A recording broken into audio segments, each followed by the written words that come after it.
We got scared.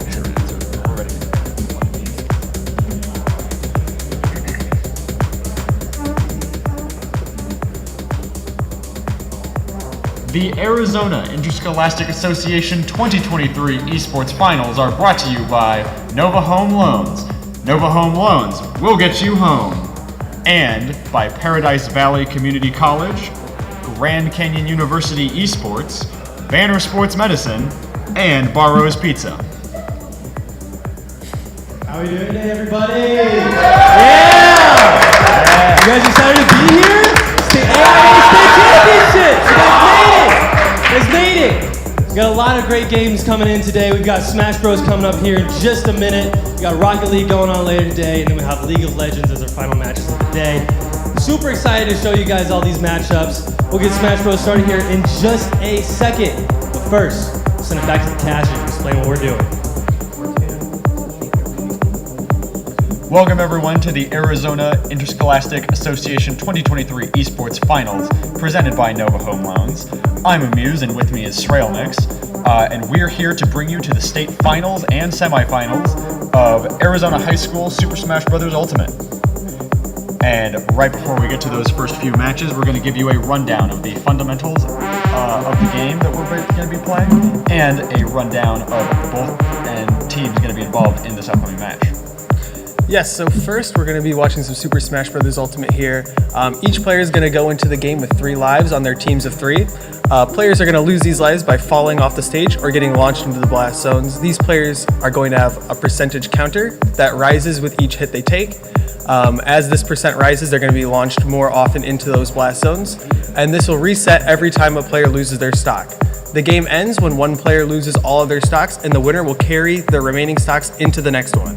This will be a best of 3 series, and a team must win 2 matches to move on to the finals. And now we're going to move on to our teams involved here. First, the bracket.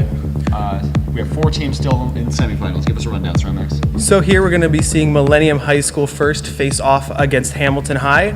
And on the other side of the bracket in semifinals, we have Corona del Sol High School versus Washington High School.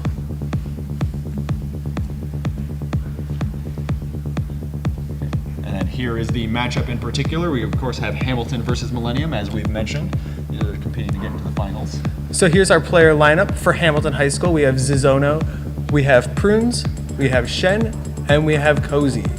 And then for Millennium High, we have Testudo, Noir, Sozino, and Flick. So as you can clearly see, we're going to be playing these 3v3 with a 1 sub each. Yes, so it looks like these players are going to be in here right now, setting up their controls and just preparing mentally for this first game here. Yeah, definitely. From the looks of it, Millennium is sending in Testudo first. Yes. And who do you think they're sending in for Hamilton? I'm not sure yet, but I do know that Hamilton does have a pretty nice roster on their team. They have Zizono. For those of you who aren't aware, Zizono is a common contender for Arizona State's top 10 power rankings very often. He's in the discussion for that quite often. So a very strong player on that team for Hamilton High. It seems like all 4 teams remaining in the semifinals do have like some really heavy hitters each. Yeah. So I'm excited to see how this pans out. Yeah, both of these teams going into this event today here at the semifinals are 10-1 on their season count. So both have dropped one set just over the course of the whole season, so very strong performances overall. It looks like Testudo is talking about bans right now for what stage they want to go to. And it looks like they're talking about what character they're going to go as well. Because for those of you that don't know, in Super Smash Bros. Ultimate, players must declare characters first. Yeah, and I know for Testudo in particular, he plays a rotation of Pokemon Trainer and Rosalina and Luma. Yes. Honestly, definitely expecting a Pokemon Trainer pick here. And for his opponent, we'll see once they get their tag. Yeah.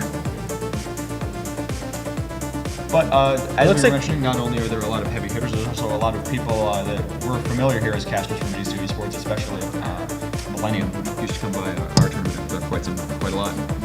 Yeah, we have seen quite a few of these MHS students come by, and so we are pretty familiar with them. And then, of course, as I mentioned earlier, we're familiar with Zizono. He's come to a couple of GCU events as well.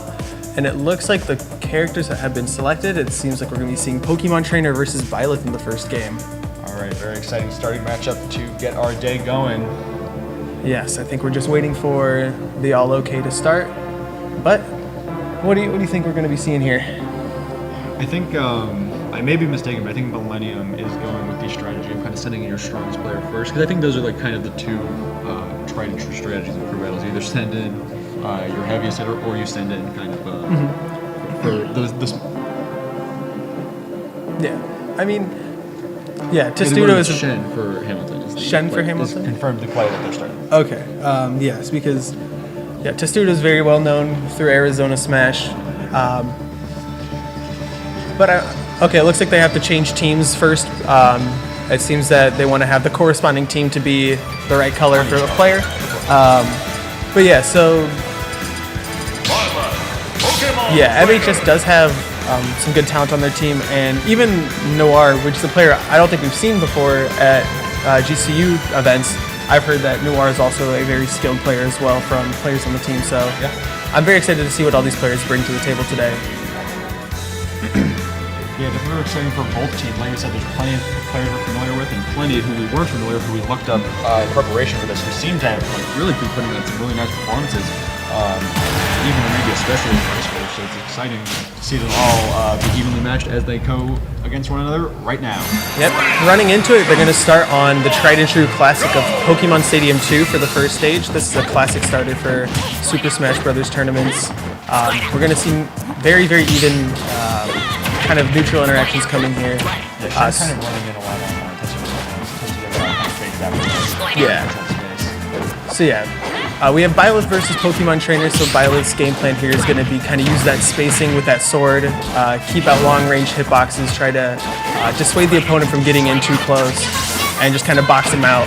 And with Pokemon Trainer, Testudo is going to be using the ability to swap between Squirtle, Ivysaur, and Charizard to utilize their different kits and tools. Yeah, he was starting off with Squirtle because he was just a default selection. And he was definitely doing the playstyle of like running, but also just fading back more often than not, trying to get Shen to come in. And Shen was like following those baits, but punches off it. So he switched to Ivysaur to get a better effective use of that bait punch playstyle. Yeah, we're going to see a lot of use of this neutral heavy, kind of closing the gap, but in a more slow, patient way in this kind of matchup, just because Ivysaur doesn't have that ground speed or air speed to close the space, so he's going to use that projectile and that vine whip that he has just to, continue to rack up damage here. He gets that grab on that roll from ledge, though. That's really good right there.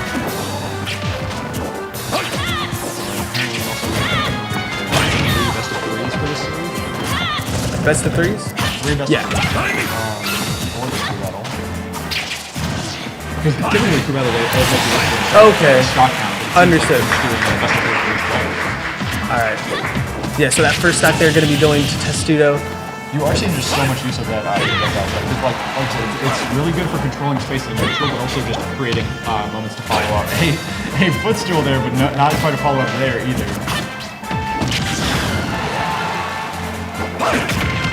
Ooh, the run off there, but sending Testudo back into the stage, he was able to still make that recovery. Especially because Charizard can definitely get some backstage save, and definitely trying to rack up some heavy damage now. Yeah. But Shen is really good at doing a good job of using Violet's big control stage. Oh, it loses that jump, so he doesn't make it all the way back to stage there. So it's going to even up the stock count now. 2 stocks apiece.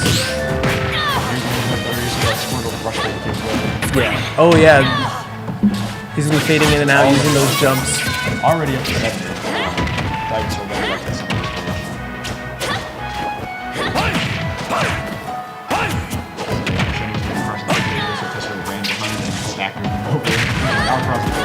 Yeah. Oh, that Whipped F smash. the Ivysaur F smash is very tricky on how, because it looks like it should just hit everything in front, but it actually kind of jumps a little spot where you can roll And through. honestly, the damage in that punch wasn't too bad. It was only like a couple percent, but Testudo was put into a pretty bad position where Shen was able to let it go for a couple more seconds. Yeah. Very scrappy right now. Kind of just throwing out the hits, seeing what lands. Just trying to close out the stock for Testudo, so we're going to probably see a little bit more hasty attacks and attempts here. There's a lot of just out of each other's range coverage from these two heavy spacing-based characters. You can see applause from the stand. That's awesome to see. Yeah. But yeah, a lot of Ivysaur has been throwing out the projectiles in Rosalie and just spacing factors. Sometimes they'll pump that near, whereas Violet is doing much of the same, jumping in there or jumping in there. Yeah, we have Testudo opting to stick with Ivysaur here, just because he's at a higher percent and Squirtle's going to die at a very, very, very low percent. I'm honestly surprised they haven't switched to Charizard for it. I feel like the Charizard swap's going to be coming eventually here. Probably by like 60% Charizard will be coming out. But yeah, you want to keep Ivysaur at the middle percent just because he can chase in the air, whereas Charizard's kind of a little more limited. Since everyone has really so far nailed down that usage, Ivysaur really controls the base. Because Violet has that too. Like, it's just that Shen's honestly running in with areas a lot more instead of running out, and Testudo's definitely focusing on fading back. Yes. Alright, he's going to get that. Oh, it will! Yeah. Commentator's close behind this. Alright, Testudo JK going to be taking that first game. It's interesting because there wasn't even one Sparks there, so that's why it was really nice. Yeah. So it looks like he's going to be walking and doing stage bans for the next round. That was very nice play from Testudo there. Great play from both players there. But we saw Testudo utilize the ability to like fake out jumps and attacks, and then kind of bait out defensive options. And he was able to get that grab there with Charizard at the end, which ended that last stock pretty early. Yeah, like we said, both characters and players focus very heavily on just spacing out their opponent. It's just that Testudo was able to get a bit more control of the stage while he was doing it. If I'm not mistaken, it's a bit of changed to crew.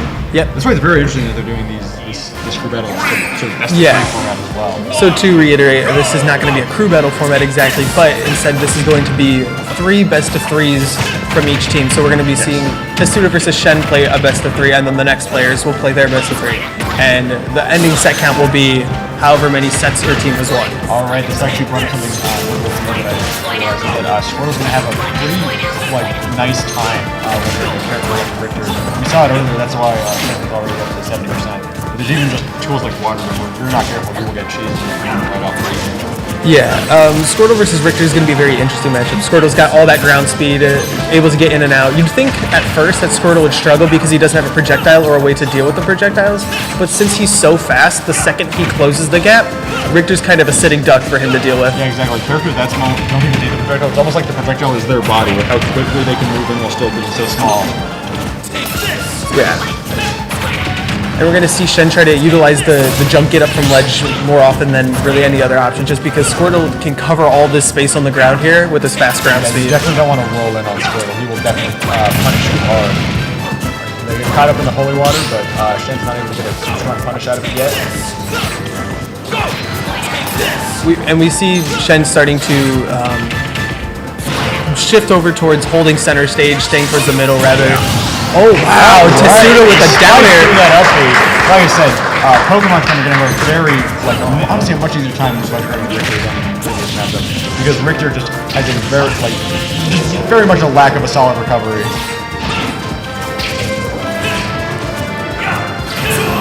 And honestly, if it's anything, all three characters in the Pokemon Trainer lineup scoring its full recovery. But Richter is honestly pushing his advantage now. Richter is a lot about creating opportunities with those projectiles.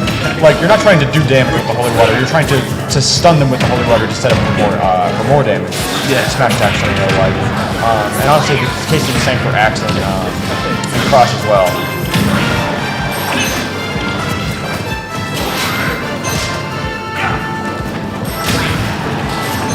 Alright, Tetsudo pushing Shen back to the ledge. Really moving well over, getting that tech chase with up smash. They're really fighting over center stage right now, but Tetsudo pushes past it and is trying to edge Shen close to the ledge, but it's honestly just keeping Shen above him the whole time. And there's that water gun pushing him off stage. Nope, that tether recovery from Richter is just enough to get back. Very nice recovery from Shen.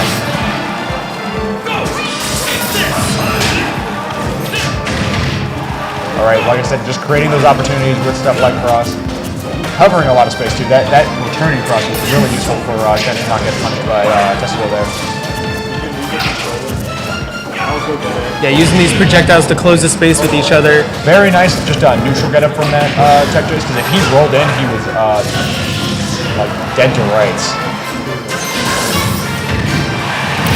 Well, like you said earlier, using a lot of jump get up because when you roll in, like, there's just not a lot you can do against Pokemon Trainer. They are going to punch you hard. They have the spacing to do it for sure. Alright. Tetsudo trying to get some extra credit on this last stock. He's going to be closing the space and just pressuring Shen here. But Shen finding that grab, throwing him off stage, and creating himself an opportunity to take the stock and even it back up. Tetsudo gets an opening here. He's going to keep that pressure with that up air under the platform. Shen has control of the stage, but it's knocked right back away with Ivysaur. Like I said, Ivysaur is just so strong at the ledge, whether he's getting ledge guarded or is the one trying to get up from it. We're going to see Tetsudo retreat towards center stage more, just keep the pressure off. Because if he can go without losing this last stock here, he'll find himself in a nice position. Oh yeah. In fact, I think this would actually be a victory win. Best of 3 format. Oh! There we go, very strong. Like I said, creating an opportunity with that holy water, capitalizing on it with that smash. Very nice play from Shen. Yeah, excellent shield trap there. Oh, and the back air to run strong back air is going to do the trick. Tetsudo takes that bayonet, and then Tetsudo is now 1-0 on that. Alright, yeah. Excellent play there from Tetsudo there. He found himself in a lot of nice positionings just with that spacing with that Charizard back air and different moves such as when he was falling under the stage was Ivysaur's up air. And here we see on an instant replay on that last stock. He's going to put up shield against that forward air and then run off and get that tipper. Like you said, waiting for that shield, run off, tip the back air. That will definitely do the trick. Yeah, so Hamilton High now with their backs up against the wall because since this is a best of 3 in totality, they've got to win 2 in a row now. So we're gonna see who they decide to throw in next. They might throw in Zono. Honestly, yeah, because they definitely need a strong win here, especially because, like you said, it's not a exact crew battle format. So Tetsudo is at full stocks. Yeah. As far as I know, unless MHS might have to mix up their player as well. They might not get to send Tetsudo back in. I don't think they do. Yeah, I'm pretty sure you're not allowed to send players back in since this is going to be best of 3 sets. Oh, kind of. I think it's like you select each player that you want to go in, and that player can only go in for that match, whether win or lose. So we're going to see who each team's sending in next. But good play from both players there. Well, the And- name of the game definitely was spacing, where it's like, Yeah. Shen was doing a perfectly good job of creating opportunities with his projectiles, just like Richter needs to do, and even just like using those like heavy, like long distance disjoints with violence, just like you need to do. It's just Testudo at the end of the day had better control of the spacing, better control of the stage, and what is a platform fighter if not control of the stage? Yeah. And a little more about Millennium here. This is their second year as a program for Smash Brothers. Last season they made it to semis as well, where they would face off against Apollo, and that's where their bracket run would end. But they're back here, and they're looking to push it even further, maybe even take it all the way to a championship. Yeah. And it looks like Hamilton's going to be sending in Zizzo No, which, if I'm not mistaken, is their star player and is one of the most notable players in the state here. He is, Like we said, a heavy contender for PR in the state. That's top 10 ranked players, which is honestly probably one of the most impressive things any of these players. yeah, he's also in the conversation for best Rob in the state as well, along with some other players who are pretty notable in the scene. But we're going to see Flick go in here to go up against Zizzo No. Flick, I believe, is Cloud Joker. I believe so, yeah. And as you mentioned, Zizzo No is Rob.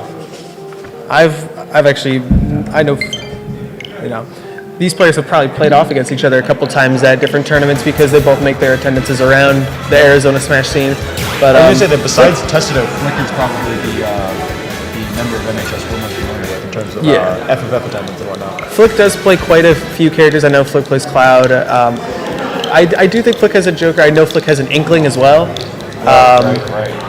But we're probably going to be seeing the Cloud here. That is definitely what I am most expecting, but it's interesting that you can still character counterpick throughout in between games. It's going to be a much different paced game, this one, than the last one we just saw. The last one, the name of the game was Spacing, and we were just going to see some patient play until they could find openings to crack open the stocks. This is going to be like in your face, rush down heavy, combo oriented for Zizzo No at least.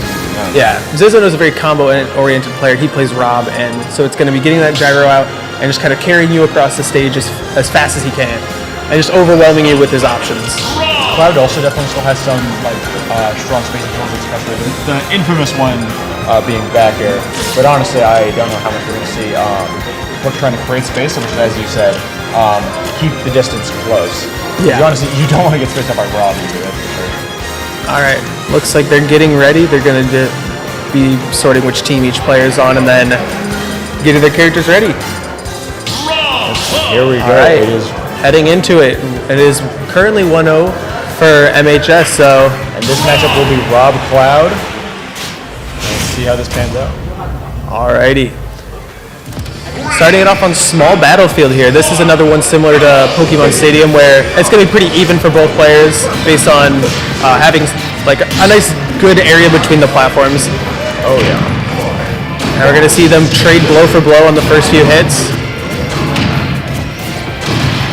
Why do you see that really laggy forward air, to be honest? Yeah. It's a slightly laggy forward air, but at the same time, it's very safe just because of how much range it has. Right. I mean, that's the same case with the fact that you see him mixing in a lot of back air, cross slash, and that up B especially. We have seen a lot of use of so far. So much that Flick is actually up on Ziz right now. Yeah. We do see, Flick having a nice little bit of a percent lead here, holding center stage, just trying to keep some more pressure on Zizzo No. Flick playing very well around these platforms as well, making sure to not give an inch to Zizzo No. That back air is covering so much space, keeping Rob out just like you need to. All right. Ziz creating some counterplay, finding that pressure on the ledge. And Limit is now on deck, so that's a danger to Wow. society. But that's Scoops with the... Yeah, Ziz setting up that gyro to scoop off stage with that side B there. It's a very, very potent combo right there off the ledge. And we've got Ziz starting up some combos with that gyro toss. they're only going up to 34% though, so Flick is definitely still in this. Not too much extra credit to come back from. Oh, nice There we go. up smash. Nice up smash. Flick chasing off the side of the platform. Yeah, they're calling out that landing off the side of the platform, yeah. Tripping up on the gyro a little bit, it's a little unfortunate. Yeah. Limit back on deck, but will we get to see a use out of it? Nope, just a recovery. Yeah. Flick's doing a really good job of finding their way around these projectiles and threats that Ziz is throwing out. I mean, honestly, like he's doing a really good job at keeping his distance with attacks. Yeah. Flick is just making sure that Ziz isn't getting anywhere too far, but Ziz finding that down tilt into down smash, and then finding the laser off stage and the gyro, taking that second stock. Takes that stock off, just like plucking an apple from a tree, honestly. And honestly, it's going to be harder and harder for Flick to come back here now that Ziz is really bearing the lead. But Flick is still doing a pretty good job at just keeping this close, keeping that space, and honestly, maybe another kill pretty soon from Flick, especially because Limit is almost back on deck. All right. See, there's a lot of pressure that Clouds can create with just charging that Limit. The unfortunate thing is there's not much time to do that with a player like Ziz, especially when Ziz has those projectiles throwing on his own. Speaking of projectiles, there's that Limit blade beam. All right, Flick's got to take the stock here. Flick wants a chance of winning this first game. But Ziz is just not letting up right now. And that up air is going to finish it off and kill off the top there. Sending it 1-0 for... creating that tech chase was just like so over, where it's like there's honestly no option you can really pick here that doesn't end in you getting up tilt, up smash, or up air. So, and as we saw, it was up tilt, into up air, and that was just the end of the game right there. Yeah, very good play there from Ziz. It took a second for Ziz to find it, but once he started finding those combos and those openings, he started to do more and more offensive pressure there onto Flick. But Flick was playing very well around it, and they're just going to run it right back into this game. Same characters and on the same stage again. All right, run it right back. Honestly, Flick had a pretty decent advantage at the beginning of the game. We're going to see if that pace pans out the same here. Yeah, we're going to see what adjustments both players are going to make between the games. And it looks like Ziz is going to start it off with a combo. And it's going to kill off the side. Nearly a 0 to death, only 8% to his name. Ziz is definitely showing, again, why he's in contention for a top player in this game. I can definitely say that is a very well-known Zizzo No classic right there. Yeah. I've been hit by my fair share of those. Yeah.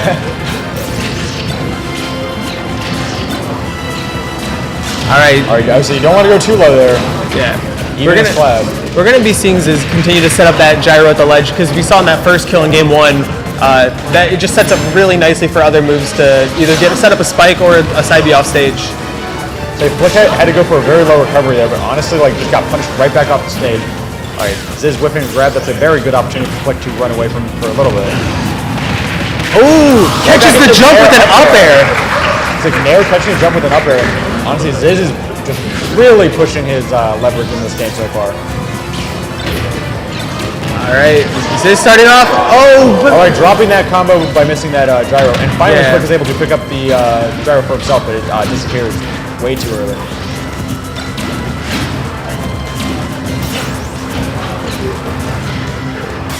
Nice Z dropping it over the shield, but not really being able to grab it or anything. Alright, now Limit's on deck. This could be a kill off of Ziz soon. But Ziz is trying to kill as well. I mean, Flick is already at almost... Oh, gets the two-frame down air! Once again, down air and just punish that cloud recovery. And Ziz takes a dominant 2-0. Yeah. It just took him a second to warm up, but then he locked in and he was just finding those 2 frames, finding those combos off stage. Ziz looking very dominant in that second game. That's what I was thinking. There. I mean, I know they had a warm-up room that obviously our audience at home can't see. But I was wondering, I was like, are there going to be any players who are a little bit too cold, too much cold feet? Kind of a slow pace of it maybe? And I was like, nope. They are getting right into it. They only take a moment to warm up in those games before they just start hitting the ground running. Yeah. And MHS taking it a second to talk it over, decide on who their last player is going. And it looks like they're considering sending in Sozino next. But, yeah, good stuff from Zizzo tying up. One already in semifinals. That means the next game is going to decide who moves on and who goes home. Nice to see a game 3 situation already. Wow. All right, definitely hoping to hear some noise from the stage here once we get going. That was quite the game. Yeah. So yeah, the two other. Give some speculation who you think's going in right now. Well, the last two players they have left for Millennium High to send in are going to be Noir, who's a Joker main, and Sozino, who mains Sora and Pit. But I have seen Sozino at a couple of tournaments around, and it seems like he might have more experience in these kind of more intense situations, especially when now it's all riding on you. So Yeah, they're going to be sending in Sozino, and Hamilton High is sending in their next player, which they do not have right now. Well, I don't think we reviewed yet, but aren't Sozino and Testado the seniors of Millennium High School? On this team before? I believe so. Yeah. So. All right, here's another highlight. There's that down tilt, just run up, down smash. And then this projectile play here off the ledge is crazy. Gets that laser to hit, and then gets the gyro to just send it all off. Yeah, there's just no coming back from it. Smart from Flick to save the jump. Yeah, Flick almost made it back too because he had just finished charging limit when the gyro hit him and killed. Flick had limit and had a jump left. It was just great projectile placement from Zizono there, and this was at the very beginning of the game. I'm pretty sure this was an immediate stock that got taken.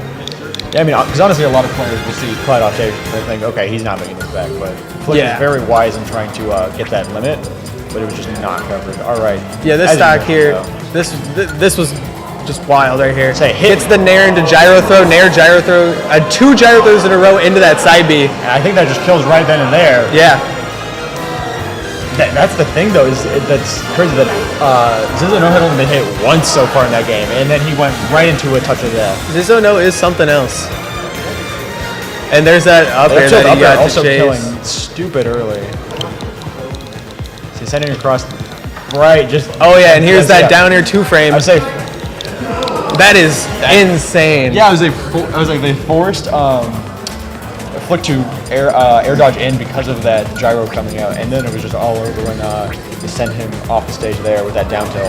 Yeah. Covering dash attack as well in case they move too far in. Good timing there as well. Yeah. Because it's not the easiest thing to get a 2-frame in situations like that, especially when there's a lot of pressure on it. Like you're playing for your school here, you gotta. Every interaction matters here, so good work to Zizono. I'm sure tying up the Hamilton would have liked to save Ziz for the last game. But it was important there since they were down 1-0. They were like, okay, we cannot lose here. We have to send this to game 3. The nice thing about formats such as this that some people who have played crew battles might know is that in crew battles, depth of your roster is not as important as how a certain player can do, because you can have a player that just takes all the stocks. Yeah. Whereas in formats like these, team battles is going to be more important because all your players have to come in ready to play and prepared. So you can have a very dominant performance, but if your teammates play very well, you still might come out with the win. Yeah, definitely. I mean, like we said, that Ziz has one of the most impressive resumes of any player here, but it is still important for that team composition because it's like not enough for one person to watch from him. It has to be if you want it's a team effort. I would say it's a team effort, and there's like no possible way to get a blowout on your own. You definitely have to like work together because it's just like every play here so far has been absolutely crucial to bring us to game 3. Both players on each game so far have played super well for their situation. The fact that they're very exciting. And here we go with starting now. I hope we can. Greninja Sora. Yeah, see Greninja Sora. This is a very Arizona-esque matchup. We see characters like this very frequently in tournaments around here. So it's funny because the top player in Arizona mains both of these characters. Yeah. So no wonder we've seen it. So yeah, we got Prunes who's going to be playing Greninja here for HHS, and Sozino who is playing Sora for MHS. Sora's going to be around. His focal point of this game is going to be kind of finding his spacing with his Keyblade, his sword, and being able to close these gaps, whereas Greninja's going to be kind of getting in and out, finding his way in, and then dealing these really quick combos. It was a very quick, still heavy damage dealing combos, where Prunes is honestly wanting to just take these kills off of a character as light and floaty as Sora. Like, killing early should be no issue for Greninja. However, Sozino is doing some great job with the counterplay here. Yeah. Oh, gets the up smash in! That was, I think that's like as far away as you can get and still get that hit. Oh yeah, that's what I was saying. I was like, that was like literally perfect spacing, where it's like there was just no way for Prunes to be able to get off the platform and punch him there. Yeah, nice baiting that water shuriken. And good call outs. All right, so Zeno get a couple extra hits here, set himself even further ahead. Like we mentioned, they may have only had so much time to warm up before these games, but they are clearly warming up just as soon as the game starts. Wow. Up smash on that platform, going to take out the next stock, and that's going to tie it back up. Yeah, but Sozino's hitting the ground running, pushing Prunes off the stage here. Now on the other side. So baiting that air dodge in, but not really able to capitalize it off much. Oh! Alright, gets that up B out of his shield to punish that down air. Oh yeah, definitely. So nope. Yeah, both players just kind of scrapping here at the side. A lot of scrapping here, yeah. A little bit of scrapping at the side of the stage, but scrapping's not a bad thing. Alright. Prune's getting that up thrown to up air, and Sozino's just going to retreat to ledge here. Alright, this is a tricky situation there with that side B, but Sozino was able to get right out of it by only using 2 of the hits instead of the third, because Prunes was definitely waiting up the third by sitting in shield. So much shield there. Oh! The tech roll of being able to avoid that up smash. So that was actually very close. I'm surprised Sozino came out of that situation alive.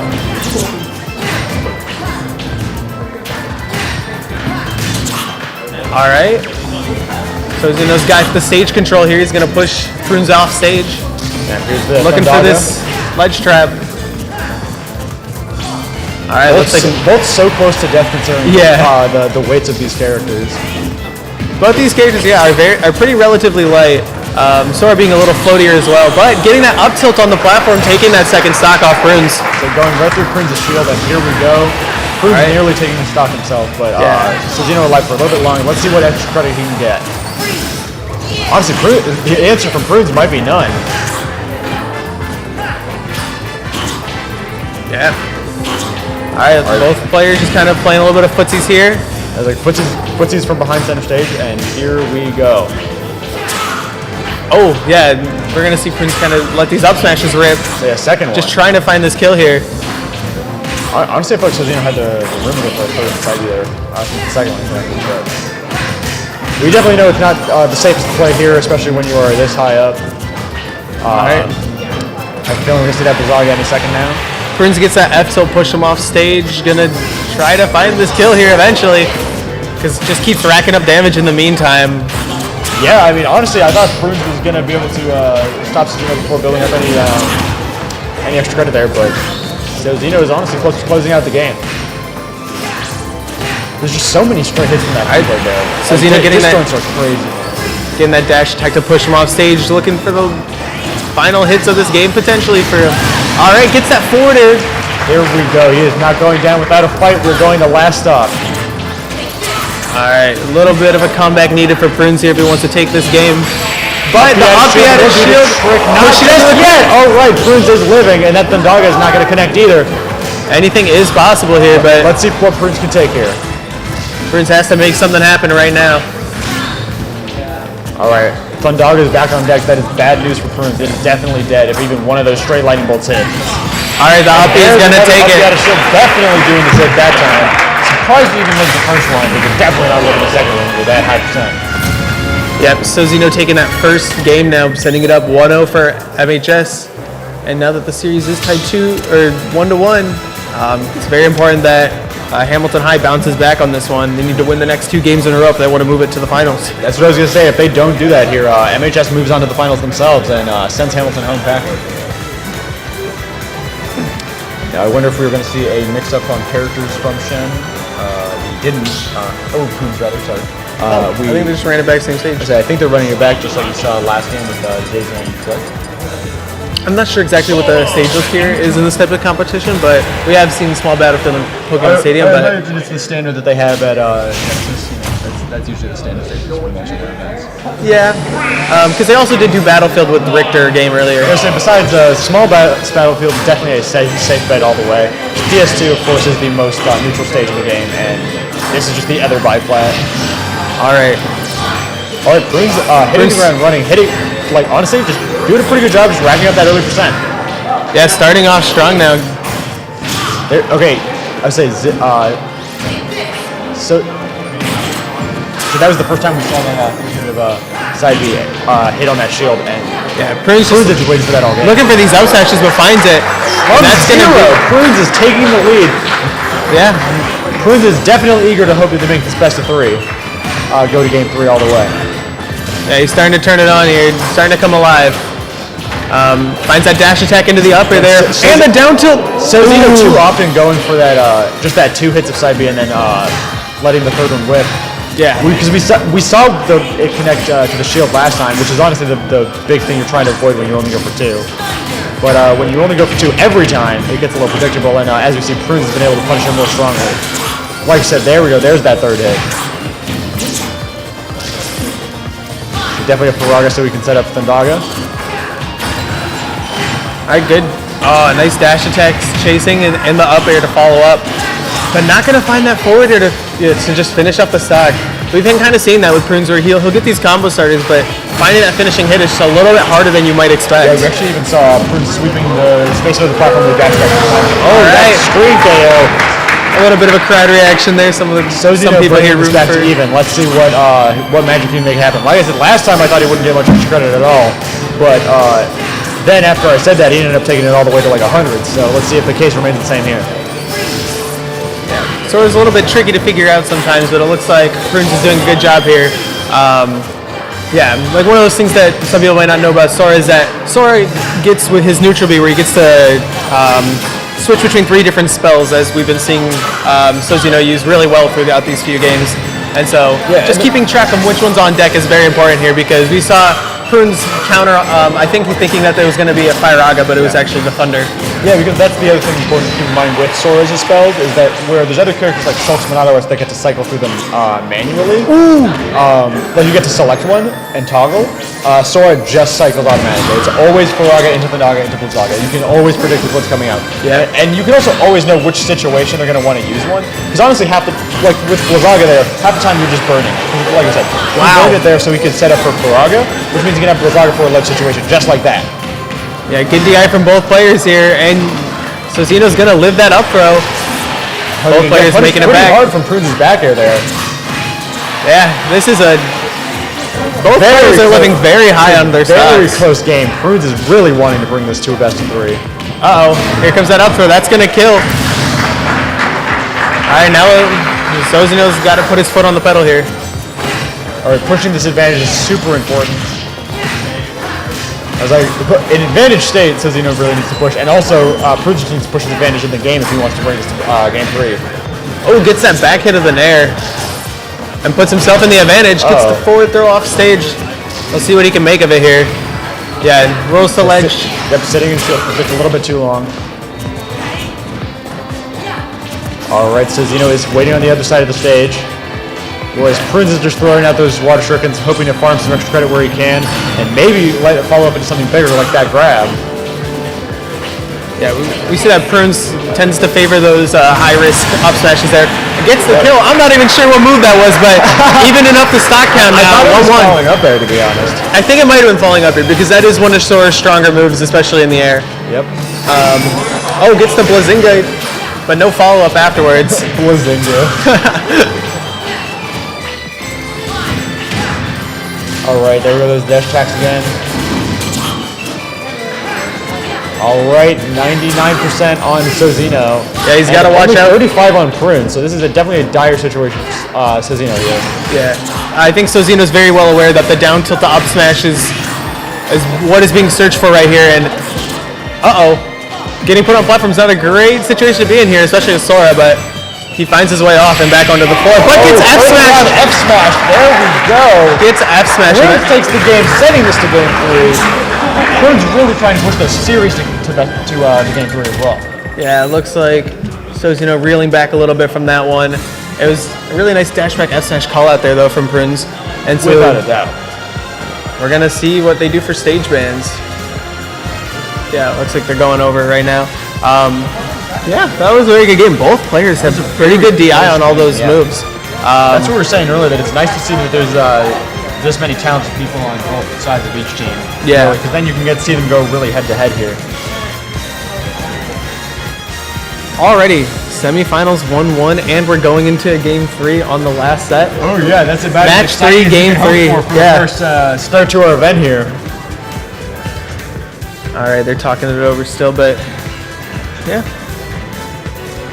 I mean, I do hope you guys are enjoying the AIA Esports State Championships. We can, if this is anything to go off of, we're going to have a very great day today. Yeah. Close games all around, close sets, and just wonderful play from everyone involved. All right. Looks like the same characters are coming back.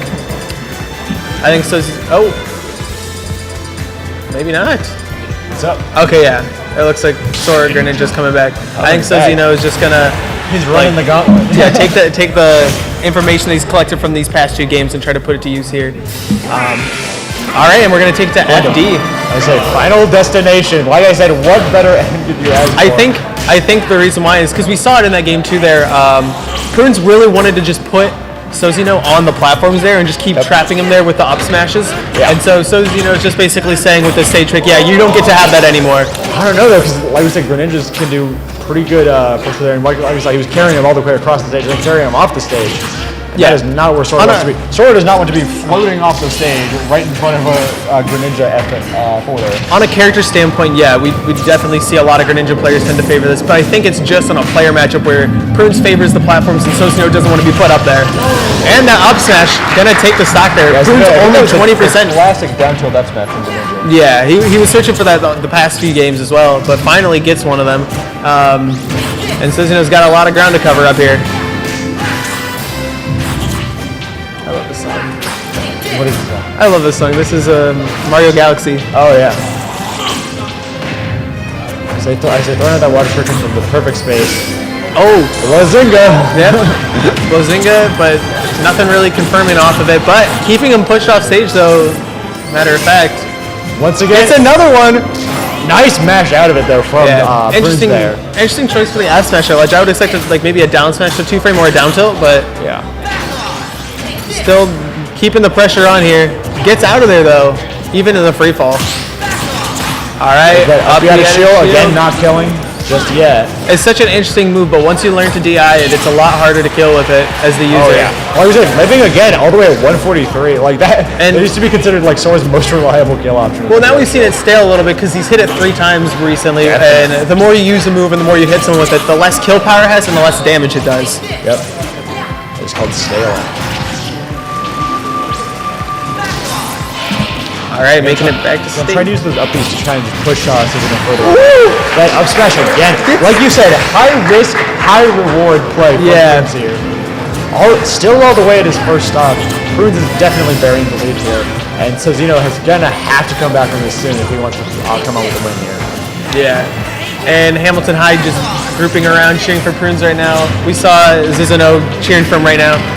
Very excited that his teammates, It's honestly trying to carry this lead on. I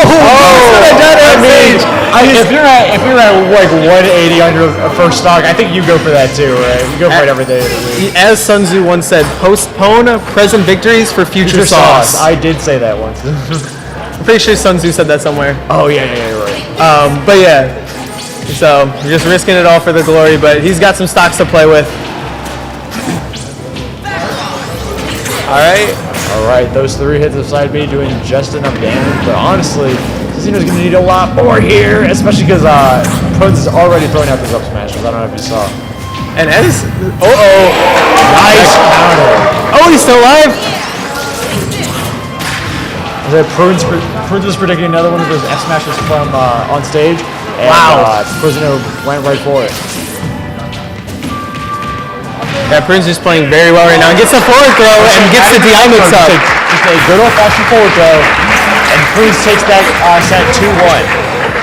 All right, that's 2-1, and I believe, Hamilton High makes it on to the finals Very impressive. with their backs up on the wall as well. Oh yeah, they were coming back from the brink there, from being down 1-0 at the beginning there. But very nice play from all players involved. Like everyone on all teams did so great there. Yeah. Now, can you remind me what we're going to see for our next match? Actually, let's review a clip here. Yeah. Yeah, this is that last kill we just saw there with the forward throw on the DI mix-up.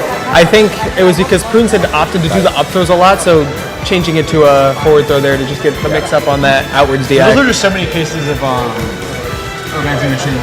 Sozino whiffing that forward smash, and so then we end up seeing. That's why at the very end, Prunes was like, "Screw it, get up, counter." Yeah. And it was just like he predicted, honestly. Sozino didn't go for it. And it did not pay off because Greninja just batted him right back. Yeah. And that was honestly, a dominant last game from Prunes there. Yeah. And it's sad to see, see your team go out in ways like that. But Millennium High played very well as well. They actually played very well at the very beginning when they came out to a player lead. on both teams, Testato, Flick, and Sozino, as well as Prunes, Ziz, and sorry, I forgot. Shen? Shen. They all played super well. Very easy to see why they made it this far, and it's very exciting to see Hamilton go into the finals. Now, we're going to toss the break now, and we will see you guys right back for the AIA Esports State Championships. Next half of semifinals.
Now let's give a quick shout out to our sponsors. The Arizona Interscholastic Association 2023 Esports Finals are brought to you by Next Care Urgent Care,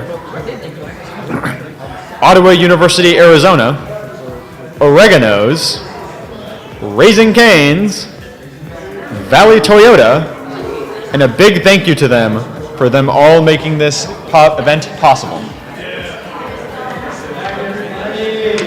How was those first games? Yeah? Congrats to Hamilton, of course. Played a great game. But next up, we have got Corona del Sol versus Washington. We got another great game coming up. It's the last game of semifinals before we go into the final matches. But first, we will give you back to the casters to tell you who will be playing. All right, welcome back, guys. We're going to be here going into the second match of the semifinals here. We're going to have Corona del Sol High School versus Washington High School. And here we're going to take a quick look at their lineup right now. So for Corona del Sol, we have Zane 08, Potato 7, and Floor. And then for Washington High School, we have Chair 7, Angel Talks, Dennis Doom, and Uma. It's funny when the teams came out and you were mentioning their names, they did a little flourish. I'm like, yeah. I was like, yeah, they're really excited to be here. Yeah, like pro wrestling right now. Yeah, they should start doing what's the word? Intro songs. Yeah, When intro you're walkout walking out, songs. you're like, Yeah. Players are very excited to go into this semifinals match.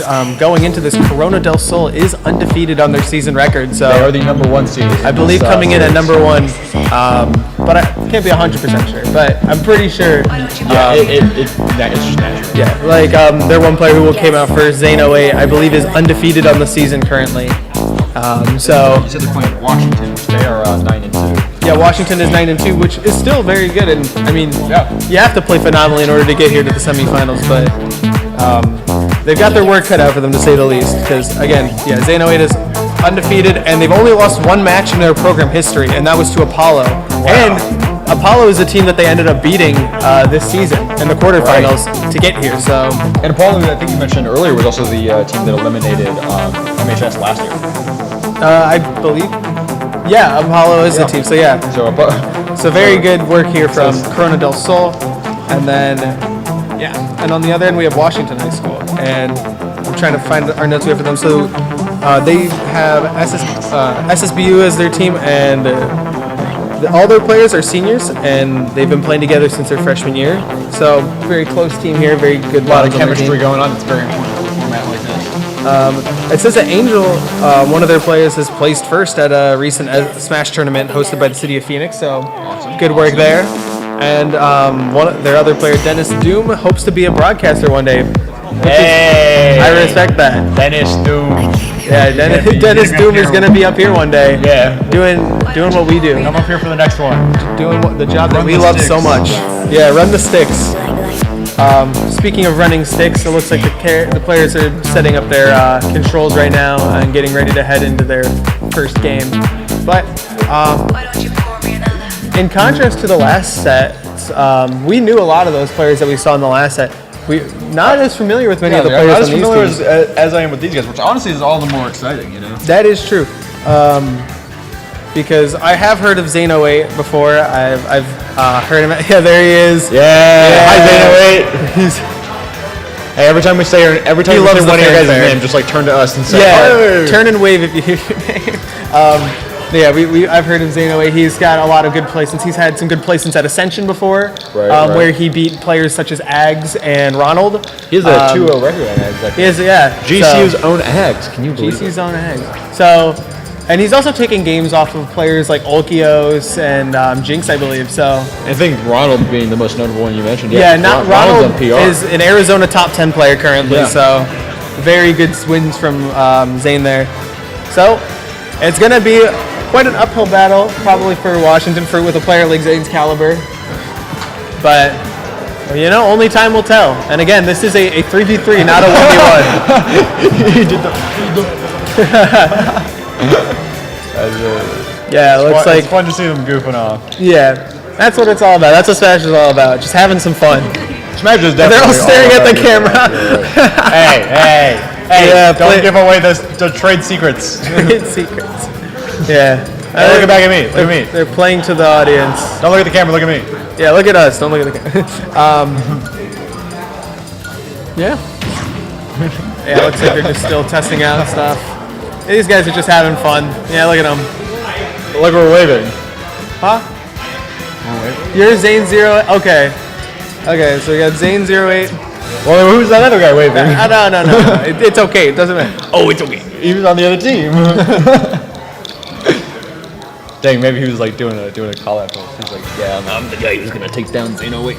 Oh yeah, I'm making a call out post right now. Trying to. So yeah, Zane 08. This is up on the other side. The Rams, yeah. I think this is WHS. He's Washington. Yeah. That's Corona del Sol. Yeah. All right.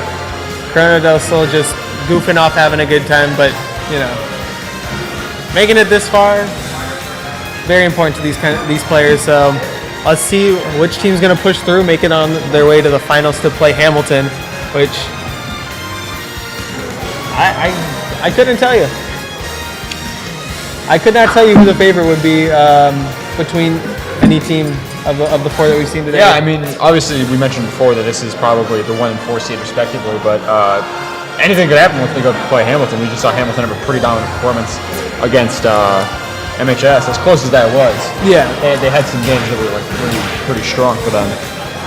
So here we go. All right, yeah. Yeah, it looks like they're doing their stage selection. They're talking with their teams. They're doing it. Basically, just doing all the housekeeping you need to always do before you get a match going. Yeah. Sometimes you just want to start it up. You know, run the sticks. Run it. Run the stick. Nah. It's not that hard to select PS2, guys. Come on. It's not that hard to pick PS2. Did you forget where it is? It's right there. You gotta do the I can show rock, you. paper, scissors. Rock, paper, scissors, PS2. Yeah, rock, paper, PS2. Literally, like, that's my waking nightmare, is striking and then going to RPS, PS2 anyways. RPS stands for Run PS2. Yeah, run Pokemon Stadium. Run Pokemon Stadium, it's so true. All right, looks like they've started, though, and we're going to be seeing Ice Climbers Banjo. Wow. All right. We had already joked about not being familiar with these players. Now I feel like I'm in a different dimension. Yeah, and their tags are not to their names, so we're going to have to kind of figure this out as we go, but I'm pretty sure Zane is the Ices. Yeah. Yeah. I think I crossed into a different dimension where people play Ice Climbers and Banjo. Yeah, for those of you unfamiliar with Smash Bros. Ice Climbers, you basically get to control two characters at once, one of them being a computer controller. But we're going to be seeing him implement desyncs, which is just splitting up the climbers and trying to take advantage of using two characters at once. Yeah, and Banjo-Kazooie, of course, has Wonder Wing, which is a pretty powerful move, but is a limited resource. You only get, I think, 5 uses of it, and already Dennis has burned 2. Yep, he's got 2 left Wonder Wings in the tank, but again, you refresh them every time you lose a stock. Yeah, Zane is the icing Zane. Yeah. All right. Is he going to make that back? No, he's not. So that's going to be the first stock for Zane. All right.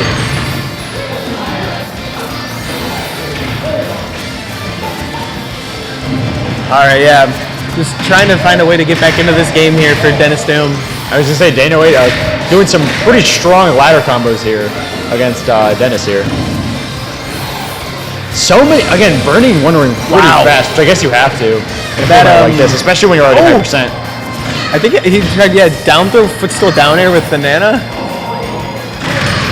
Okay, wow, double forward air into that up air. Not taking the stock though.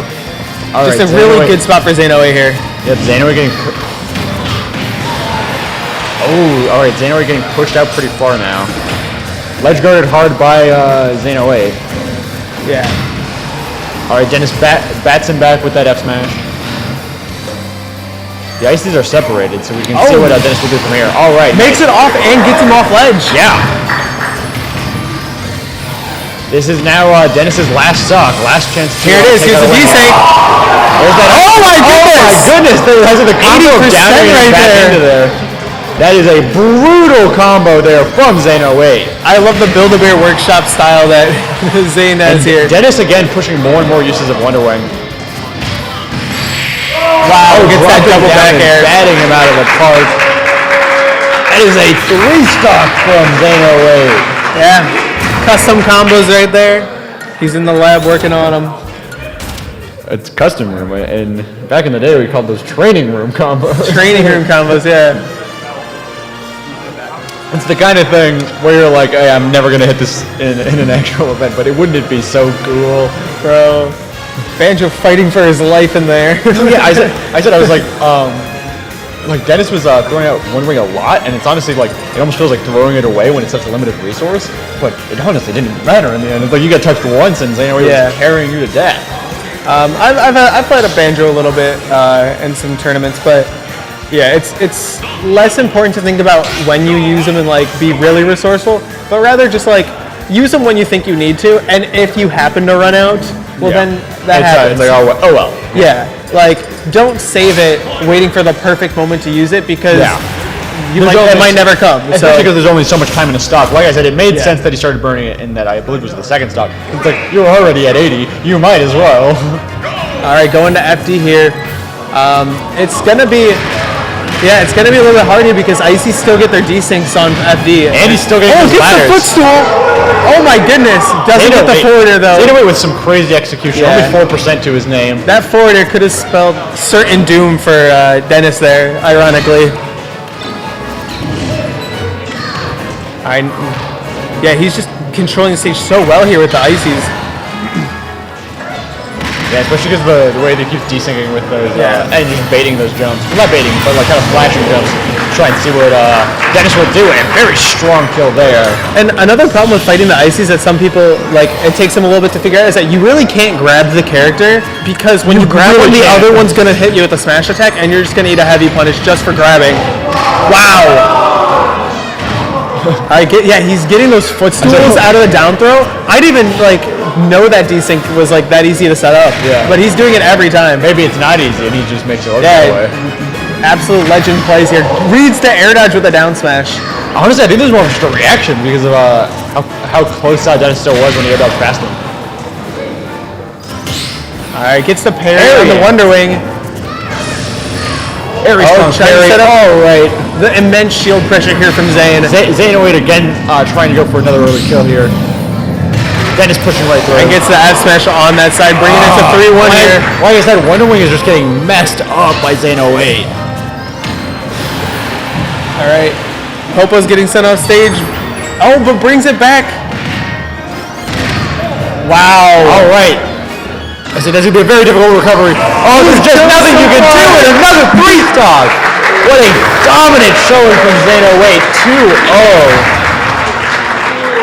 Oh my goodness.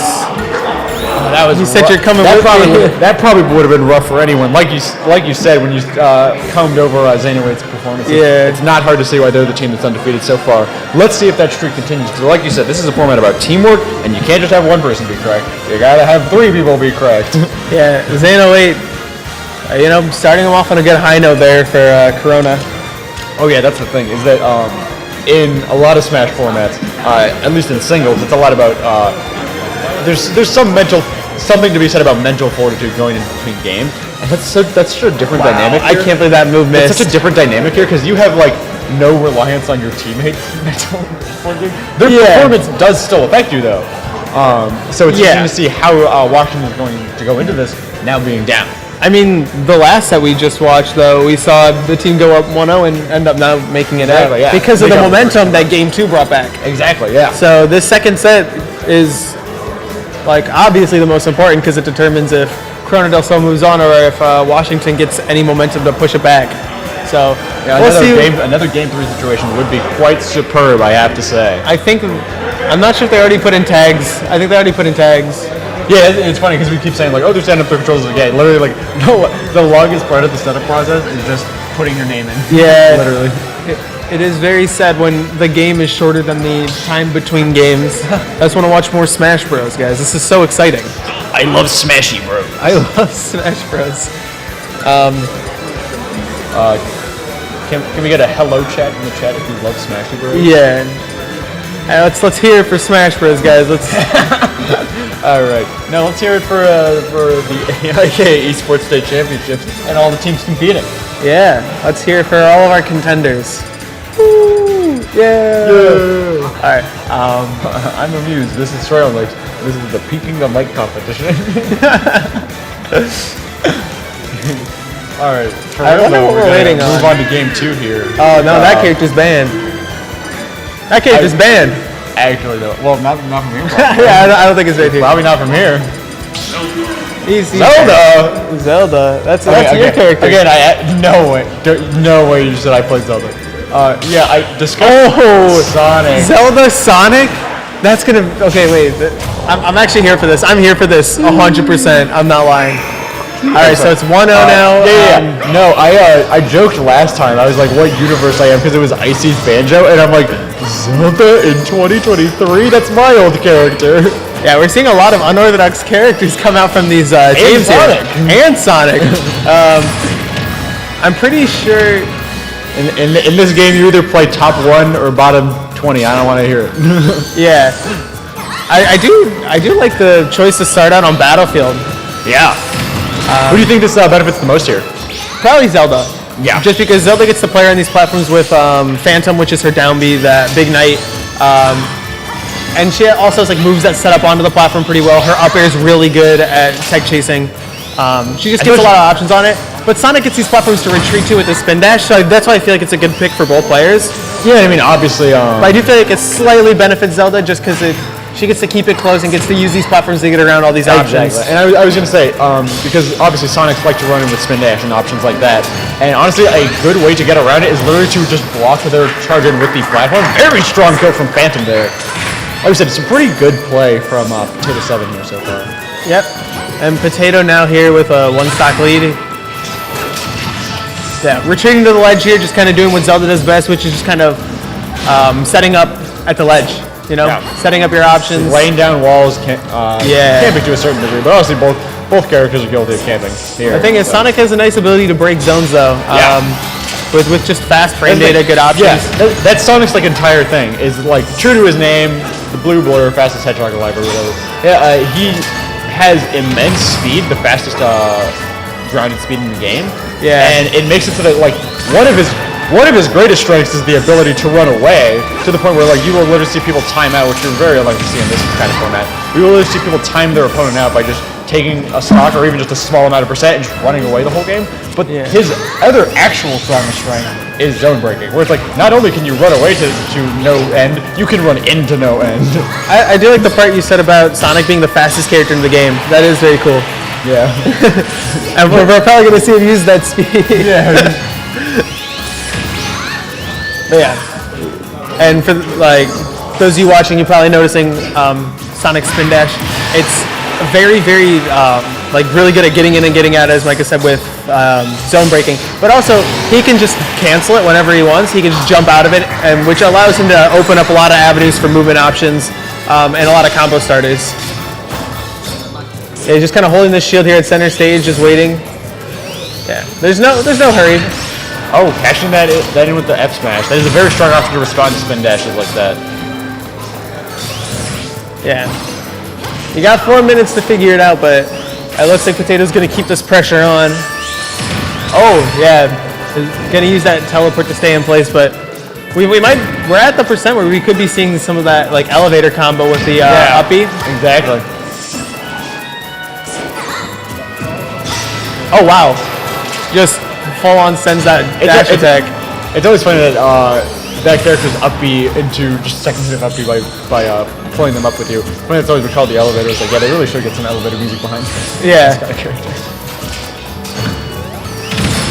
There's the pressure. Does he get the strong hit of that back air? That definitely would have been game right there. Yeah, both players just kind of weaving in and out, looking for that last hit for Potato. Alright, nice down throw. No follow up with up air or anything. Kind of just letting Angel land how they may. And there's that sweet spot.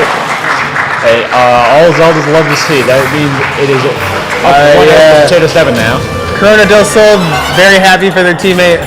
They gave him all rallying behind him. Yeah, a little bit of a pop off right there. Team pop off, coordinated pop off. Yeah, it looks like they're doing stage bans. Just like always. All right, let's review some clips from the last game, some highlights. Let's take a look. This is that last forward air we saw at the end. Yeah, that missed back air or that back air on shield into runoff forward air. Nice kill there from Potato, moving it to 1-0. It's a very nice punish, yeah. Oh yeah. This is Animal Crossing. Animal Crossing music. This is Rocket League. This is Rocket League. No, this is Smash Bros.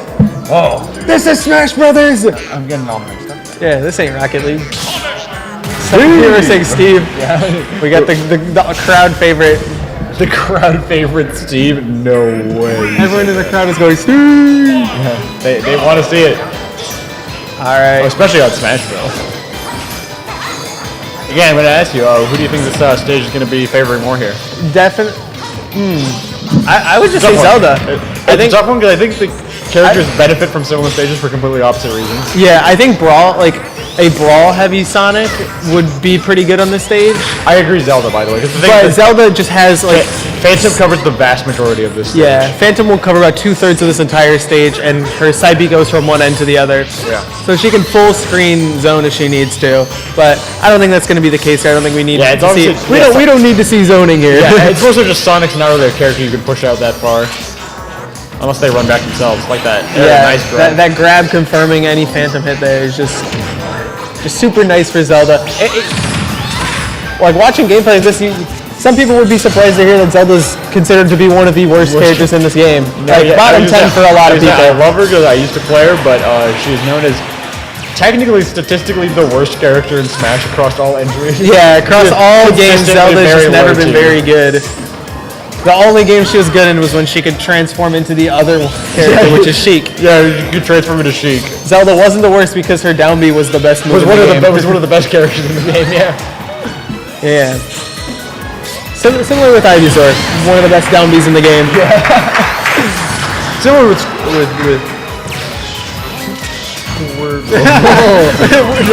Mithra. All right, even stocks here though. Yeah, all right. Even stocks, even percent. This is going to be a very exciting rest of this game for sure. And just very few hits going on right now because both players looking for that opening. Oh, that Potato finding a nice string finding it finally, but aerials, yeah. Keeping the pressure with the uppers, trying to get the juggle going on. Yeah, good on Angel for recognizing that he can close that gap there with that forward air. And now keeping a string of his own going on. Oh yeah, that spin dash forward air put him off stage. Like I said, still pretty decently even percents here, but Angel is coming up here and nice, taking advantage of that whipped F smash. Another offensive up B in the stage. Yeah, I think at this point Angel needs to keep his foot on the gas here because his team's down 1-0 and he's down 1-0 in the set count, so he needs to make it happen here if they want a shot at making it onto these finals. Yep. Like I said, whoever comes on top of this set gets to go on to play Hamilton. That is true. All right.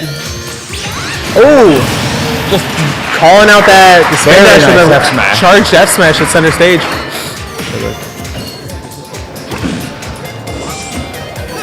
All right, keep on. Oh wow. Angel keeping Potato at ledge here. Yeah, Potato's trying to stay right in Angel's way though.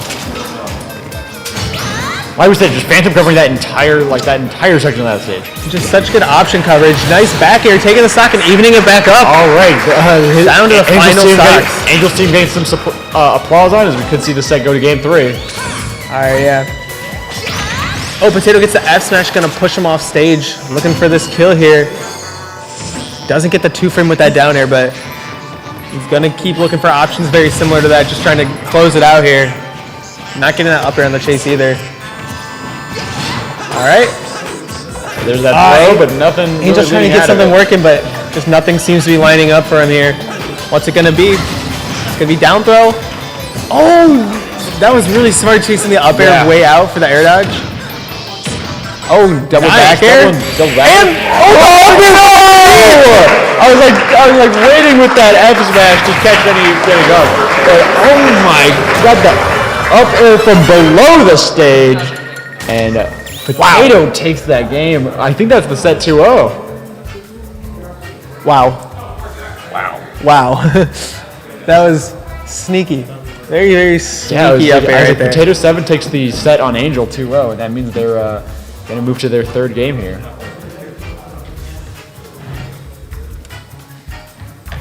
Interesting. So yeah, I think they play out the last game. Yes, they do play out their last game. Alrighty.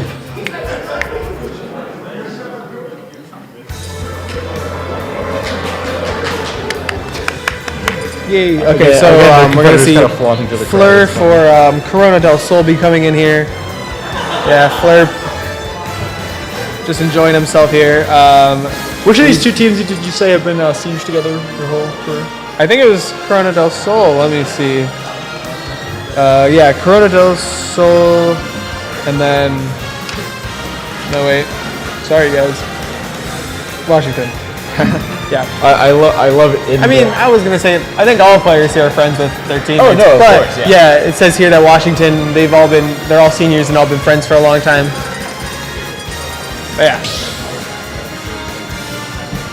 Yeah, you can just really tell from just observing both teams, the chemistry on all these teams is just great. Where they're just always joking around, flying to the crowd. They're like, yeah. And they're like, playing to the audience. Applauding. It is nice that we get to see the set play because now we get to see the talent that we might be seeing in the next set. Exactly, yeah. All right, you can see a Bowser pick coming out here. It's actually an important aspect of why they play it out. It's just to kind of scout for the next game.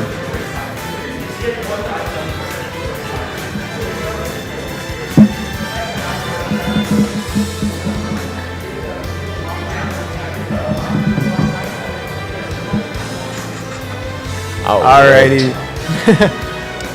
So, waiting on third game Isabel right now. Bowser. Isabel Bowser. Another Arizona. Wow, this is. Am I in? What dimension have I crossed over to? I do gotta say, like, it is very Arizona. We haven't seen a single repeat character yet. Yeah, that's actually very awesome. That is how you love to see it, especially in a game like this where there's almost 90 characters. It's pretty nice to see the character diversity really getting pushed to its limit, you know. Alright, yeah, so we got Cher and Fleur going off at it. Fleur being the Isabel and Cher being Bowser. I can see a Chair for Washington then. And Fleur for the other. We're going to see Fleur be implementing a lot of traps here with that bomb on the ground, the Lloyd Rocket bomb on the ground. Lloyd Rocket, yeah.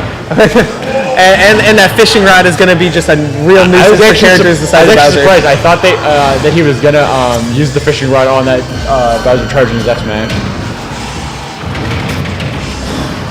Alright, yeah, Lloyd Rocket not killing, but definitely proving a big scare here. Yeah, I was a lot of mileage out of it though. Max Rage though, which means that Bowser is going to be able to kill earlier than normal.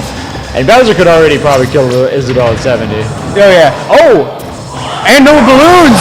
No balloons! That's going to be an early stock taken off of Fleur. And now Chair's got a little bit of a lead here with Max Rage. Like, a Bowser, like, shield break would be devastating, but...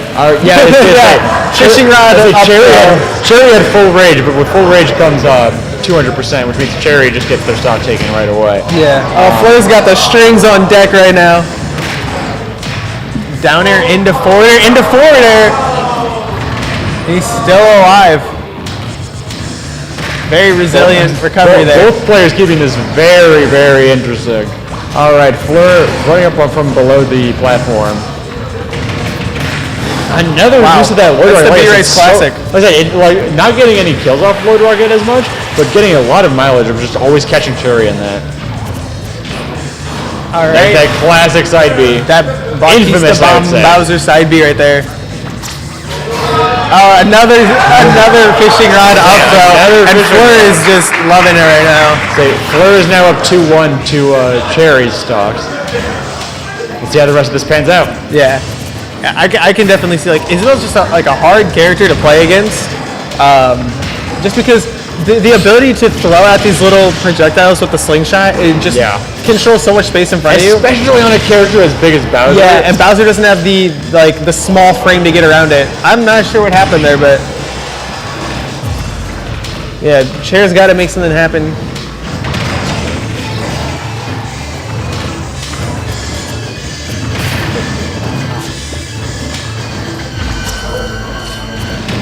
All right, again, still no shield break just yet, but that down smash will do the trick there.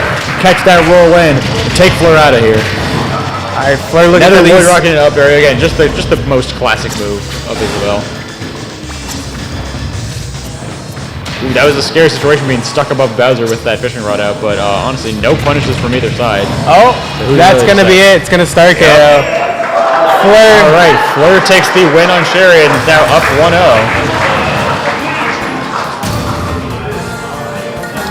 Wonder if we'll finally see a character counter pick in the next game. We might see another. Probably we might see a not. character counter. We might see Steve. Steve! Yeah. Fleur just played very well. Like very solid body of work placing out those overall, definitely, short yeah. hop fairs in the right spots, getting those traps set down, and then getting the most off of every opening hit. Without a doubt. Now they're going to have to move into their next game. Game 2. It seems like bans between games, both players get bans, which is interesting. Yep. Because the most like it's typical crew battle. It's not ever. in double elimination brackets, it's just the winner gets bans. Yeah. But here, obviously things are going to be a little bit different because you're doing teams versus teams. It's like striking it. It's like striking basically. Alrighty.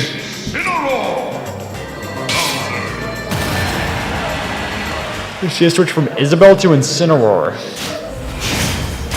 Wow. And just when you thought it couldn't get any more Arizona, Yeah, exactly. we get Incineroar. I think Isabelle into Incin is like the most Arizona gauntlet you could ask for. Alright, yeah, well, I'm going to say this is going to be a very exciting match. Hot set alert. Oh yeah, I mean heavy be heavy. What did he say? He said, I love you, random citizen.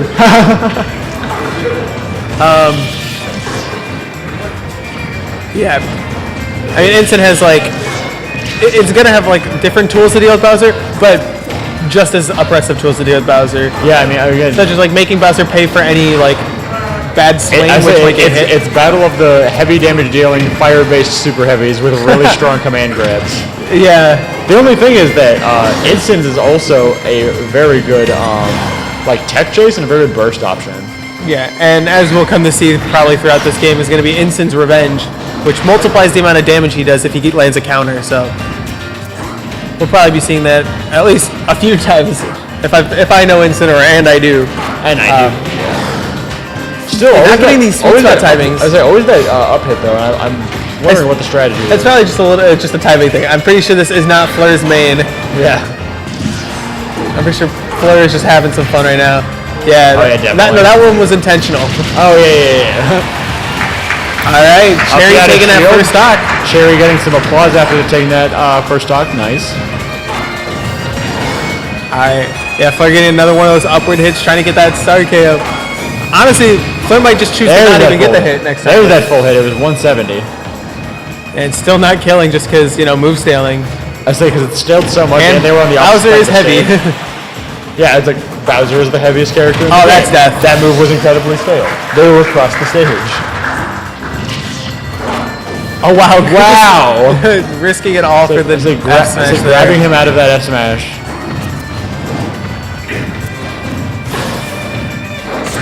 Oh, wow, just going to keep full sending it there.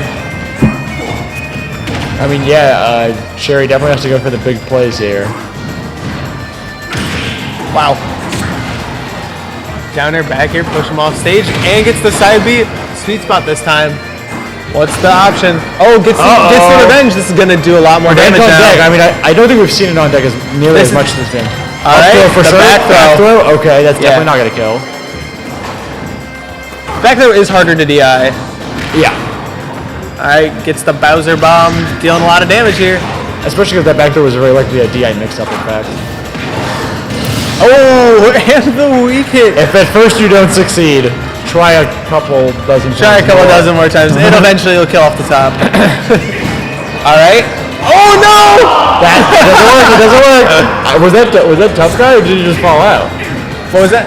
No, that was just falls out. Yeah, I think he just fall out. But it's not a I'm multi-hit. pretty sure the instant is a short hop it. Yeah. I'm pretty sure instant is a short hop that. He update. honestly should have just gone for the downer, is what I was expecting. But he Yeah, went but full set for the that's a upbeat. great thing. Well, you know? yeah.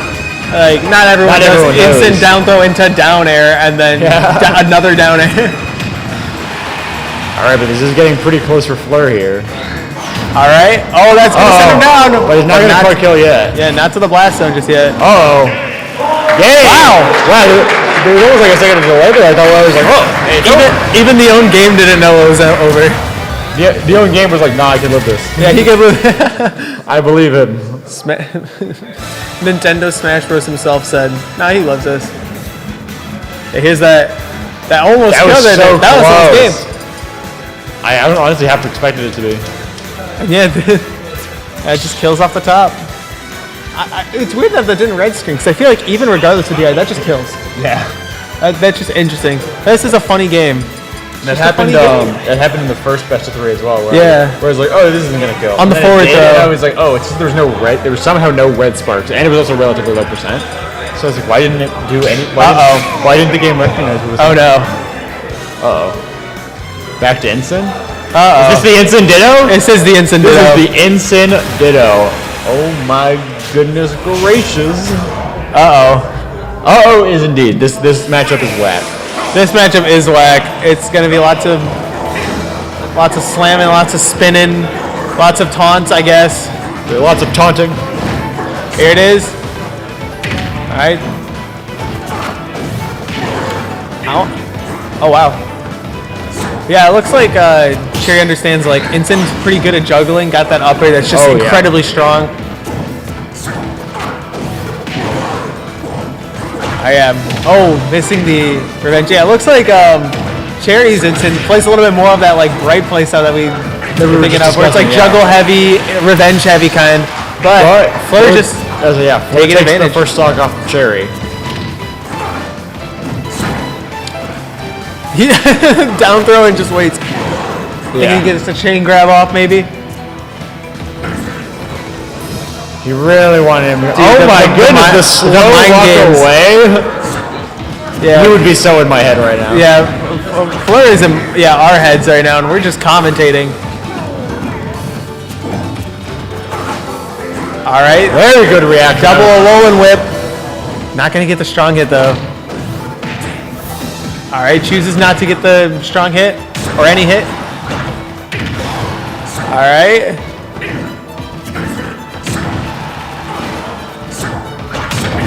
All right, gets the revenge. We're looking for a way back to ledge. Oh, gets the reversal! My goodness. Oh my god, drop off ledge hop, reverse up B. Crazy plays here from Fleur, just turning this game. I mean, he was praying for that for quite some time. This ain't Smash Brothers. This is Pokemon. Yeah. Run up Lariat. Run up Lariat is an option. I've seen that one before. I mean, Lariat is an incredibly strong option. All right, gets the down tilt, no up tilt after, but still gets the grab on the air dodge. Of course you go for the down. Fleur's just kind of making things up, but it's working and it's paying dividends. And that's going to be it. I think he didn't realize he had no jump. Yeah, no jump. Well, that's going to be it.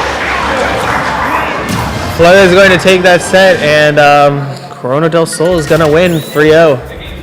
A very strong performance from Corona del Sol again, still undefeated. And they are now going on to the finals next. And I think they really demonstrated there with that 3-0, like why they are undefeated and why they are, playing so dominantly here. Without a doubt. And also it was nice to see some nice audience reception. They were giving a little bit of applause after that game. Yeah. Are you not entertained, guys?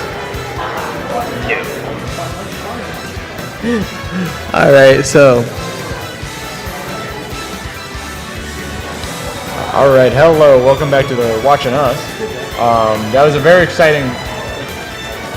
That was a very exciting set overall, and like you said, we are now going to see the matchup of Corona del Sol and Washington in the finals.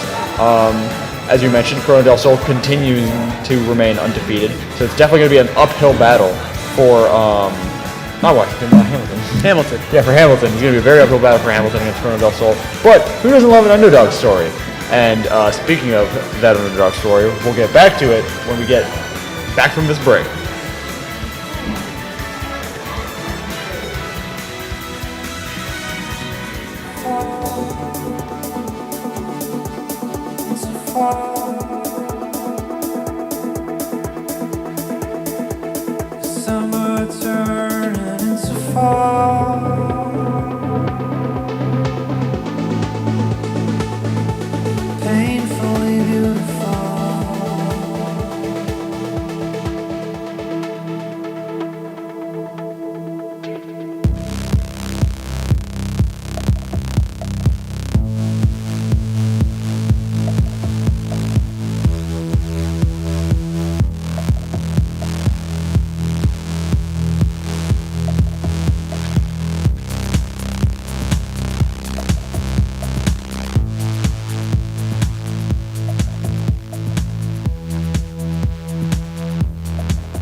my heart? Baby, could you take my pain? I want to be reborn. I want to see the northern lights by your side. Want to live again for a new beginning. I could give my life every dawn, only grave for now. I left again. I finally get to live now. That way so obvious. Oh, why am I the one to let go? I meant it again. I really get to be now. Oh, why the way is so obvious. Oh, why no one else when I let go?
The Arizona Interscholastic Association 2023 Esports Finals are brought to you by BYPVCC's Music Industry Studies Program, Union 32 Entertainment, Playfly Esports, Generation Esports, and a big thank you to them for making this event possible. Thank you, everyone. All right, guys, we are into our finals match for Super Smash Bros. We have got our matchup for you today. First off, we have got Hamilton High School. Well, give it up for that. Coming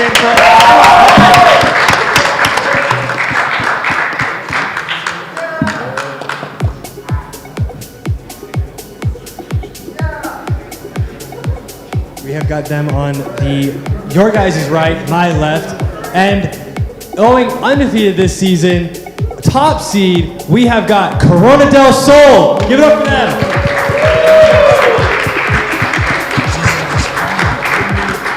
We got a great matchup for you guys. Finals match. Good luck to both teams, and wish you all the best. It's coming up.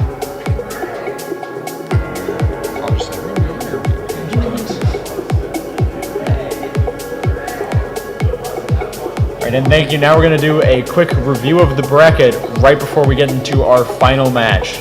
I'm going to pass it over to Srelmix. All right, so yeah, in that first match of semifinals, we saw Hamilton versus Millennium, where Hamilton would actually fall down 1-0 in the set, but then would bring it back and win 2-1 against Millennium High.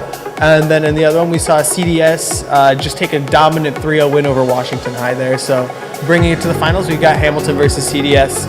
And CDS, again, coming off a very dominant win here, so they've got a lot of momentum in their favor. I mean, and as you mentioned, CDS also, just way back in the quarterfinals, played against Apollo, the team that eliminated them last year. So they've had nothing but success so far. And obviously the same goes for Hamilton, having to push really hard to get here. So it's a very nice matchup, very exciting to see. I'm pretty sure quarterfinals ended only a few days ago, so these teams are coming fresh off these wins as well. Fresh off these wins, right. Things are looking good for the teams, and it looks like they're talking about... They're probably talking about who to send in because, as you mentioned, it's I think it's going to be the two stars of the team. I was going to say, it's definitely Hamilton's, play to have... Zane versus Ziz, it looks like. That's going to be interesting. I would say that's definitely the play that Hamilton wants, is to have Ziz take out Zane potentially. But Zane could take out Ziz. You never know. Yeah. Because Zane and Ziz are both very, very good players. You've seen them both dominate at tournaments around Arizona. This is more frequent attendee of, different brackets, but locals. We've seen them both dominate. We've seen them both take names off of take wins off of big names. But anything can happen here, yeah. Like you kind of mentioned, these are kind of the stars of the team, but just the stars of the night, really. Yeah. The day, really, of how these state championships have been turning out. Just these two players have been the most dominant by far, and so it's very exciting to see these two play head to head. Yeah, but I mean, we are going to be seeing Rob Ices. Yeah, that was what I was about to mention. That's going to be the big thing here. Is the character composition is going to be quite interesting. I feel like Rob probably has a pretty strong lead on Ices. Really? Do you think so?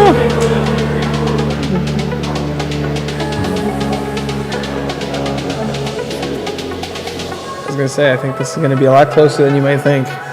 Oh, yeah. Ices kind of runs him. Really? These things are crazy on this character. He has no options. Yeah.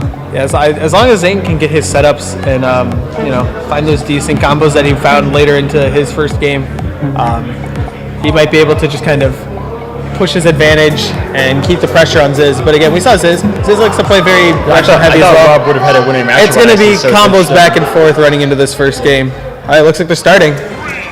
All right, and here we go. First game of the finals. Ziz Ono and Zane 08. All right, as Srelmix mentioned, the Ice Climbers are trying to push forward, but Ziz Ono is fighting back, pushing to the edge of the stage.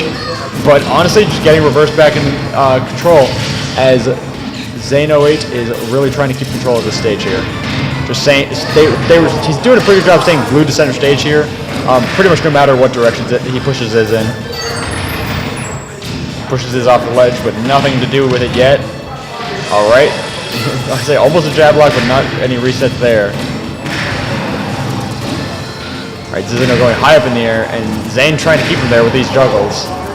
That was a nice desync juggle as well. All right, setting up that ice, laser off the ledge, and Zizino is able to get up with that. That gyro was blocked pretty handily. So here's what I was thinking. Oh yeah, there we go. I was just like, not only does Rob have pretty heavy damage to do stuff like that, pick up one icy pretty early, he's also just like, his moves like side B and back air are so big that they're just bound to hit both. And up air especially. And now Ziz is back on stage. You just gotta take out this last ice climber here. Wow. Oh, And he sets up that gyro at ledge there. It just makes it impossible for Popo to do anything to make it back to stage. And now, if Ziz can separate the ice climbers again, he could just push this advantage all the way to game. But yeah, looks like Zane's finding these combos and gets the up smash off the desync on the up tilts. All right, yeah, desynced up smash straight out of that freeze, and they're back pretty much reset to neutral. Like Sherlock said, this is going to be a lot closer than you might think. No matter which direction this goes in, both players evenly matched, titans of each team. They're going head to head. With Zane 08 starting off with another ladder, like we said, he definitely wants to keep Ziz in the air as long as possible. He's spinning around, but he's getting put. Ziz is obviously trying to separate the climbers a little bit, or he at least keeps getting those straight hits. He's just doing all kinds of setups with gyro. He's just walling off center stage right now with that gyro and those nairs. I think Ziz understands that he can't afford to make a mistake on the shield now because of just the threats that Zane has shown that he's able to put out on the stage. Yeah, especially because Zane is able to just burst out like that and just really come in swinging. And there we go. All right. Ziz back in the air. Again, Zane keep trying to force him higher and higher. Not to take a kill off the top, but just to keep him juggled. Wow, it is getting real close right now. Yeah, I mean every time Zane will just try and throw Ziz in the air and then shark him from below a platform. You try and juggle him.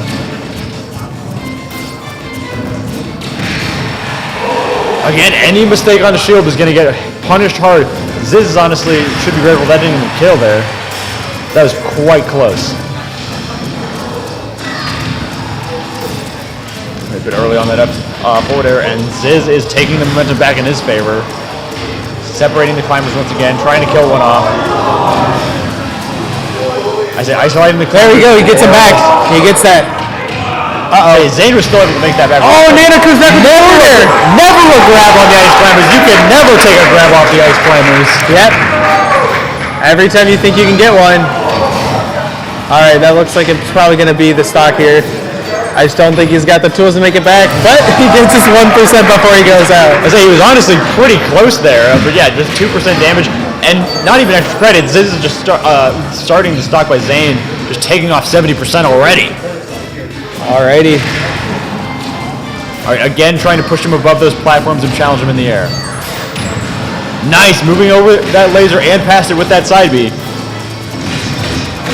Almost getting messed up by that gyro, but now they get to take advantage of it themselves.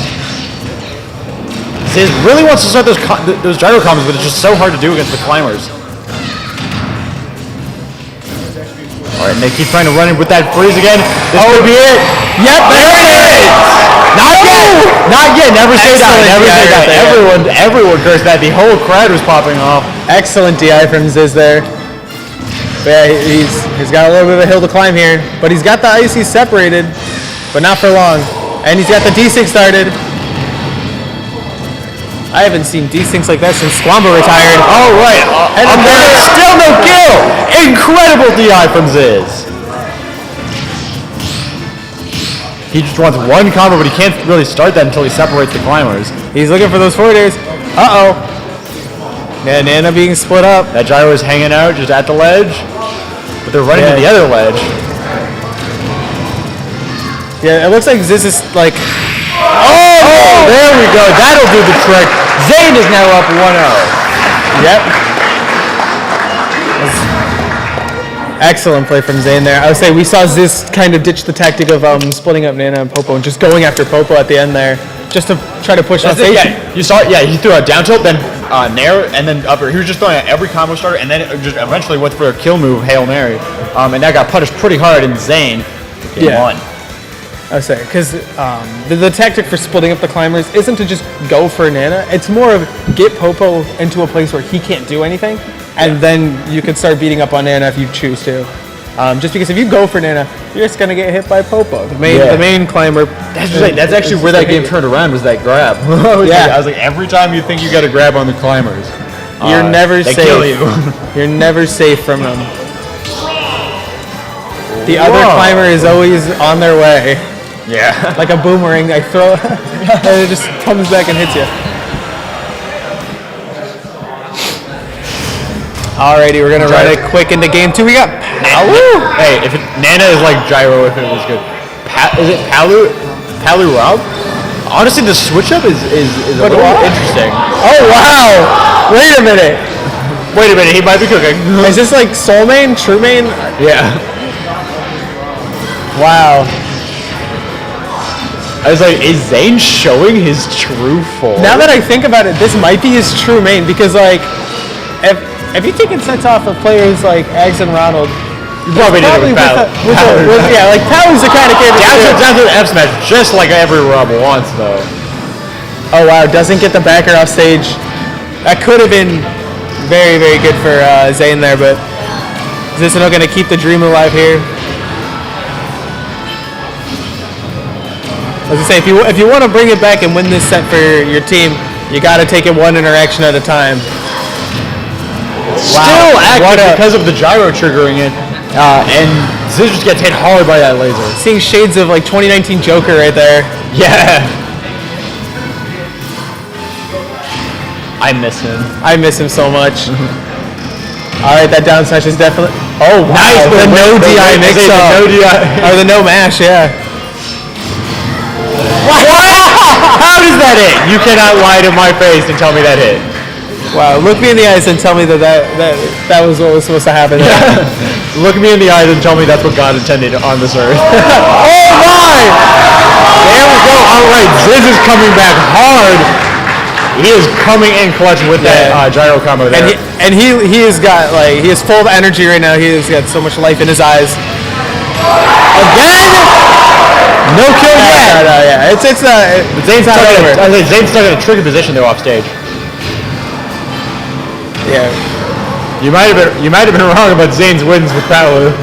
Yeah, I say he started off very, very strong here. It's just I think he's got a handle of it. Also, like Palu's much easier to combo than Icy's. Oh yeah. Wow! Wow! Perfect read on where he was going after that mash out. Perfect read on that. We've seen a lot of 3 stocks, but I don't think I've seen anything like that. Yeah.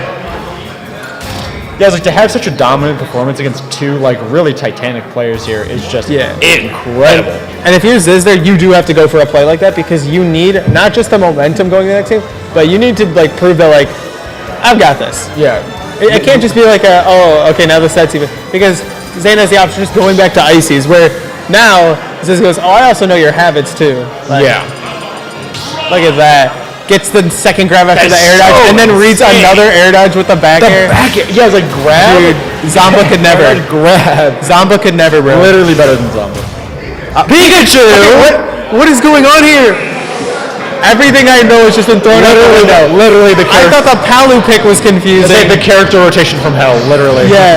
This is a good matchup for Pikachu, though. I mean, obviously, yeah. Like, is there a bad one? Yeah. Game & Watch, I guess, and Ness. All right, starting off strong again for Zane, but last game proved that no start can be too strong. Every lead is able to be, come back from. I mean, I feel like this is a good time. And then we're now in a game 3 situation on game 1 of the set. Yeah, this dictates the rest of the set for the teams, and like, it really, really puts a lot of pressure on your teammates. So you got to bring your all here. All right, Zane finding that back air at his shield, though. Oh my gosh, he's just keeping the pressure on, finding these grabs, keeping the, the ledge traps alive. Nice forward air to grab. Oh, there's the thunder out. There's that thunder.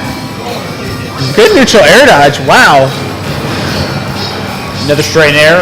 I was thinking that the Pikachu pick probably is here. Again, So it's probably the combo power that he had with what he was going for with Palu, but still like the small-bodied aspect. Oh my god! Yeah, no tech on that back air. there.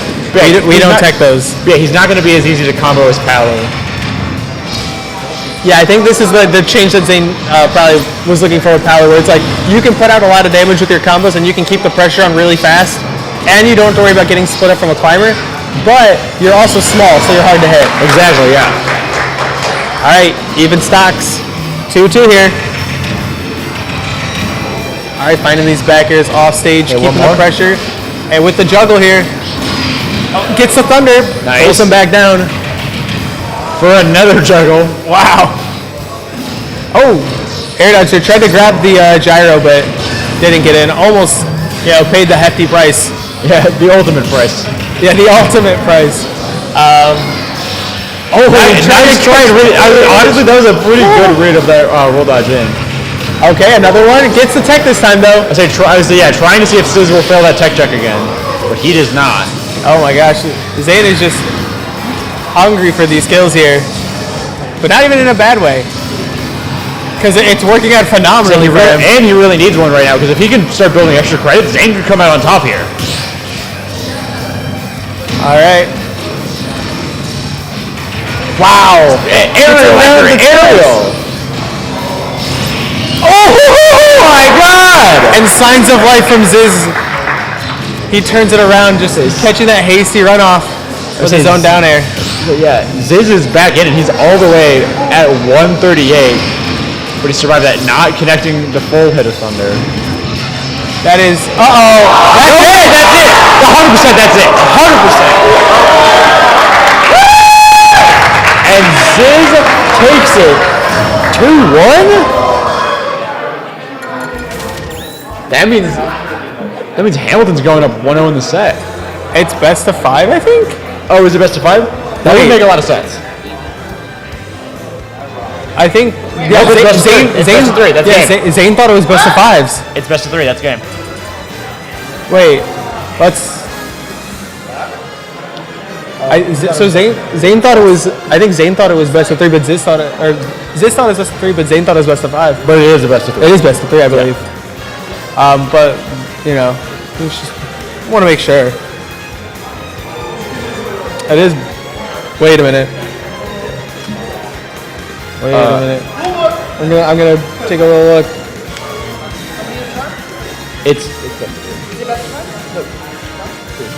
It looks like it says best of 3 here. Yeah, they were all best of 3. Those are still very good games, though. Yeah. It seems that all of Corona del Sol believe that it was best of 5.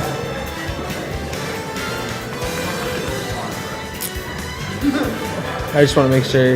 It looks like they're checking the rules right now. I mean, yeah, I understand. Checking what's written. Yeah. Oh, that is unfortunate. Yeah. Pikachu pick did almost work out for them, though. The Pikachu pick could have went absolutely crazy. Oh, here comes Andrew with the information. Why are they making Andrew the bearer of that? I don't know. But thank you, production. This is Andrew, guys, out there on the stage. Hi, Andrew. Andrew is our production guy. He is the best. Thank you, Andrew. The best. I would. Andrew's the Let's best. debate the merits. Let's go, Andy. Woo! Woo! Thanks, Andrew. All right, I think they are All right. setting up their next player officially. Yeah, it looks like. Oh, wait a minute. Oh, it is best of 3. Yeah, Yeah, I know. that is unfortunate. That's what I keep saying. I feel like It was well played, regardless. I feel like Zane wouldn't have gone Pikachu. Probably I feel like- on I feel power like- game too. Yeah, it's one of those things though. It's like that each game is as important. Yeah. So I feel like even in the best of 3, he would have gone another character just because Yeah. he's confident. That And is he has all the right to be confident. Alrighty, so it looks like they're sending in their next players. Oh my goodness. I'm just trying to feed it to him. Yeah, man. Yes, This is Pruns, I believe, the right? games are Pruns? best of 3, and the sets are also best of 3. Just to confirm. I believe this is Potato 7 coming in for Corona del Sol, and I think this is Prunes, if I remember correctly, from Hamilton. Yeah, but yep, that is the two players coming up, Potato 7 and Prunes, just like Sarah said. Yeah. Who are these?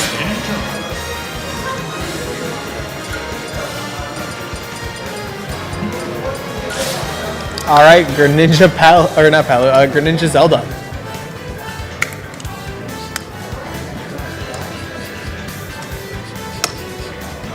Breaking Stromix's teeth on the other side of the camera. Yeah. Don't worry about it. All right, waiting for the thumbs up. I think they got the go ahead. Yep, they got the thumbs up. All right, we're bringing in set number 2. Yep. And with Corona del Sol with their kind of foot on the back pedal, whatever the phrase is, I don't remember. Whatever. Well, I think you would say that Hamilton has their foot on the gas.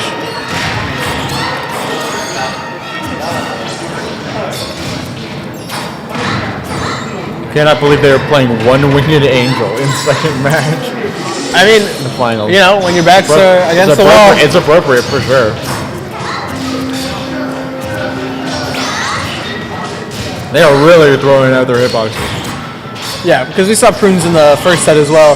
That Prunes tends to favor these high-risk moves such as Smash. fully charged shuriken, up smash, full hop forward air. There's a short hop forward air. Keeps tomahawking with full hop as well. There's also the occasional side beat just like that, yeah. Elevator, but not gonna kill yet. Potato does like to use that offensive up B. There's that elevator. Not gonna kill Still though. not dead. Good spacing on that Phantom. Wow, that side B gave Potato a nice lead here. In's Flame. That side B is honestly really easy for a lot of people to underestimate in terms of range and power. Yeah.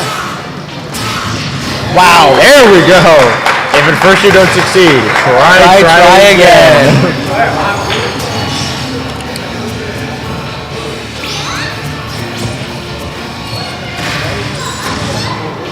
Wow. Uh-oh. You're getting mixed up a little bit. Prunes is hopping. Yeah. Just kind of doing a little bit of movement here, a little bit of footsies, trying to psych him out.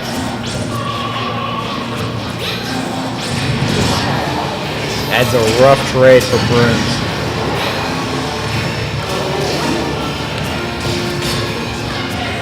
No sweet spot.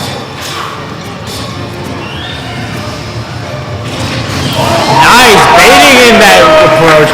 Sometimes you see someone charging a fully charged F smash and you just think, I can make this in time. And you never can, especially when it's disjointed like that. It's always nice! really well. The short hop fade away back air. So yeah, finally that sweet spot that Potato was looking for.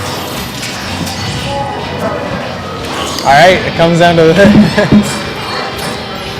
final stock in game 1 for them. Uh-oh.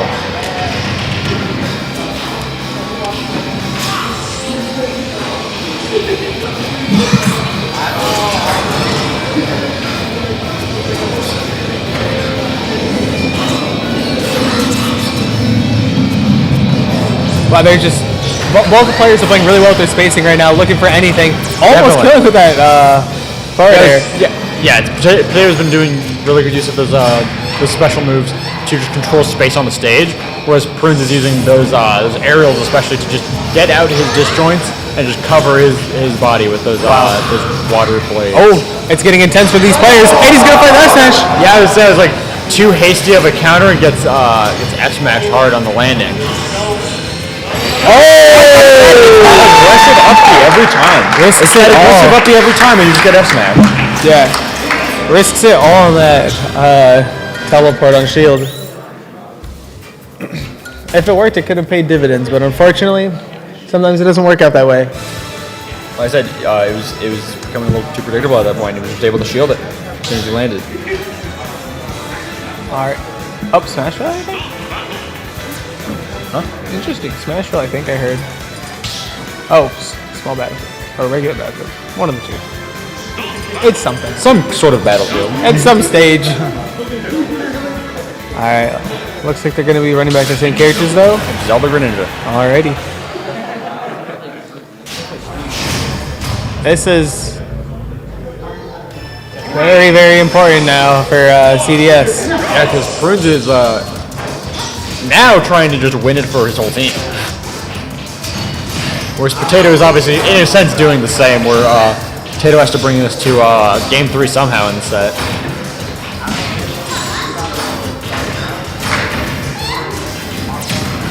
Nice, there's that side footer. Oh my god.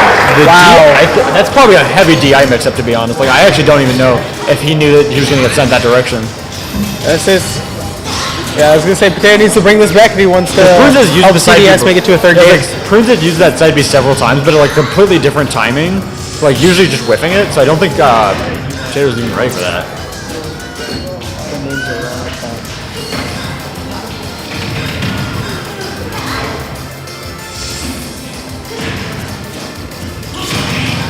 Oh. Just waiting a little bit. Mind games. Nice, Prunes catching that with an up smash. Yeah, I'm pretty sure he was able to get that out because I think Prunes is using Smash Stick. I think he's using Smash Stick because he's getting his fast reaction. That's actually a good point. Because he also got that S Smash out of Shield. Yeah. For a lot of players, cool I feel like would have taken a little bit extra time. So he might be running Smash Stick to get these fast Smash attacks Especially out. because he didn't charge it at all. You're right. Yeah, I think also you're down tilt right. to run up smash is probably made much more accessible with the up smash stick. Yeah. Nice! Hitting that forward for going to break down the Phantom. Okay, now Prunes is up. So there's that aerial, and Prunes is now up 3-1. Ziz is smiling a little bit. He's enjoying himself. Prunes is hoping to end this part of the set right now, for sure. All right. Nice, that short hop nair. I'm just trying to deny space right now. All right, gets that up air, chasing. Wow. What? No. That dash dancing just a little bit too far, getting caught up in that smash attack. It takes one down throw to change the world. One down tilt F smash, to be honest. But it's interesting that Prunes like almost exclusively starts combos with dash attack. See, it's a very good burst option. It is, yeah. He likes that down tilt. Actually, putting up really a lot of pressure on Potato's shield. He is cooking.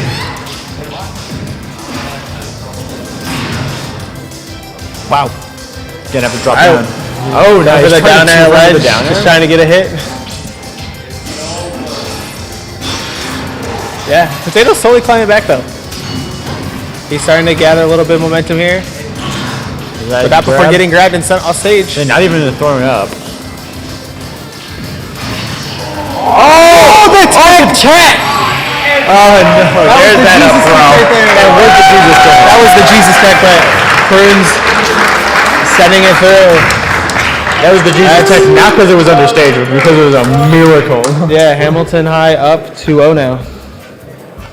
That means for all intents and purposes they win the set, but they are still going to play out game 3 just like last time. Yeah, it looks like they're just going to play out that last set here.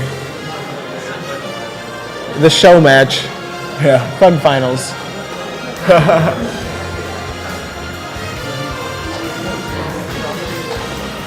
One more for good measure. And looks like Shen is going in to play against Fleur. Wonder what strategy Fleur is going to go with this time here. Yeah, because Fleur was in the last show match, basically. Yeah. Yeah. Fleur is He's the showman. A fan favorite, yeah. Crowd favorite. The people's Fleur. champion. The people's champ, yeah.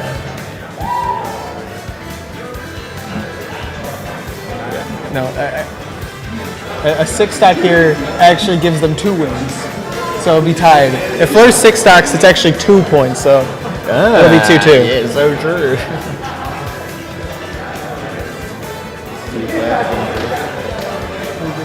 I say this is especially interesting because can you imagine if Corona del Sol goes undefeated their whole season and then Hamilton 3-0 them in finals? That would be crazy. Yeah.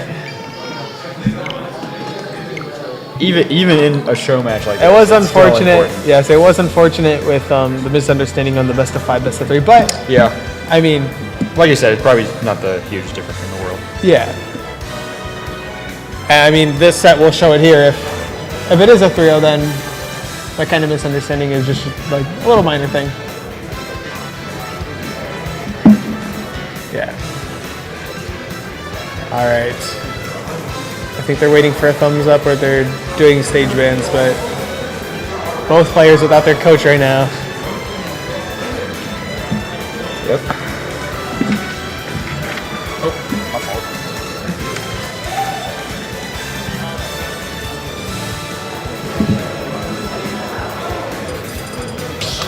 All right, they're going to PS2 here for the final set of Smash Bros. Yeah, this is the last set of Ultimate for today. So let's just get right into it, to be honest. Isabel Violet. Yeah, we started off the day with Violet, and Yep. now that's how we're ending it. Yeah. Violet Isabel. Ashes to ashes. The Lord giveth Violet, and the Lord taketh Violet away. Yeah, please take it away. All right, Fleur and Shen, here we go.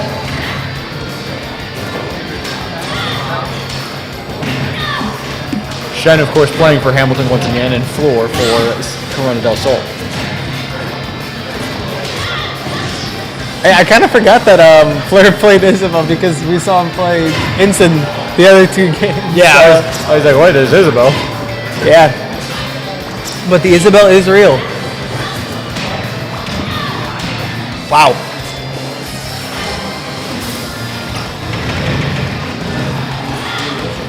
Racking So up much mileage off of Yeah, that so boy much rocket, mileage. as always. racking up damage fast.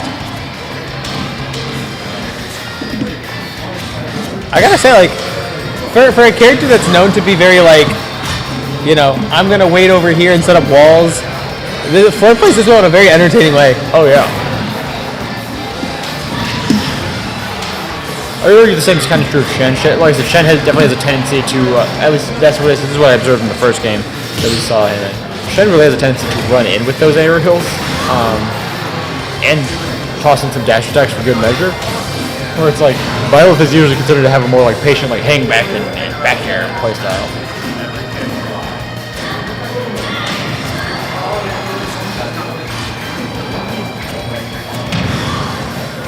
Yeah, the only thing is if you play too patient, wait and shield too long, you just get grabbed. Wow, nice footstool. Oh, I don't like the footstool, but still making it back. I did like that footstool. We are almost 2 minutes in this game and not a single stock has been taken yet. They're just on that level. Yeah. These are professionals. Wow. Alright, catches that stock with the Lloyd Rocket. Very, very nice play there. Alright, getting something going here. That slingshot's just it's so tricky to get around. Sometimes you have no choice but to get hit by it. Yeah, and it's so good at halting. It's definitely very tilting, I would say, because it's not that much damage. It's just little hits over and over again that constantly put you in stun. Really. Yeah, So similar to like, what do I do? Yeah, similar to like Falco's laser, where it's like you get hit by it and you're just kind of stuck in place. It doesn't hurt you that much, but yeah, you just it doesn't halts all momentum you have. It doesn't do it. Yeah, I would say it doesn't do a lot of direct damage. It does a lot of damage to your momentum and your mentality even.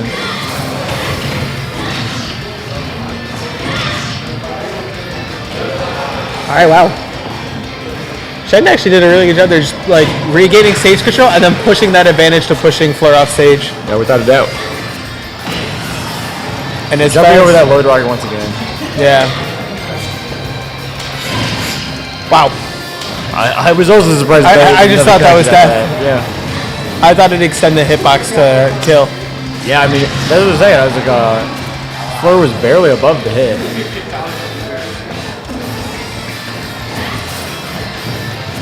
All right.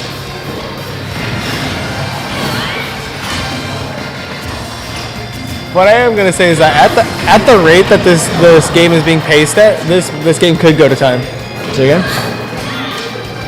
Well, yeah, they And the last set of finals is a timeout. There would be no way. Nothing is more waves to the crowd. I would say nothing would be more like indicative of Smash Brothers. Yeah, I would say Flores like took that stock, waved to the crowd, and nobody waved back. It was so sad. It's okay. Okay, he has our approval. Wow, nice combo.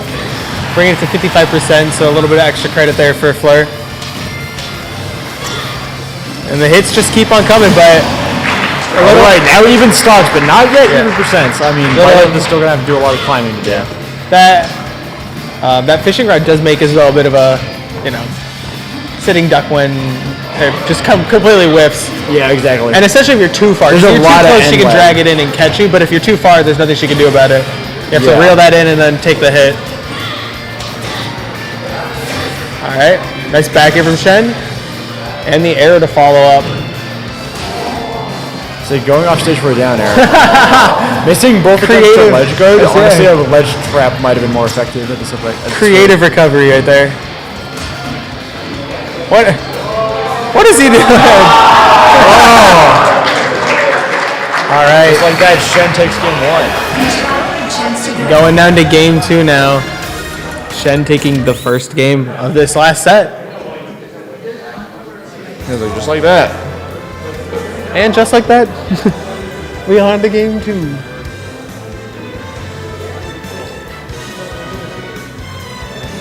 We're fixing the curtains. Fixing the curtains. Nice. So ready for game 2. I am Series 3 I am so ready for game 2 of Series 3 of finals. the finals of the AIA Esports State Championships. Super Smash Bros. Ultimate. I'm so ready. I'm so ready. I've been waiting my whole life I'd say for I'm this, way more for ready this than you this are. game actually for game 2 I'd say I'm way more. for game ready 2 than you of set 3 Game 2 of set and 3 a 2 of set finals. Yeah, I've never been more excited than I am right now. All right. For a second I thought I saw Captain Falcon, but I think I'm just crazy. All right. Here we go, running it straight back. Once again, we have Fleur playing Isabel. And, He chooses to do homie stock before the game starts. how courteous. Yeah, keep the pressure on the center stage. Kind of block off Violet's avenues to getting combos or any of those hits with that sword. Look for it. Whoa, that forward air just didn't come out. That or it like hit the ledge barely. Wow, the top of that swing still hit. You would always be surprised. You would always be surprised in a game like Smash. Sometimes in Smash, moves just land, and no one can explain why. There we go, taking that kill off. A nice up air right there. And pretty much seeming intent to take this 2-0. Let's see. Yeah, Gotta see if Isabel takes pull it off. I am a little surprised we didn't see the Ensign. Maybe next game. Wait. If Shen comes out on Yeah, top. say. If there is. Fleur comes back on the top, right?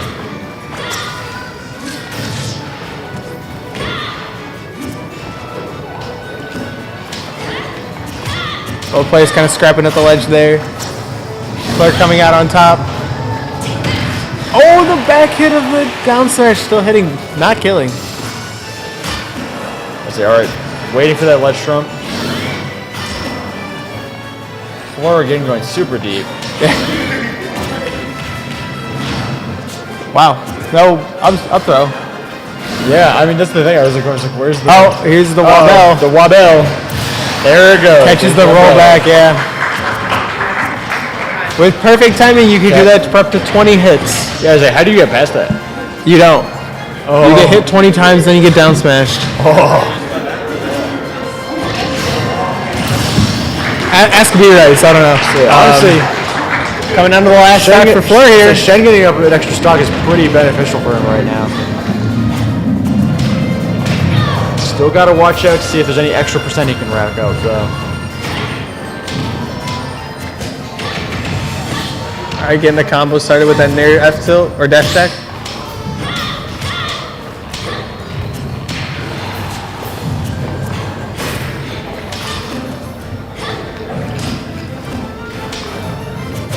I think this is where you go for like that. I think this is where Shen goes for that like big play just to be like, it's over, it's all over. Gotcha. You know? All right, Shen Oh! is definitely hoping to end this, but A nice Fleur dash is attack. staying in it. There's that up. There's the wave. No wave. We got no wave. No wave. No wave. He's taking it seriously now. Wow. Yeah, Shen be. He said this is serious business. Yeah, Shen and Fleur are serious right now. Never did I think I'd see the day where Fleur would get a fishing rod kill and not wave to the crowd. But here we are. He's such a changed person. Violet Change is still a person. I see. Yeah, Fleur just really trying to just stay around that way. Oh, there we go. tried to poke out that mine, but ended up getting hit. All right. 113% on Shen right now. Yeah, it's interesting how quickly this came back to even.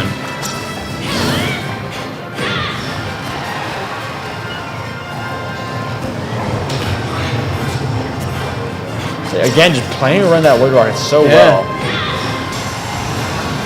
Here comes the arrow.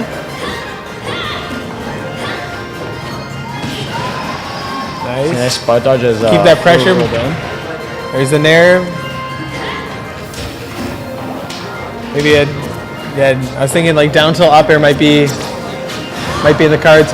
Not There's gonna that up kill. throw, but still not killing. Oh, that fishing rod was so darn close. I think that's what we're waiting for. Is that either like a back air or a down tilt up air for Shen? Not gonna take it with the dash attack. But it is still as close as ever. 135 to 140, all tied up, and honestly, All right, going under the stage. Down air. And that is the set, and that's the whole thing. That's it. It's over. Curtains. Bobby Scar. Curtains. Scar curtains. Yep. Yeah, it gets the grab, and then with the re-grab, you don't get to regain ledge invincibility. So Now, if I'm not mistaken, that's the set 3-0 for him. that is a set 3-0. 3-0 win for Hamilton. Hamilton incredible is play going there. to be your state champions. Now here comes Evan. State champion, Hamilton High! Congratulations to you guys. You played a great match. Congrats to Corona for making it this far. But coming out, we have some folks from PVCC who will be giving us our awards. But first, while they're getting everything set up, we're doing a little bit of an interview. How do you guys feel?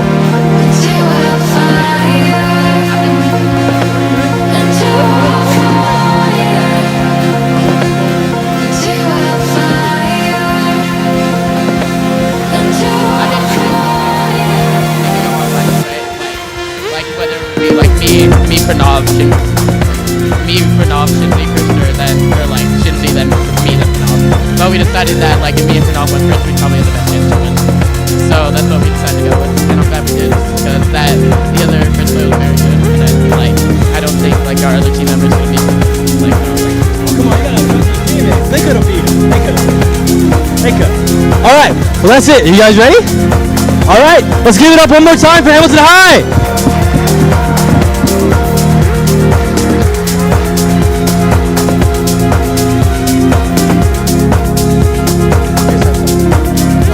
So, first we're gonna have Corona get their awards. First off, I'm just gonna go through. You guys can say your titles. Fleur. Come on, give it up for him! Give it up for him! Zolas 216. Right? It's awkward, but it's the way it works. Zane 08.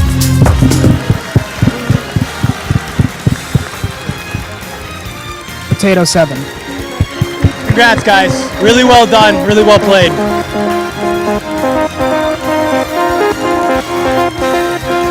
Pose, guys.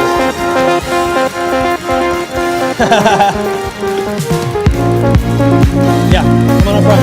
Get a photo with you guys.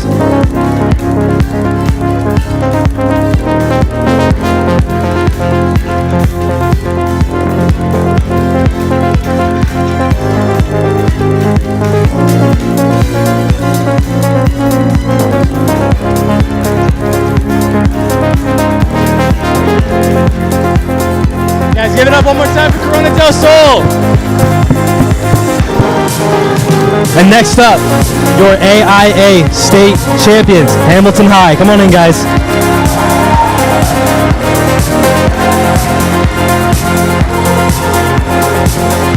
I will hand this off to you. You guys can say your tags and which one. Easy. Bruins. These don't know.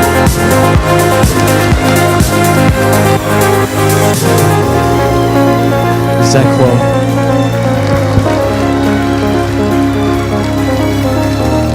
Congratulations, guys. You did very well. Congrats on the win. And here's your trophy. And you guys get a banner. Heck yeah. Stay here with me. You're all I see. When it all falls down, it all falls down. Try to believe I won't let you down. Congrats, guys. Your 2023 AIA State Champions, Hamilton High. And we are going to send it back to our casters to finish it off here. We will be going to Rocket League here in a bit. Back to you guys. Great event today, a bunch of exciting matches. We all had a lot of fun, and congrats Good. again to Hamilton High. And yes, thank you so much for joining us today for the AIA 2023 Super Smash Bros. State Finals presented by Nova Home Loans. Be sure to tune in again at 1 p.m. for the semifinals and finals of Rocket League. But for me and Ceramics, we're going to go, and we will see you soon.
The GCU esports community is super competitive, but we pretty much split it right down the middle. There's one half of it that is really into it for the competition and for getting better and doing better and competing at a high level. And then there's another half who could care very little about it and who have a ton of fun. So it just kind of depends on what side you're on.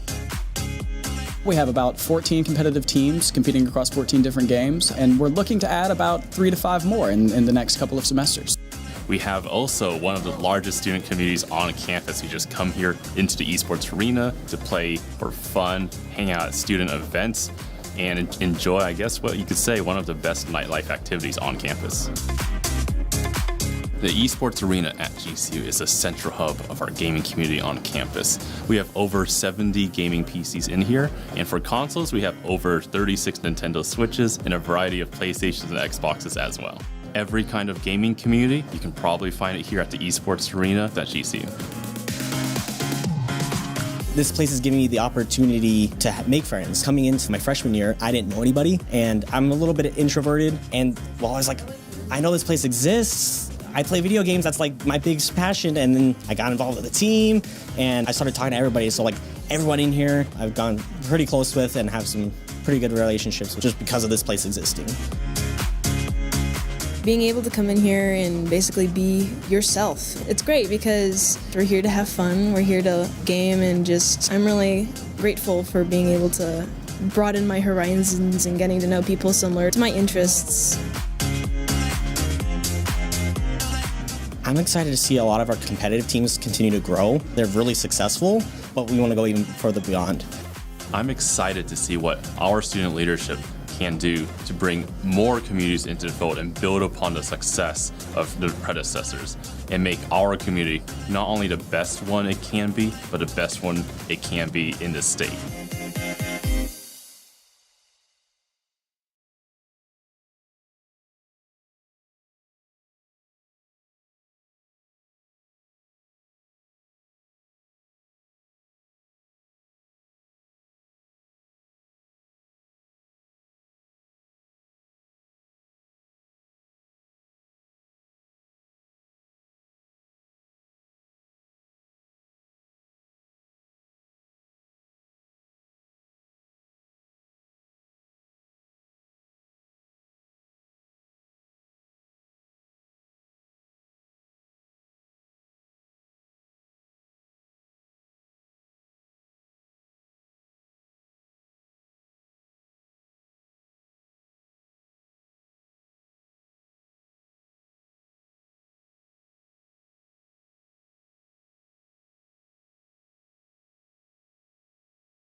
So we do apologize. We've got our handles underneath. If you want to follow us on Twitter, go ahead and do that while you're waiting. Check out our cool tweets and everything that happened.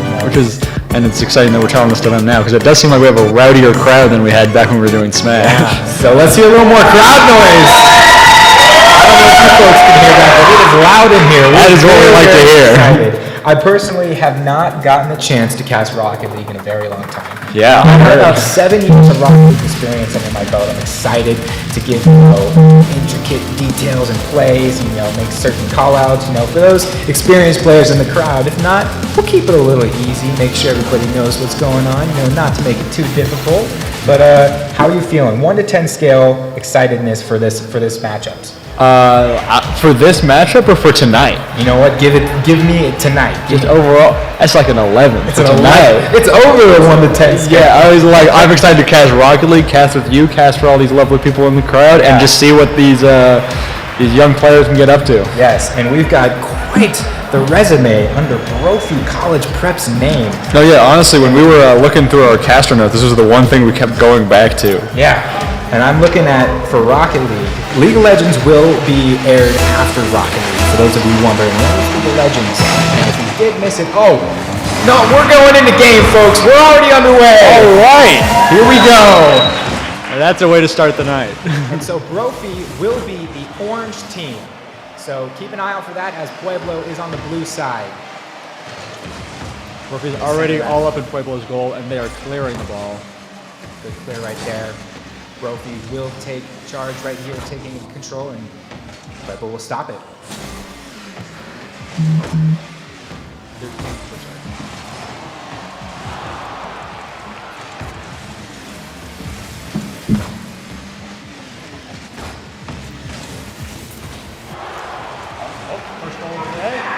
There we go. There it is. Nice double tap from the blue team there. And just about 42 seconds in, we get goal number 1 from Pueblo. Let's keep this show on the road. And a quick kickoff right there. Brophy will take it up the wall. They'll try to center it middle. 2 jump.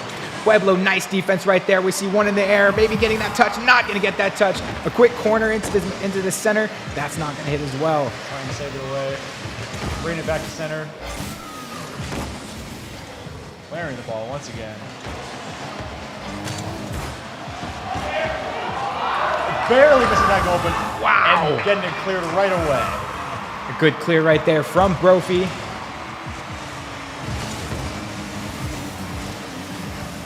Keeping this inside of Pueblo's side of the field right there. There comes Brophy. Another off the backboard. This could be a good opportunity for a goal. They get one to go. I love Costco Pizza. And I'll tell you something, Amuse. I myself love Costco Pizza. Only 3 minutes, 30 seconds left. We are all tied up. $50 Costco Pizza. I was like, all tied up this close in already. There's Kit Kat's bar trying to get a center in, and a Brophy, remember, will not be able to touch that as it still stays side. We're seeing a lot of offensive pressure right now from Brophy. Yeah, they were scored on first, but they really have not let up since. They have just kept it all up in Pueblo's goal. There goes the center. Pueblo hitting that high, making sure that if someone wants to go for it for Brophy, they're going to have to use a lot of boost. So they're going to have to use a lot of boost to get off the ceiling, yeah. And a nice and necessary clear right there from Pueblo to get a little bit of space back. Oh, nice, those just delicate touches in the air.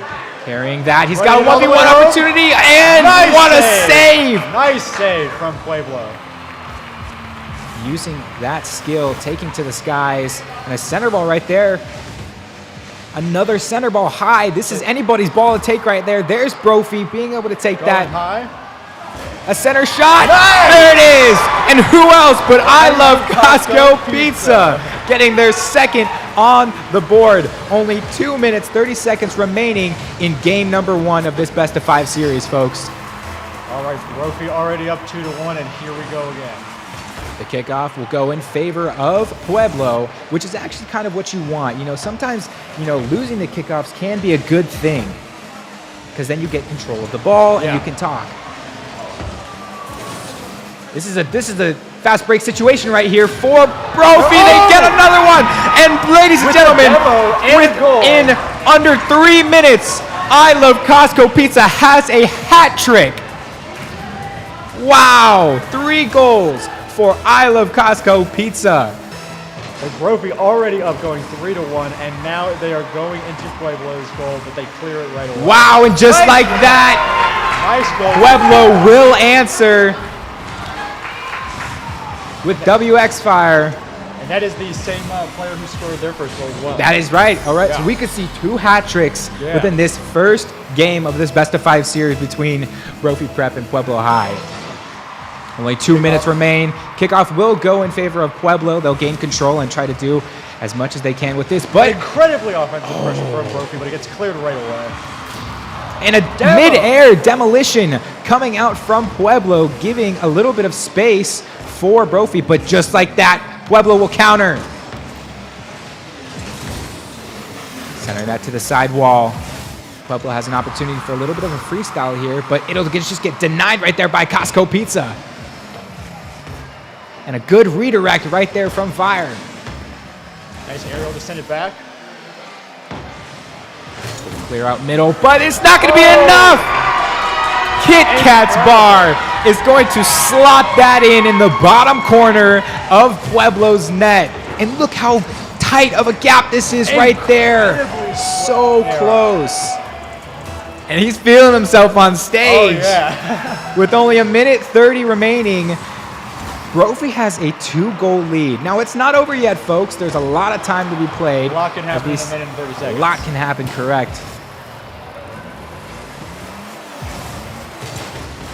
See a nice block right there, a good dunk right there from Pueblo. That's what they need. They need as much pressure. There's a good center right there, but Brophy will take control, take it to this wall. Nice Cookseer pinch off that side wall. Send that back to the side wall again.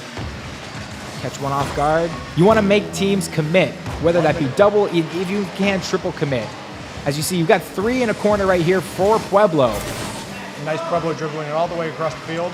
Looking to do as much as he can with it. Seemed like he didn't have much boost. See, there's very strong defense from Costco Brophy, too. Pizza's got a freestyle. Can he do it? No, it'll get denied by Pueblo on the defense. There goes Pueblo taking that side wall, grabbing that mid boost, seeing if they can get something going right now with 30 seconds remaining, but a nice clear right there from Brophy. Oh, and a nice musty off the wall. Can he get the double? No, 23 seconds remain. There goes that center wall. Good clear right there from Pueblo. They need to follow this up with only 10 seconds coming down to this clock. Down 2. That could be a center ball for a shot, but it's not going cleared to. right away. One more for good measure. Can they do it? The ball will stay in the air, and that will do it for game number 1, going to Brophy Prep College. Brophy College Prep, my apologies. Great start right there for Brophy College Prep. I mean, what else can we expect? We've got some individual bios we want to talk about, and folks, that man, Costco Pizza, is going to be leaving after this season. He is graduating, so congratulations to him. And who's taking his place? But Fast and Furious. Yes, so we are very excited for these next couple games. Let's look at the details and just kind of like, go over what we saw in game number 1. It seemed like, Pueblo, they got off, I think they scored first, correct? Scored first. That's a good start for them. And then we take a look, Brophy. With this resume that I'm looking at right now, I think it's 3-4 straight fall state and spring state champions, but we'll talk more about that as we go into game number 2. I have something I wanted to review about that after this game. And there it goes. It goes into the side of Pueblo. Maybe they can, stall some time. Oh, barely missed it right there. But this should give Brophy a little bit of time. Good flick right there. And it'll just go straight back into the defensive side of Brophy as they'll clear that out. Fast and Furious getting a nice mid shot right there. Oh, such a close one. A nice 50-50 coming out from Pueblo. And they'll take it to the offensive and just left of the net. And a good dunk right there from Pueblo. Those 2 defenders who have been on Brophy have been really clutch at this, always sending the ball away from them. Yeah, Syndicate going for that, not able to take control and take that shot. There goes Fire. Can he get that to go? He gets it to go! Brophy or pardon me, that is Pueblo. That is Pueblo. That is That's Pueblo. Cypher, as A always. good 1-0 start just as they did last game. Can they keep this momentum and follow it in through these next 4 and 14 seconds? Just like last game, they scored the first goal, but let's see where And that leads them now. Just barely a great save coming from, is that pizza? Is that Costco pizza? No, I do not think that's Costco pizza. Nope. Oh, they're really all One on scrapping the over the wall. ball now. He's got no boost. A shot over. Oh, Very great good save right there from Pueblo's defense. No boost, and Kit Kat's bar will come in for the follow. Just like we were saying last time, Pueblo takes the first goal, but Brophy starts to bring it back. That's right. And so what Brophy was doing right there is they were boost starving Pueblo on defense. You can see both defenders right there seem to struggle to get to the ball because they didn't have enough boost to get there. So it's very good, pick up those penny boosts around as Pueblo gets a nice clear into the defensive side, and they're going to be able to get there. Oh no! An own goal unfortunately comes out, and Nyla will get a cross-field goal. Wow. Such a that was honestly a great save right there. Yeah. And I could tell that Brophy wanted to, get that out of there as quickly as possible. Yeah, they just fumbled it at the last moment, unfortunately. They're going up high. Take to the skies. Good dunk right there. Pueblo gets a nice Saving goal it right this there. time. They got to touch that. They got 2 people coming in, 2 people committing for Pueblo, which means only 1 remains on defense. And a good flick right there, but we got someone coming back on defense. Center ball. A good clear right there. Can he get another touch on this? It's a fake. He gets the pitch into the ground, and who else but Nyla? Wow. Taking their time and taking to the skies, using that fake right there from the teammate to get a nice ground pinch into the bottom left of Brophy's net. Wow. All right, and the next game starts up right away. And this is exactly what I mentioned at the beginning of the show was, oh my goodness. Wow. As soon as I want to start talking about something, somebody else scores, and it's Kit Kat's bar. Just full send straight away. And that's a dangerous thing to do. Gaining control of the ball is such a, huge aspect of the game, but doing it that close to a net can lead to situations and scenarios like we just saw. It's certainly a Hail Mary. 58 back into the mid-court of Brophy's side. As Nyla will come in and try and get a touch on that. Nice clear. Another double Keeping it touch back coming in, though. possibly. Good clear right there from Brophy. Another center ball into the middle for just a just barely close missing shot it. right there. Another center ball off the backboard. And another clear. Wow, Brophy seems like they are running on no boost, but somehow making these saves. And a good clear 50 right there from Pueblo as they lead by 1 with 2.5 remaining in this second game. Another dangerous thing to do.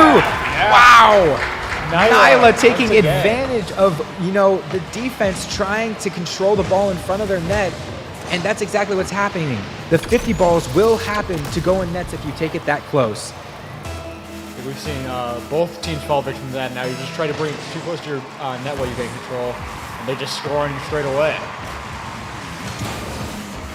Brophy getting a nice clear into the midfield for Pueblo as they'll just clear it right back to Brophy. See a demo on one side. Costco Pizza will turn and grab that boost, flick it over. Nice center, or nice clear to the corner right there for Brophy. Another As demo. they take to the skies. Can Costco Pizza get another touch on this? No. Which means that is a pinch! Oh my! How fast was this? I'm going to say 100 miles. 92 miles per hour pinch from Pueblo. Look at that, folks, in the top right bins. Wow! As Pueblo takes a 3-goal lead with just under 2 minutes to go in game number 2. Pueblo is really solidifying their lead this time. Like not like last game where it slipped through the cracks. Yeah.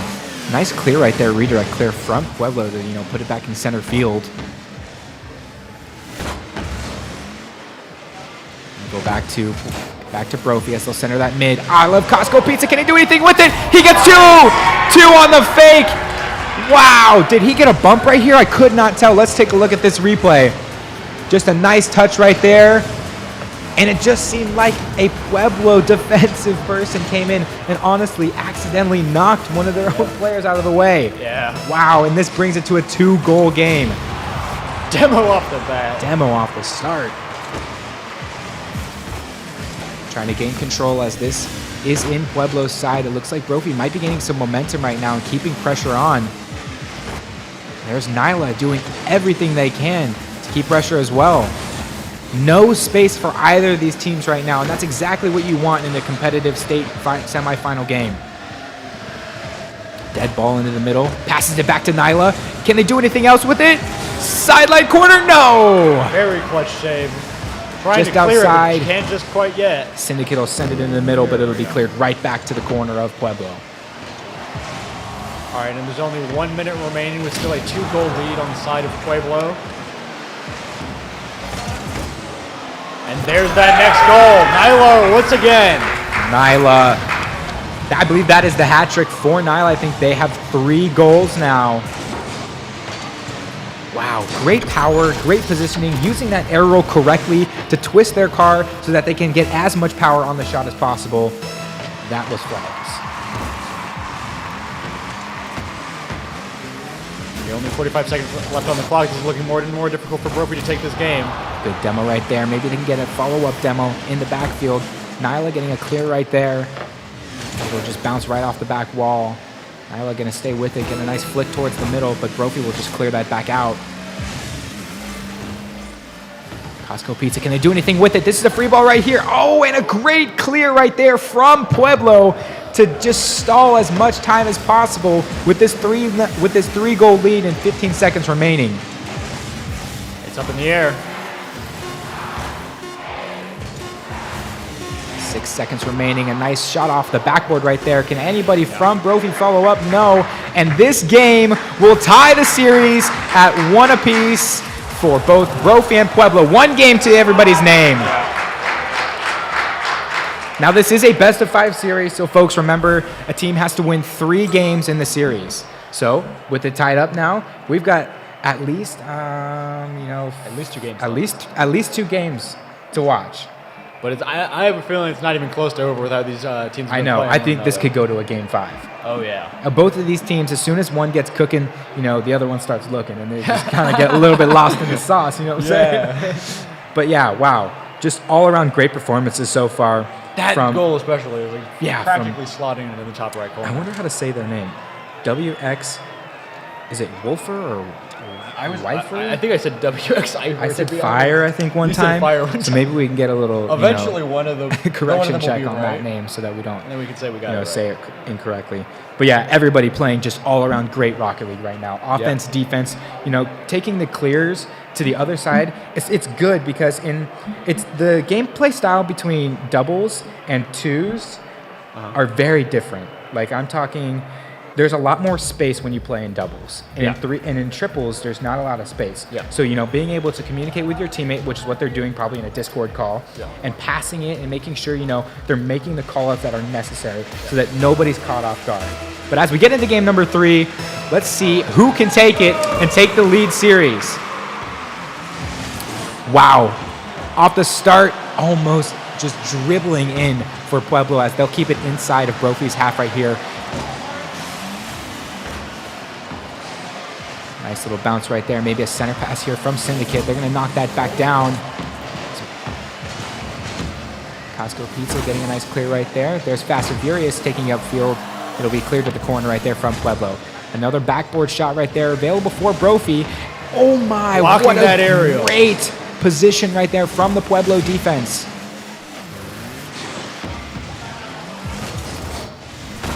Shot on goal right there from Fast and Furious. Not able to make that one go, but this should go back in possession of Brophy, but that'll just hit the ground. Unfortunately, a nice little pinch off of the front of the car. There's a shot on goal. Can they save it? Yes!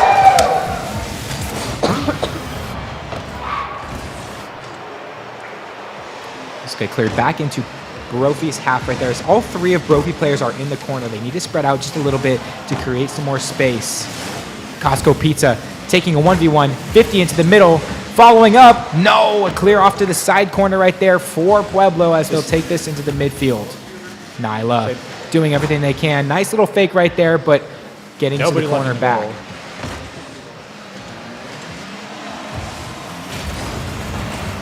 Really just back-to-back strong defensive plays from Pueblo. It's an open net right now. They can do it. There's the goal. A minute and a half, game number 3. The first goal goes to Brophy. Fast and furious, positioning quite well right there. Watching for fakes and, you know, honest, just accidental misses too. Yeah. So that's what you have to be keeping on your toes in these games right here. Nice redirect right there on net. Syndicate will be able to save that off to the side corner. 2 and nice. Oh, 2 right there for Pueblo. Able to save that and clear this into the backfield as Nyla gets a flip reset. Is going to backflip into that. Wow, close one right there. All 3 Brophy players on the offensive right now. They have to be careful that a big clear doesn't come out from Pueblo. They'll keep it in. A good bump right there and not able to make that one leave. Wow. Pueblo now trying to run home free with it. We're getting it cleared back to the center. Sent back to the goal. Wow, another impressive redirect clear right there from Brophy. Leaves the net open. Can they get to it? They cannot. And who else but Nyla tying the game up with 2 minutes and 42 seconds left in game number 3. Just great reading right there. Taking a look at which Brophy players are turning to try and get the ball out of their half and turning back themselves, knowing they have more boost to tie this game up. Corner right there. Nice redirect into the middle shot right here. If any Brophy player has boost, they could get this off to the corner side for Pueblo. It looks like Pueblo is down boost right now. They need to get some boost in order to stay alive. But a great defensive play right there. Can he get that to go? Just right of the net.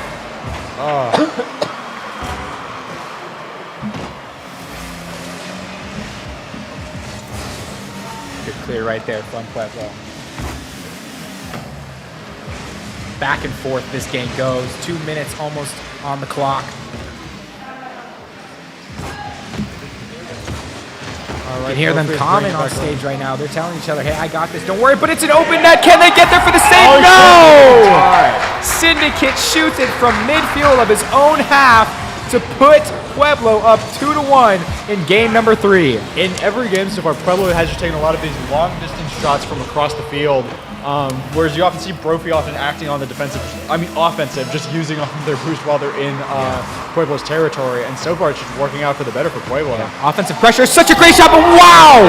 An incredible redirect, just as we say it. The offensive pressure works out for Fast and Furious, and he freestyles from his side of the half. And he's using his arrow perfectly right there to direct it into the right side of the net to tie this game up with just under 2 minutes to go. Just some great plays from both sides as we see that tie play out. This is in favor of Brophy right now. Brophy, they can't connect on that one, but a good clear right there and a necessary one from Pueblo. That's going back middle, and an incredible redirect from Pueblo. Oh my goodness, this is Rocket League. Wow! The gentlest touch. You're correct. That is that positioning of the car, being able to fly. This is what I say when I say that this game is so mechanically advanced. Yeah, you said it's the most technical game in esports. Good passing plays right there. Brophy doing all they can to keep pressure alive, but Nyla making another great clear right there, passing that forward to 4. Go up the sidewall going up inside high. The corner of Pueblo. A nice shot down. And this is a center ball right there. If they can get that. Oh, that's actually a good pass back right there. I like that. Not to give space to Pueblo, as Brophy will take control of this ball. Oh, and they put it right in the goal. And it just goes over his head. Like you say, who else but Nyla? Who else? Goal after goal. Wow. Impressive read right there. You need to be able to control that ball in your corner. That's where it can be the most lethal for clears, pinches, and all of the types of freestyles. This kickoff will go in favor of Pueblo, but they won't be able to finish that shot. Nice center ball right there from Pueblo. It'll be a nice clear ball coming out from Brophy as this goes back into the center for Pueblo. And it's just back and forth right now. It's just basically who can make the first mistake. So take this to the side. Good clear right there from Nyla. So both teams losing a lot of boost to get up high. And That is what you need right there. I love Costco Pizza. They are trying to bring this to a tie game before they make it to time. Great corner ball right there from Fast and Furious to give the assist to him. And the angle and direction of Costco Pizza shooting that ball, that is tough. Because had he shot it any more right, that's a blocked goal right there. But necessary with 35 seconds remaining to bring this within a 1-goal game.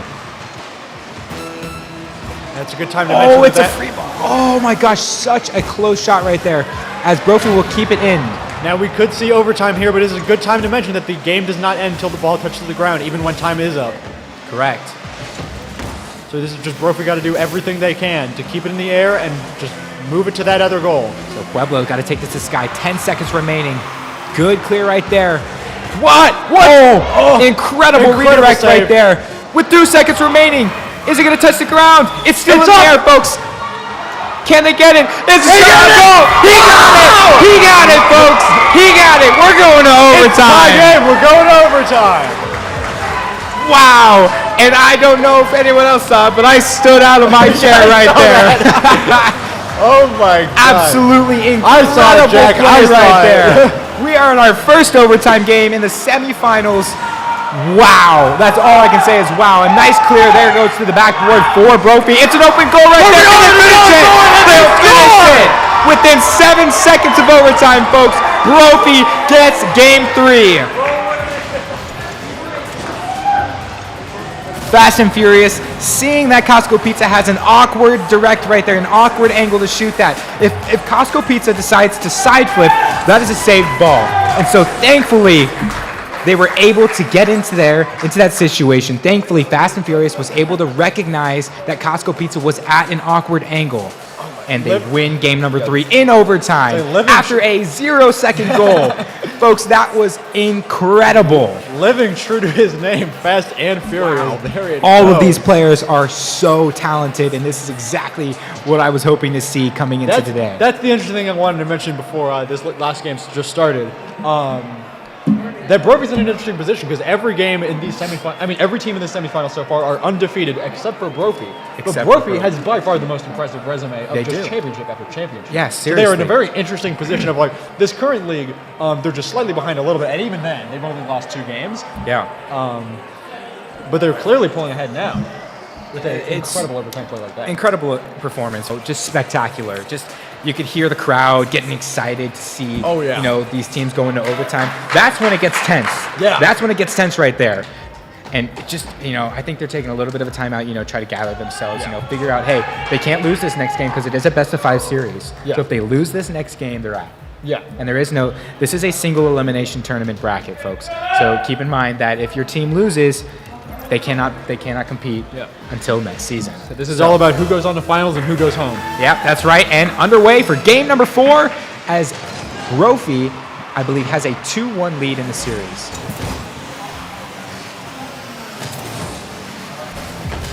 A good start right there for Pueblo, Offensive pressure. You want to come out swinging right now this late into a series with your season on the line. Kit Kat's Bar doing all that they can, having 97 boost right here for Costco Pizza. This is a shot opportunity for Costco Pizza. He gets it on the right side. Having full boost in a situation like that, it really pays off. Look at that, turning his car 90 degrees to the left and then front flipping using that air roll right or air roll left. I say right in between the two defenders. Right in between, splitting the defense, exactly what you want 30 seconds into game number 4.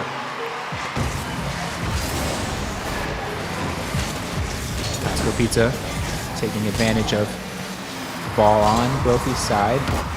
Good 50 right there. They'll get bumped right there. And Nyla's going to take this 100 pad, take back post of the corner.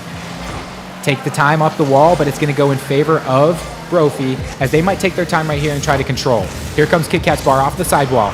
Nice corner shot right there. Try to get it into the middle. Here comes Costco Pizza. He centers it middle, but Nyla, who else to clear it out? 100 boost right there for Fast and Furious. 2 players jump 4. I say missing that 50. And it's gonna slip through. Right in. Wow. Fast and Furious makes that shot. It just strolls right in. So folks, this was a back pass coming from coming from Pueblo to try and get a nice better clear. And the communication seemed to have fallen right there, giving 2-0 lead with 3:49 remaining in game number 4. It's interesting that you mentioned it might have been a bit of a slip in communication because it really was like a thief in the night. Yeah. I was like, just the 3 teams going forward right as the ball slips past them. There's Pueblo on the There we attack. go. It's off the That's backboard, and they're going to be able to get There one we to go. tie. No, not tie, pardon. Go up or down by 1 goal. Wow. I still do not know how to pronounce this man's name. Is it Wafer, maybe? I don't wafer. That's actually not a bad thought. We will figure that out at the end of this series Be like, hey, and what's your apologize. name? 3:37 remaining. Pueblo down by 1 in the state championship, or the semifinals, pardon me.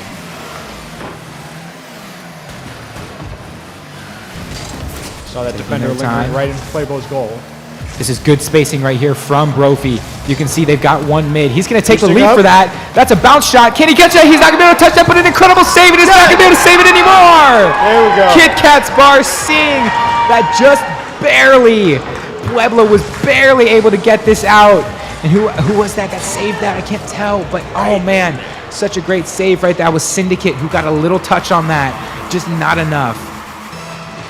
And Brophy already up 3-1, but there are 3 minutes on the clock, and we have seen how much can happen in just 20 seconds. And folks, just getting word, it is Wolfer, not Wafer. My apologies. But now we know, so we can hype them up even more. Go Wolfer! We'll make up for the mispronunciation. Don't worry. Don't you worry. Syndicate on the attack right there. There's Wolfer right there doing all that they can. There's an open shot right here for Pueblo, just off the sidebar right there. As Fast and Furious is going to take their time, collect this ball. Nice flick right there, but blocked right there as well from Pueblo. Wolfer trying to position 3 the in ball. the corner right there. Good spacing right here, right now from Pueblo. Trying to tie this game up or at least get it within 1. 50 to the side corner right there. That'll get sent to Fast and Furious. Costco Pizza, can they get that? No! Just off the side wall. Here's Syndicate. Syndicate Good clear at right there from 95 Wolfer. boost. Syndicate will take the back goalpost wall. And a nice clear, unnecessary clear right there from Nyla to send it to the opposite corner. Free ball in the middle, anyone's game. This is an opportunity right now. It's a 2-on-1 opportunity. No, Wolfer has a Just chance. too high. Kit Kat Bar will take it. Costco Pizza wants it. He said, I want it. And a good save right there. Again, necessary from Nyla. Wolfer, can they get it? Oh, almost got the double touch. Almost got the block on his own teammate's shot, but didn't. I was so close right there. No boost. Syndicate coming in after. Wolfer has no boost right here, but he's staying on the offense. A lot of cars on the field with very little boost at the moment. That's a good. Here we see Costco Pizza still at 75. Center ball right there. That's Wolfer. Fast and Furious will get a touch to the side. Costco Pizza gonna knock it back, but no communication right He hit there. his own teammate. This is an opportunity for Pueblo right here. That's an open goal. Can they get there? Yes! Score, and he does. Nyla reading the defense perfectly, not challenging this first challenge right there to turn back and say, hey, here's an open shot. Whatever they're going to do, they're going to have to hit it either where close. And that's what they do. And the defender unfortunately failing to redirect. Yeah, it was a great attempt at a save, but just what Pueblo needed to make this a 1-goal game with 1:10 remaining. Wolfer just missing that, unfortunately, which leaves Nyla the only defender left. Wolfer needs to be able to get this clear with no boost. Is it good enough? It got over 1. That's what they needed. Kit Kat's Bar going to take this third-man position right here. Maybe take to the skies. He will. 53 seconds on the clock. Missing that aerial right there. I Love Costco Pizza shooting on net. No. Can they follow Fast and Furious? Fast and Furious! Yes, he can! And now it's a 2-goal game with 45 seconds left on the clock. And I know we just saw Brophy come back from a pretty dire situation, but 2 goals is a lot big of a difference than 1. Even with 45 seconds left on the clock. Yes, it is not over. But Fast and Furious using all the right mechanics right there. This is an open net right now. Can they get to it? Nyla's going to take their time. Nice flick right there. Can they take it again? An unfortunate bump from a teammate as Costco Pizza is going to take their time. This is an opportunity again for Nyla to maybe come back. There's an open shot right here. Shoot it right now. They got it! All right, just like last time. 30 seconds on the clock, 1 goal game. That is Wolfer clutching up in time of need. And see, they saw the 2 defenders on the left. Yeah. They saw the back defender inside of the goal pointing to the other direction. Yeah. Where else to shoot it but that right side? Top right necessary. 30 seconds remaining. 1 goal lead for Brophy. Wolfer will send that back to his teammate mid. Good communication right there. It's inside of the back line for Brophy. Now, as the more this clock ticks down, it might become another situation of having to keep it in the air. 15 seconds right there. Control for Brophy. Free ball right now. Syndicate gets a touch. Can they get a flick right here?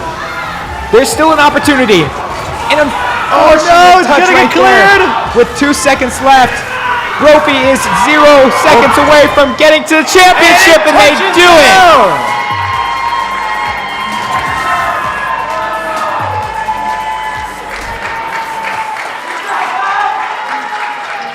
Brophy just barely holding on, preventing another overtime game there. And Brophy College Preparatory makes it to the championship final stage. They will go up against either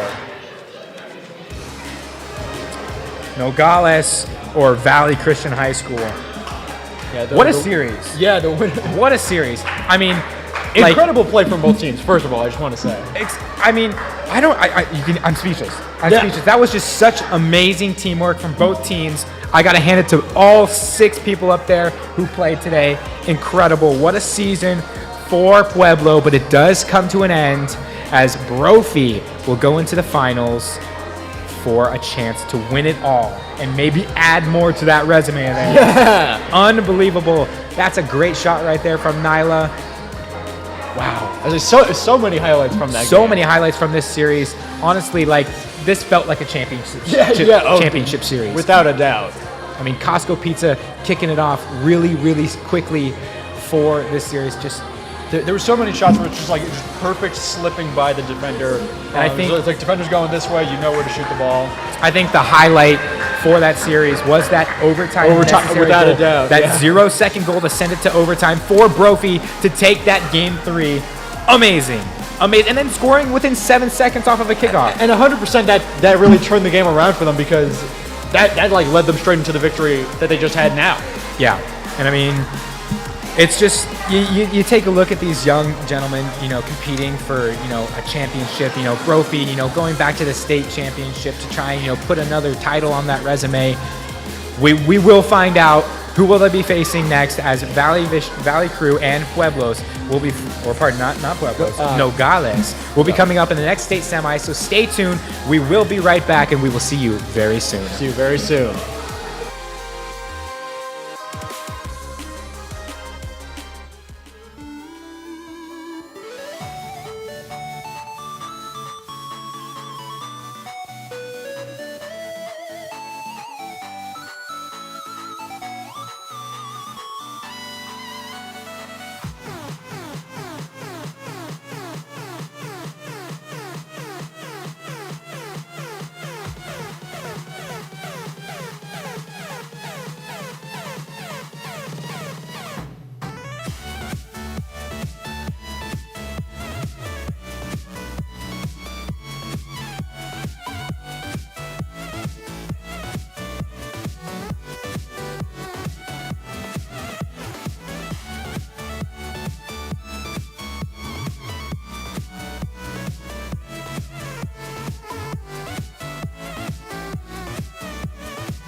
Alrighty, folks. We want to give a quick shout out to our sponsors. The Arizona Interscholastic Association 2023 Esports Finals are brought to you by NextCare Urgent Care, Ottawa University, Arizona, Oregano's, Raising Cane's Chicken Fingers, Valley Toyota Dealers, and just a big thank you for them for making this event possible. All right, everybody, welcome back. We have got Game 2 of Rocket League semifinals coming up. What an exciting first game, right? Rocky taking it in 4. I'd like to just give a thanks to our casters for absolutely having great commentary, great enthusiasm, and just giving us all a really good time. But for Game 2 of semifinals, finding out who is going to be playing Brophy in the finals, we have Valley Christian, and we have Nogales. And I will send it back to our commentators, and we will get right into this. Alrighty, folks, and welcome back. I'm Jack. This is Amuse. We are so excited. If you weren't here for the last matches, Pueblo did fall to Brophy Prep Academy, or Preparatory. It was a great match. Incredible. It was incredible. I mean, there was a 0-second goal to send it into overtime from Brophy, and then what did Brophy do?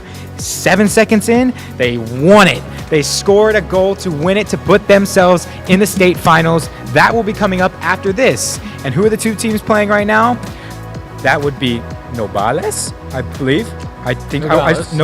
I want to pronounce it correctly. Yeah. And Valley Christian High School. So I'm going to do this one more time. Let's hear some Valley Christian High School fans in the crowd. We got anybody out there for Valley Christian? Come on. A little bit. We heard them earlier. And then Nogales, any Nogales fans? There we go. Yeah. All right. So we've got, these games are coming up soon. These young gentlemen up front on stage that you can't see right now, you will see eventually. They're dialed in. They're dialed in right now. This is to go to the state championship, and those are the logos right there. I like the logos. They look good. Shout outs to the creators of those logos. Yeah, and something I actually wanted to remark on. We talked about last time that Brophy was 9-2 and the other team was 11-0. Both of these teams are 11-0. Both undefeated. Yeah, both teams undefeated. That is the player lineup right there. We've got Trixie RL, Tato Potato, I'm going to say Sav. I think Sav is correct. And then we got Chef Chicago on the right side with Arduin, Gainfu, and I believe subbing is Knuckle McGee. That's a great name. That's a great McGee. name. I like that name. But yeah, just, taking a look at maybe some notes for, starting off with Valley Christian. Chief Chicago, has won the City of Gilbert Award for Student of the Month. They won it back in junior high. That's pretty cool. Nice. That's pretty cool. Nice. That's pretty cool. I like that. And overall, all these players, just phenomenal Rocket League players right here. I want to take a look at, Gainfu, who also won the horse freestyle tournament for the RL Summer 21 games. So I expect a little bit of mechanics out of Gainfu. I don't know if Gainfu can hear me up there, but hey, you better show us that freestyle. I expect a little bit of mechanics because freestyling in Rocket League is a pretty tough thing to learn. This is, again, we mentioned it in those last semifinal games. It's all about car control. Being able to control your car in the air and turning the right way. Getting certain resets and flipping. It's so mechanical. And as these teams set up, we could talk all about it all we want.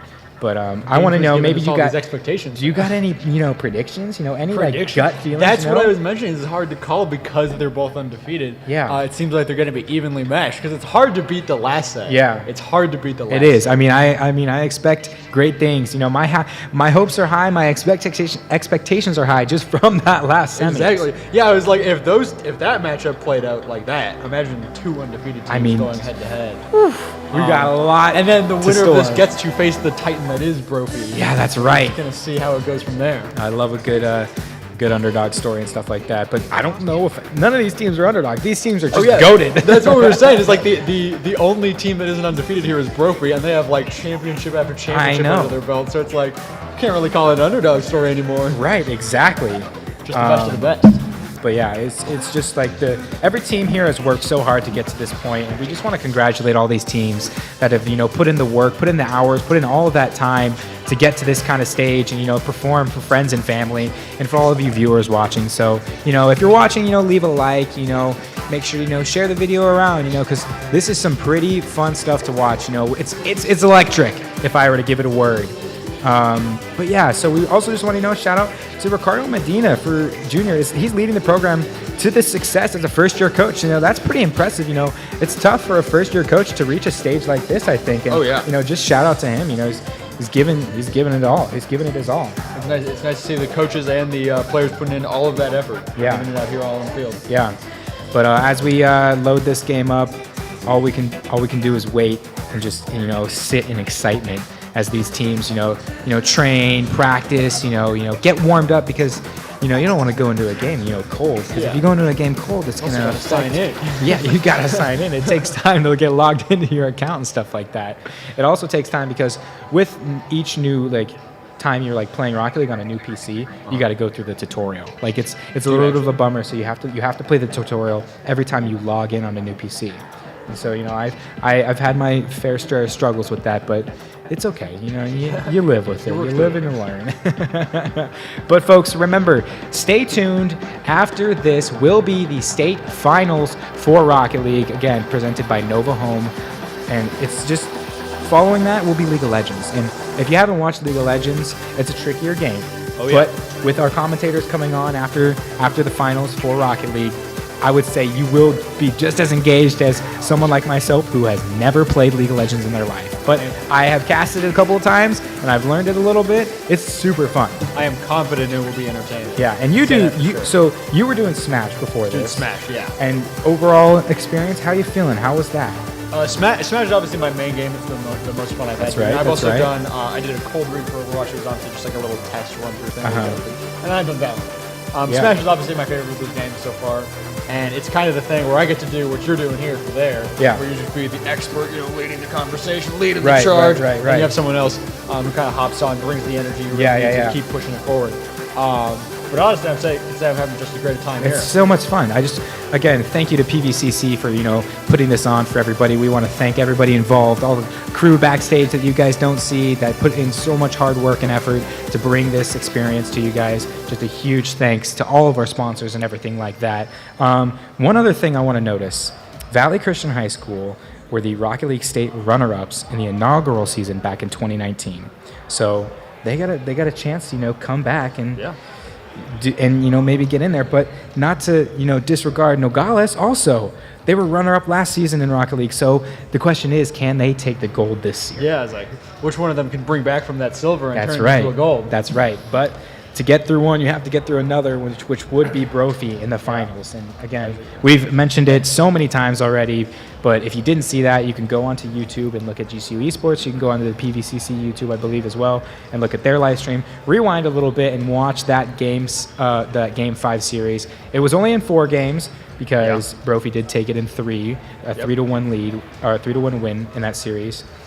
And it was, I think just one word right now, and I said it already, just to, describe this Rocket League scene, electric. I say electric. It's just electric. The noise and the, people just yelling and just it's this is exactly what, you want in a land of Rocket League. Yeah, this is what I missed. And again, just so grateful to be back here. But any notes? Any further notes? Well, no, that's actually just exactly what I was going to say. Where I was talking about, I was like, Smash is the most fun I have because it's the most informed I am. Oh, well, never mind. We're back into Rocket League. We're getting into Rocket League. There we are, folks. Game 1 underway between Nogales and Valley Christian. And a quick start right there. It's for Nogales. It's Sav. It's funny because exactly what I was going to say is that even though that's a game I'm more experienced in, no game is as fast-paced and as electric as this one. That is and correct. That just goes to show exactly my point. I was right off the bat. Not even 5 seconds in. 5 seconds in, and we get a quick goal from Nogales. That's what we call right there. Offensive pressure. Wow. And there's Potato. Going to take this right side, maybe take a pass off that sidewall right there. Here comes Sav again. Almost got that block right there. And a good block right there as well from Potato. This will go to the corner of Valley Christian. as Arwen will take time to clear back mid to his teammates. There's Gainfu. This is that Gainfu man right there. That's the one I want to see freestyling. So We'll take this front edge you gave us post. all these expectations. You got to pay off now. Using the Fennec car for Gainfu. As this is a free ball right there, a necessary clear. I'm using that word a lot today. I don't know why, but a very much needed clear for Valley Christian. As this will go back into Valley Christian's hands and stay in the corner of Nogales. And Sav, there's Arduin, almost getting the block on that too. Good. Gainfu. I do like your word of the use, your use of the word necessary there, because like as much as you want to say like oh clutch or electric, it's like there's some parts where it's just like yes that is the exact perfect It's precise exactly what play you you need. needed to do. Potato taking their time, 50ing it back into the center court for Nogales. It'll go into the back court for Gainfu, getting a touch in the middle, but just right back into the air it goes from Nogales. This ball has been in the air for like 10 seconds now, as it'll finally touch the ground from Ottoman, and it'll go right back into the air. Ottoman getting a nice demo. There's Gainfu. Can he get the double tap off the board? No, it'll be cleared to the side from Nogales. And another 50 right there. Need that boost right there from Trixel. Potato taking the mid boost. Maybe getting a freestyle. A little ceiling shot right there. A little too much power though. It's cleared across the field. Trixel hitting that back into the center right there. Valley Christian getting a nice little center ball, trying to get some pressure right now, as they are down by 1 with 2 minutes and 50 seconds remaining. But Sav gonna get a flipper set. No! And is that? Oh, I thought it was an open net right there. Trixel getting back on time as Potato will try to clear that into the mid. Nice demo right there from Sav. Good fake right there. He gets it around 1. It's an open net. Can they No! Incredible fake right there as Potato will put that back into the mid. It's another mid. Literally it's another center ball. Such a perfect fake of your movement, but just unfortunately not able to fully capitalize off of it. Oh man, I love faking. When I play Rocket League, I go for fakes, and that was like so awesome. 0 boost from Chicago. Potato, can he get a shot on it? It's above the crossbar right there. He's not going to be able to let that one fall, as Sav is just trying to get back on defense right now. On offense, and it's Arwen. Wow. I believe that is the first goal from Valley Christian. That is the first goal for Valley Christian. 2 minutes left. So already so many close calls. Yeah, so what Nogales was doing right there is they were trying to clear that to the corner to be able to get that boost and take control of it up the wall. But it was just a little too powerful. It actually bounced off the corner into mid and let Valley Christian tie this game up. Ooh, Trixel blocking their teammate on accident right there, as Gainfu will put power into that as they'll take the corner boost from Nogales as well. There's Ottoman doing as much as they can. Chef Chicago getting a nice actual mid pass. Here's Chicago again. Can he get another mid pass? He's going to let that one fall. There's a shot on net right there from Nogales. That one won't fall in as well. Another shot on net, but there's Ottoman to send her into the middle. Gainfu taking control. No boost right now for Gainfu. This could be an opportunity for Nogales. There's a shot. Go right there to the top right fence for Trixel.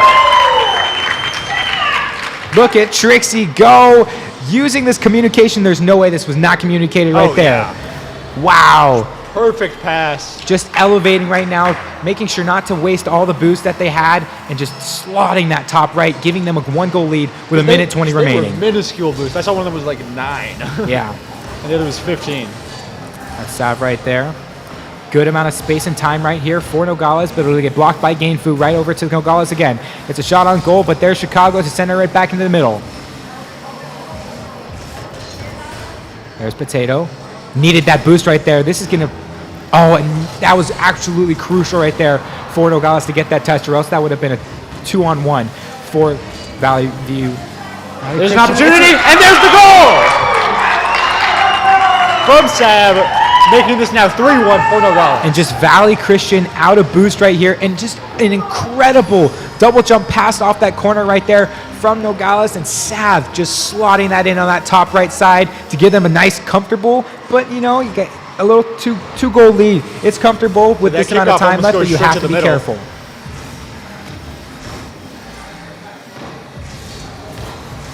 Sav gonna take it to the wall. We'll get a nice clear shot into the middle right there, but it'll be controlled by there's an Valley View. opportunity This there. is a center ball right there. No touches from Valley View, except there goes Gainfield. He'll get that touch right there. Another center ball into the mid right here for All right, Potato. 30 seconds remaining. 2 goals to make up for Valley Christian. That's a good clear right there. This is an opportunity for a shot right here, but Gainfield cannot get that one to fall. Still a strong save from Nogales. 50 right there. Game 1, 10 seconds just remaining. There's Trixie. No, can't get that center Nogales ball in. going for an extra Another goal. shot on goal right there. An incredible They save right save it. there. 2 seconds remaining, and unfortunately, Valley Christian will not be able to hang on. Nogales takes game 1. Yeah, I was like, yeah, Nogales sinks game 1. Very clutch save, but just not enough to save that game when it's already that late. Yeah, and great stats all around from Nogales. You know, you had 2 people getting involved in scoring right there, and it was just like, it just seemed like, you know, it could have been a little bit of nerves maybe, but it seemed like Valley Christian was just a little condensed. It seemed like they were a little tight on defense right there. So maybe they'll loosen up a little bit, take their time, you know, figure out maybe, you know, just spread out, you know, do everything that you can to, you know, bounce back and get game number 2. And now we see the coaches coming in for some advice, actually about to walk off themselves. Yeah. Alrighty, folks. So as we wait for game number 2 to start, we want to congratulate Nogales for getting game number 1. And that's what you need. So with game number 1 means they only need the great interaction with their crowd members. They only need 2 more wins to reach the finals and face off against Brophy. That man. This does I'm put so Valley Christian in a excited. tricky position, and here we go to game 2. Kickoff goes straight to Nogales' territory. Chicago trying to direct that back into their own net. Oh my goodness, almost got that shot in. Gainfu was not able. Luckily saved his boost right there, but there it is! Nogales, 15 seconds in, and Trixie will put 1 on the board. What was it last round? What was it, like 5 seconds? It was 5 seconds. 15 seconds? What's the difference? Well, the difference would be 10 seconds, actually. I was like, I was like, it's like 10 seconds. So only 15 seconds in, Nogales is taking a 1-0 lead, They're keeping taking the this- momentum from game 1. Again, just taking those, quick offensive goals. Here it is again, that cluttered defense right there from Valley Christian. A nice center ball off the corner right there from Potato, but no one to follow up. Oh, almost followed up right there. Chicago playing this back post right here, making sure that, oh, he's going front post right there. No boost right now. That's an open goal right there for There we Potato. go. Now Nogales is up 2-0 in game 2. Still 4 minutes and 20 seconds on the clock. 40 seconds 40 in. seconds in. Unbelievable. Let's see if they can go for a third within the first minute. That would be awesome. Now, in regular Rocket League competitive, you can forfeit games, but in this competitive play, you cannot. Yes. So you have to play through the full 5 minutes. Well, I mean, hey, Valley Christian is still definitely Opportunity in right this. there for Oh my goodness, God, just he that almost top did it. crossbar right I there. almost jinxed it so hard. Good fake right there to allow his teammates to get some space and get back right there from Potato. Good spacing right there as well. Sav is going to maybe take to the skies right here. Oh, wanted to. And there's Potato already pre-jumping that, as Valley Christian will just center that to the side right there. Good touch right there. This will give some space again to Nogales. They're just, no boost right here from Potato. Dribbling it Goes across under. and it gets stolen. That gets red right there. Side ball right there. Good fake right there. Perfect Oh fake. my goodness, I thought he Oh. faked a pass right to his teammate. That was so close right there. Good block right there. Chicago taking this back post as Ottawin tries to take it forward into the front side of the goal. That is off the side post, that will not go in. Here's some offensive pressure from Valley Christian, exactly what they needed right now. And a clear from Sav, exactly what Nogales just did, they responded with. Try to get a fake off that corner hit right there, not going to be able to get it. Missed the boost from Trix, she'll try to take to the sky. They'll try to take from the sky. Oh, but he's had a lot of boost. Two Nogales And and demo. one.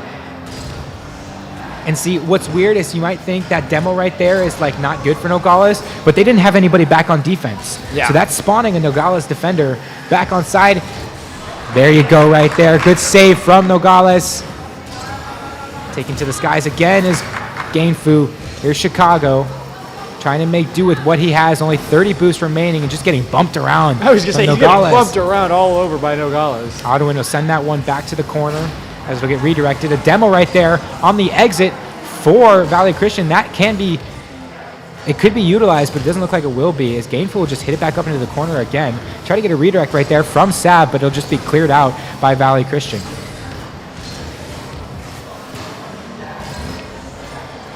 Nice high center ball right there. A little bounce pass right here. A bump could really work out. Doesn't get that.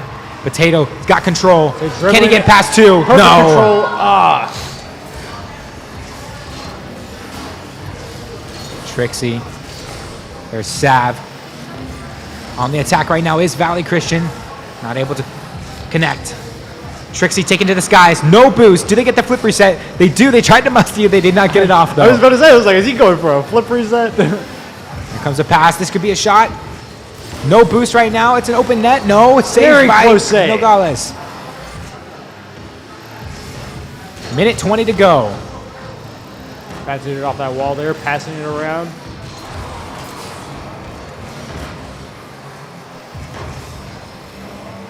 Free Very ball good right clear, here. but Good pass to right the back. sidewall right there. Nogales passes it up. Can he get the shot. finish? No! Nice save. Incredible save right there from Valley Christian.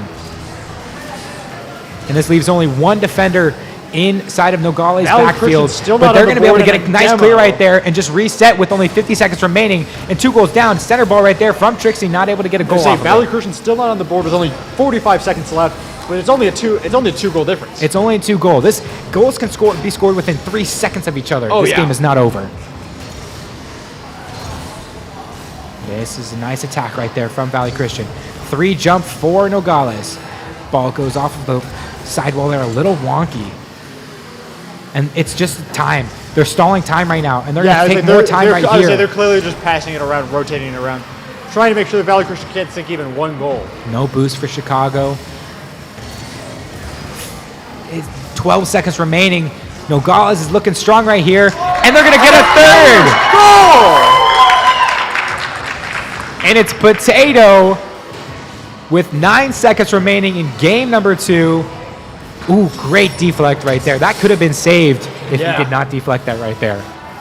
Like you said, It would've been 3 close. seconds within one another, and it's 9 seconds, Yeah. but I think it's safe to say that Nogales is Yeah. really trying to secure this win here right And now. with 4 seconds left, 3, it will not be possible. Once this ball hits the ground, Nogales over. will take game number 2 there it in is. the best of 5 series.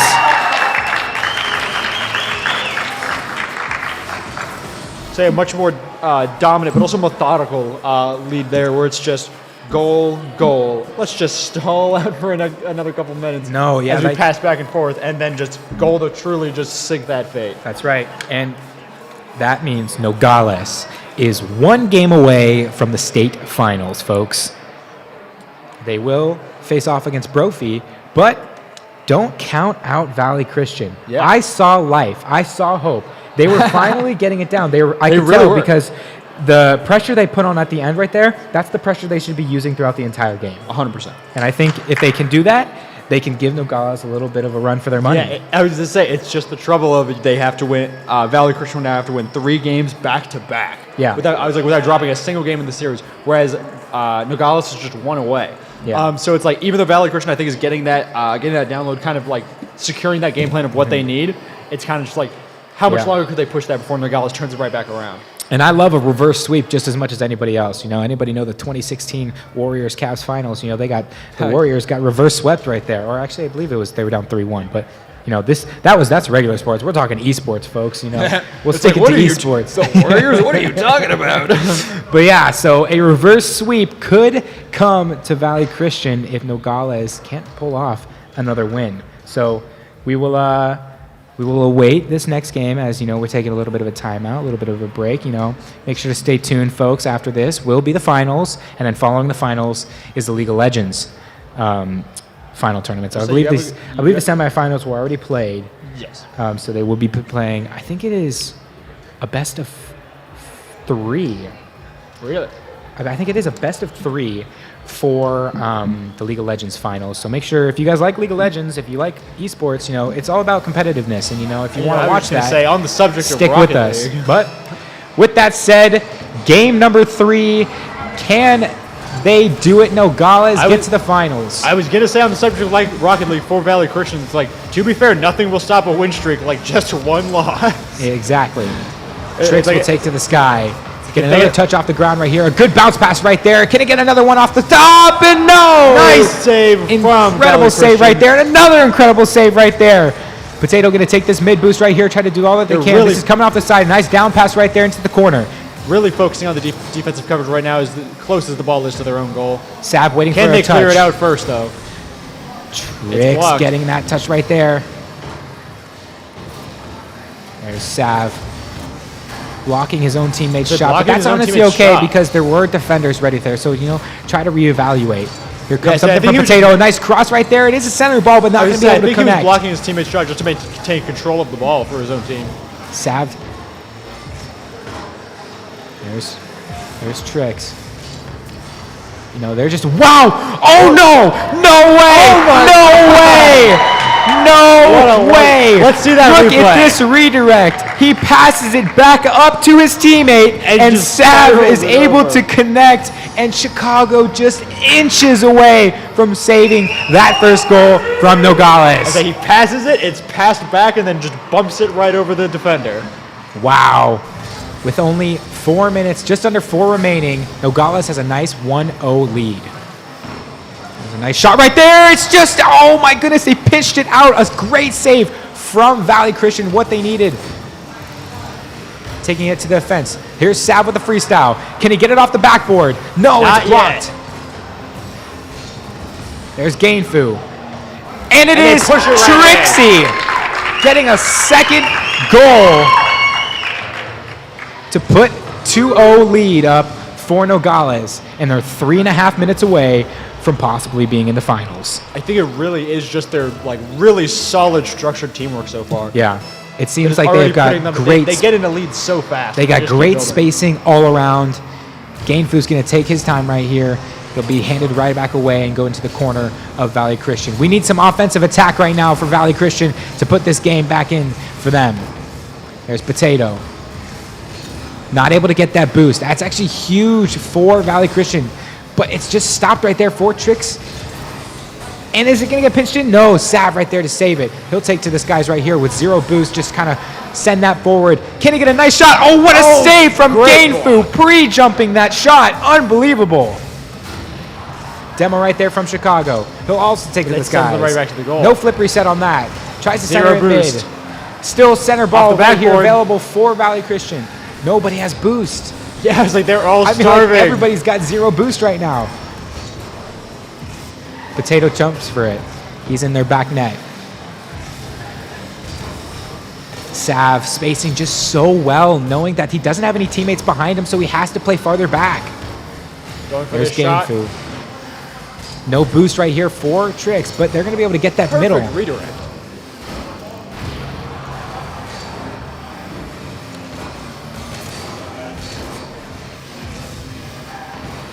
Making sure they get that flip reset from Sav. Autoing, taking that corner boost away from Nogales. I feel like I have not seen Nogales miss the ball. Yeah. Like they hit the ball every time they jump for it. I would say they were just passing it back and forth just now. Yeah. And this is good pressure right now from Valley Christian. Exactly what they need. Go back, get boost, you know, make sure that, you know, good demo right there, put him out of position a little bit. Nice 50 right there to take a little bit of a advantage. Gainfu faking up the wall, but there is still one front post for Nogales. And they'll get a nice little center clear right there and gain it back. It'll be a hard Bumping one. it in the air. Nice. Can they get this shot? They need that middle boost right there. Good Oh, 50 Nogales off the is all sidewall over right there. them. Nice fake. Could be an open shot, but there is 2 already on it for Nogales. A minute 15 remaining, and Valley Christian is still down by 2. Oh, I saw that redirect coming in from Trixie. Just 1 minute remaining. That's all they have left to make up this 2-goal difference once again, just like last game. Trix flies. Clear right there. Another downward clear. Is that going to slip in? No. Potato playing this front net right here. Center ball available for Valley. Nothing going to go. Sav taking control. He'll jump to the skies. Can he get a freestyle? No, he will overshot that one just a little bit, but Potato right there to follow up. Every time the ball goes in favor of Valley, it just seems like there's a Nogales player there to stop it. Like I said, they are all over them. I was like, even as close as Valley Christian got to scoring a goal once, they literally were immediately swarmed by all three players on Nogales' side. Chicago centering that mid. Potato, can he get this nice double tap right there? Can he redirect it in? No, so so close. close on that left post. And folks, we have still in the air. Can he get another end goal? He's keeping it alive, but no. Scoops it onto the floor, and Nogales takes the series 3-0. A clean sweep for Nogales, and congratulations to them as they will be facing Brophy Preparatory School in the finals in the state championship. What a matchup that will be. And just as we said, they were a runner-up last season in Rocket League. Is it time for Nogales to take the gold? Stick with us, Brad folks. certainly thinks so. Yes, do not go anywhere because there is much more Rocket League to play. Now, keep in mind, this will be a best of 7 in the finals, I believe. I will be, corrected if that's wrong, but I do believe that is a best of 7, but don't take my word for it. So, folks, here are some highlights while we wait. We will be back in just a little bit. Do not go anywhere, for the state finals are up next.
let's give a quick shout out to our sponsors. The Arizona Interscholastic Association 2023 Esports Finals are brought to you by PVC's Music Industry Studies Program, Union 32 Entertainment, Playfly Esports, Generation Esports, and again, just a big thank you to all of those sponsors for helping us out today. All right, guys, we are back. We're giving Nogales some minutes to get back here. They just finished playing, but we are going into the finals for Rocket League of the AIA State Championship 2023. We have got Brophy on this side, and we will have Nogales out on this side when they get back. They just got done playing a really tough fought match, but we will get back to you in just a second. We'll send it back to the casters to get us started. Well, folks, an incredible journey it has been so far. We are so excited to get this championship underway. Thoughts, Muse? How are you feeling right now? What's your excitement level coming into this final matches? I mean, even greater than it was before. I mean, like you said, what a journey indeed. Nogales had an absolutely dominant set last time, 3-0, whereas Brophy had a very clutch set where they had games like that overtime game and ultimately came out on top 3-1, still pretty dominant. So it's nice to see that these are truly teams that have proven themselves worthy of sitting at the table for the finals and see who's taking home that championship title. Exactly. And for those who don't know, Nogales were the runner-ups last season, pardon me. So maybe they take the gold or maybe, Brophy adds another banner in that gym of theirs because they have got some resume. I'm actually going to read it off. Because we've alluded to it, but it's nice we should tell the people verbatim. Yeah, so for those of you folks at home watching, we just want to take some time to, some notable achievements. So after this, obviously, will be League of Legends.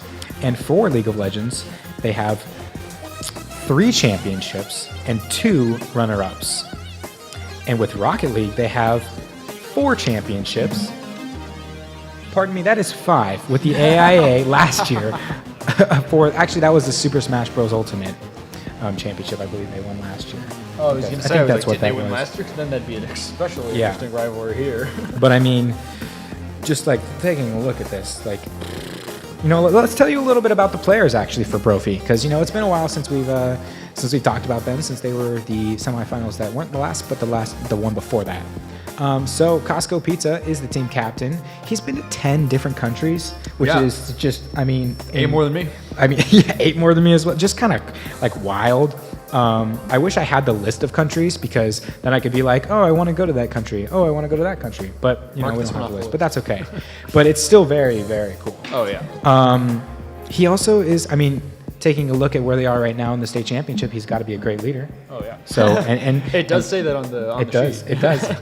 And one last little note is he cooks, and he likes to cook for a high school student.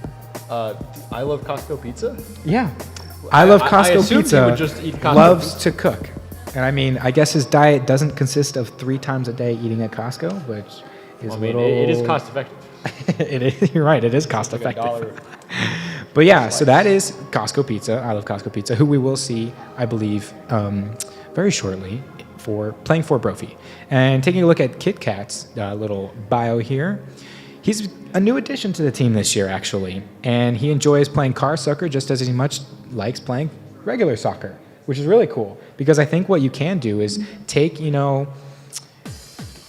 kind of ways to play in the physical soccer sport and kind of apply them a little bit in the virtual soccer that we're playing today. So yeah, that's pretty cool.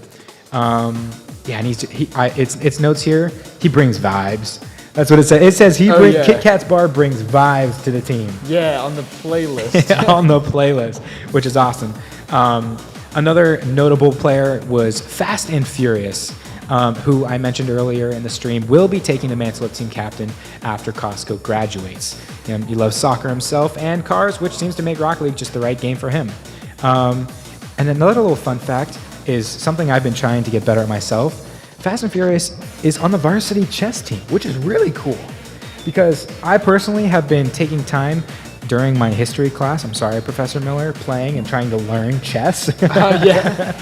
So I mean, maybe I'll have Fast and Furious give me a lesson or something. It's funny. Like that. I was gonna reference chess earlier when you were talking about how you've been like saying over and over again, like, oh, what a necessary play. I was like, Yeah. well, it's just like in chess with a forced move. It's That's like, right. It's literally just like this is the thing you have to do to It's win. exactly. So he's got some achievements under his belt. I mean, varsity chess team. That's pretty cool. That's a bragging right there, I think.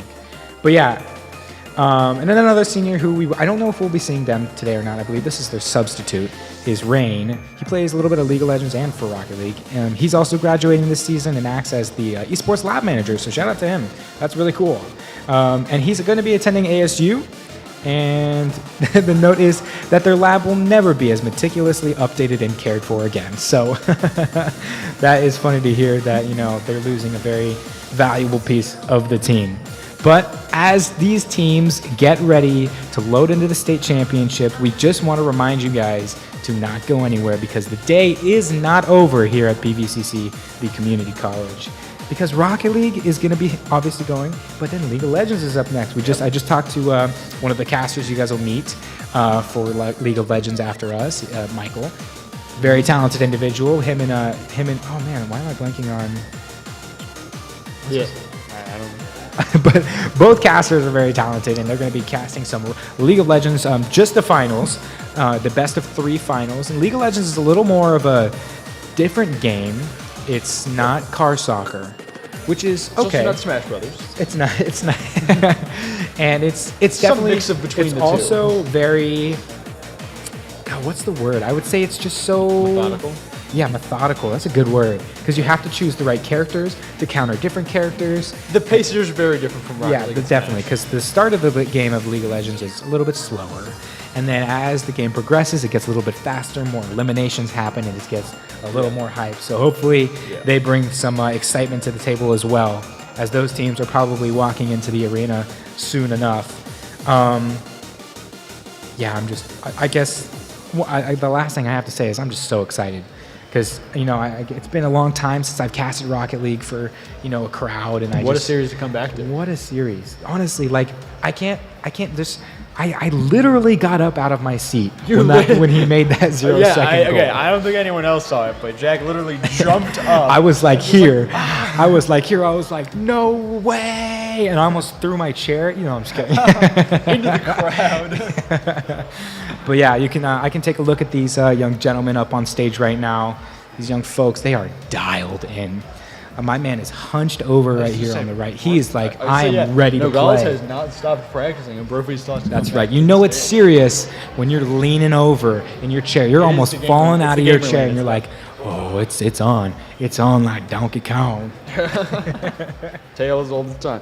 Yeah, it's so true. That's what I was saying. It's the Nogales has literally not left it. Well, they left this room briefly, but they've been practicing ever since they came back in after like a 2-minute break. And that's actually something that can affect a series is, does Brophy's time off? I'm sure they were practicing in the room across from us or somewhere around us to keep warm. But, with Nogales, coming off of that strong 3-0 sweep, that's momentum they're bringing in to this championship. And they want this goal. Whereas Brophy has had to wait. Yeah. I do prefer that maybe they were practicing in another room. I actually don't know if they have any other pieces set up. I was here yesterday, actually, and I was taking a look around campus. I had a friend, Ryan. He was showing me around. Shout out to you, Ryan. And he was showing me, this is a really nice campus. Yeah. PVCC is a really nice campus. It's like, it doesn't seem super big from the outside, but it's huge. Like, we were over in their library. Such a nice library. They had a computer room, and it was like their media room, and Ryan showed me that. It was super cool. Yeah. And, thank you again, Ryan, because, sometimes people just don't notice how, nice some things are on the inside. You can't judge a book by the outside. Because, when you think of Arizona schools, and you think of the desert, and you think of bland. But if you go to Grand Canyon University, it's nice and vibrant. The colors on the inside, we paint our buildings super bright purple, and we got green and yellow. It's like I know we're being paid to say this, but I'm not being paid to say this. No, I'm not. I'm being paid to say I'm being this. completely honest, and that's exactly what it's like here. I mean, PVCC. campus. I think I was told that it's mostly known for their whatchamacallit, the arts. the art community here. Really? Yeah. I'm an art student myself, so I might have to check it out. I know. I mean, I was seeing some sculptures and just some paintings and stuff like that. They got some talented individuals on campus. That's awesome. Yeah, it's impressive, and definitely something that I'm glad to have been here. Yeah, it's always fun to contribute to another person's scene, especially like here where it's like a high school event. It's like literally just the next generation of esports. Yeah. Kind of getting fostered right now, and it's really cool and just such a pleasure and No, definitely. I mean, and a blessing to be able to be a part of that. Maybe some of these students, besides the couple of students that are going to be graduating towards Arizona State, running for Brophy. Some of these students are probably, touring this right now.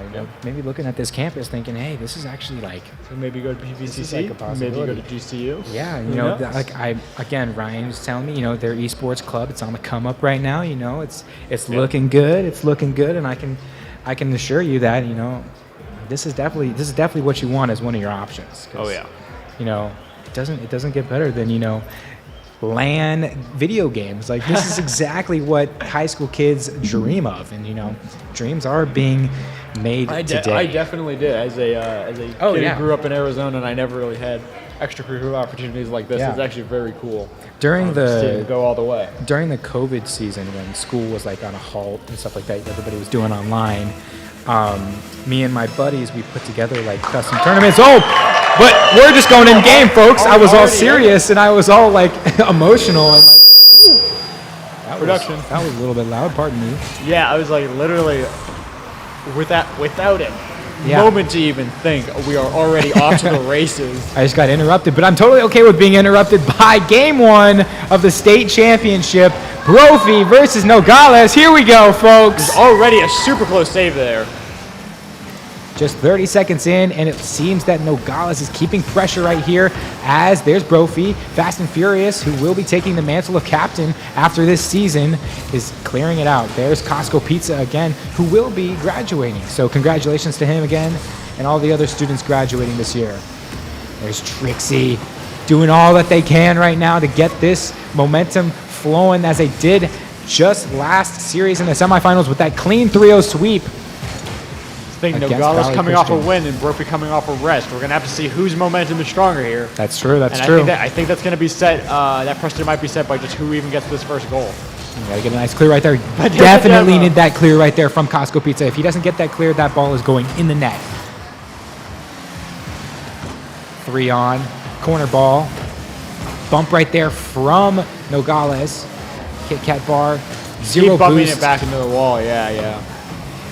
Nobody's gotten boost in the last 25 seconds. Yeah, but I was just saying, like, none of them can control the ball because nobody has boost, so it's just bumping clear off right the there. wall Nice over back and pass over right there. Costco Pizza's going to take control of it over in this midfield. Nice pinch on the wall right there, but it's denied by Nogales. There's Taco or Potato. All the way across, but it is saved by Nogales.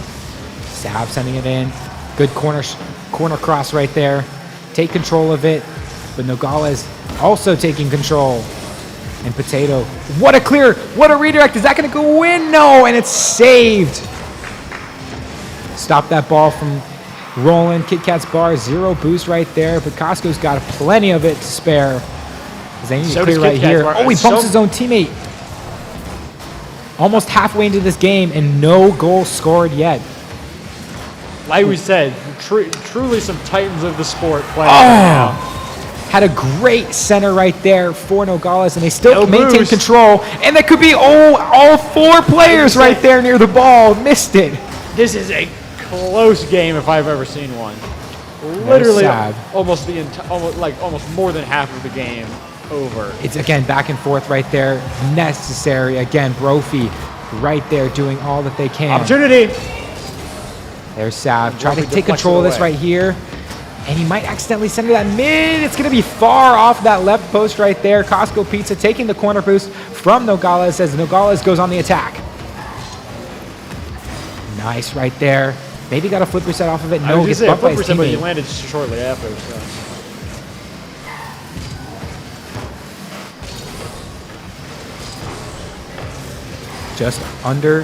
Just over 3 minutes down now for game number 1 of the AIA State Championship Rocket League. Really burning boost there. No boost. Good center pass right there. This could be an opportunity. Costco Pizza has a little bit of What his up? boost. Flick, that's good flick And he's right there. already out. There's Kit Kat Bar. A Here comes minute and 20 Nogales. seconds left. That's a Still back post no right goal, there. but here comes an opportunity. It's a shot on goal right there. Can they get it? Oh my goodness, it's Sav! Sav in the right place at the right time. Nogales takes the Backflipping. first goal, not a minute too soon. And in fact, there's only a minute left on the clock. Minute 15. That's the first goal of the entire game. Let's see if Brophy can even that up. Can they hold on? Again, mentioning that they were the runner-up last season and want this gold. Nice dunk right there. Can they get the nice finish? No. Comes Brophy on the attack. Potato, nice shot on. Gonna go high. Weird bounce Perfect off that opportunity. bottom post right there. Sav Nice taking save. control. Clear the ball. He's got to clear this. Good fake right there from Nice Sav. fake. He wants all of it. Kit Kat Bar, nice clear to the center, but it's going to be picked up by Nogales. Gonna bounce off the ceiling. Too much pressure right there from Yep. Costco Pizza. This is on target. It could go high. Is there anybody to follow up? It's a bounce pass shot. It goes off the top bar. Can anybody touch it? No. It's saved. Fast and And the Furious. ball is clear. Need a clear right here. Good enough right there. Costco Pizza low on boost right here. Comes Fast and Furious 20 trying to get seconds this left corner on the right here. clock. He needs one goal. He's just got to sink it in right now. Here's an opportunity. Could this be a freestyle? A nice bounce pass over. But they save it, but can they clear it? A good clear Here right it there from goes. Nogales with 5 seconds five left. seconds remaining. It's going to go high. It's going high. It's going to stay in the air. Good block right there from Potato, and it's going to go fall. And it touches the ground. Nogales takes game 1, 1-0. Only 1 point on the board, and it was only scored with a minute and 15 seconds left. That just shows how tight this series is going to be. Oh, if yeah. only one goal is scored within 5 minutes of time. Oh, 100%. Because last games, they were close games as like 4-5. Oh, 2-3. yeah. This is 1-0. This is like defense is on lockdown right 100%. now for both of these teams. It's, again, I mentioned it earlier, it's who makes the first mistake. Yep. I was saying the same thing where it's like and it's also just who gets the first momentum with that goal. That's but right. Honestly, it's like there wasn't any time to turn that momentum into anything else. We had a minute left. Because it was 4.5 minutes of dead time. Yeah. But again, it was very exciting. We'll get into game 2 here very shortly. And, oh man, Nogales with a nice 1-0 lead in this best of 7 series. Nogales has now won 4 rounds in a row. 4 straight rounds for Nogales. Oh no! Nogales already takes a point? With We only literally have one the screen up. miscommunication from Brophy. Was the that a left minute on the corner. clock? I mean, a second on the A clock? second off of the clock. And Brophy just didn't have that left corner go.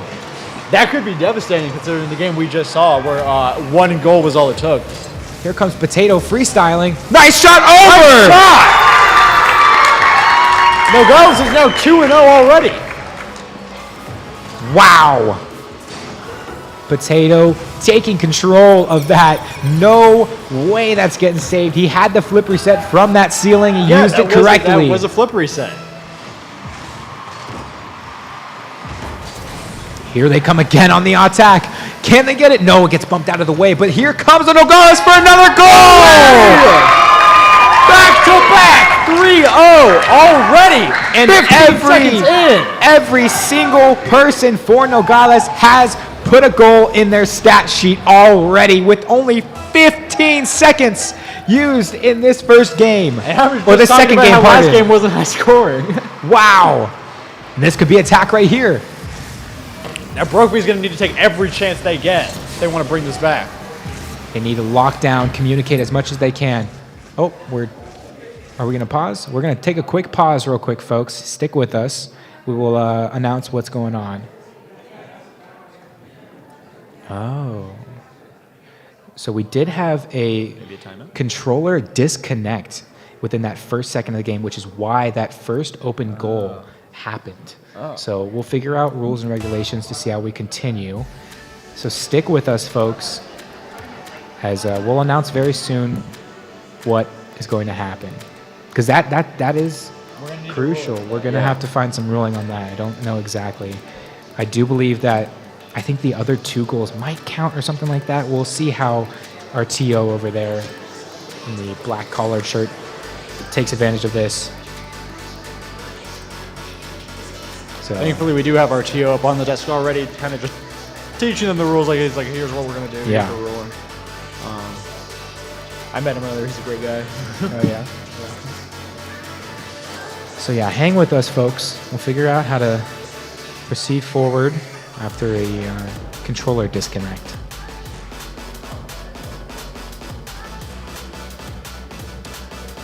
I mean, the big question is really whether or not they play it out. But who can say?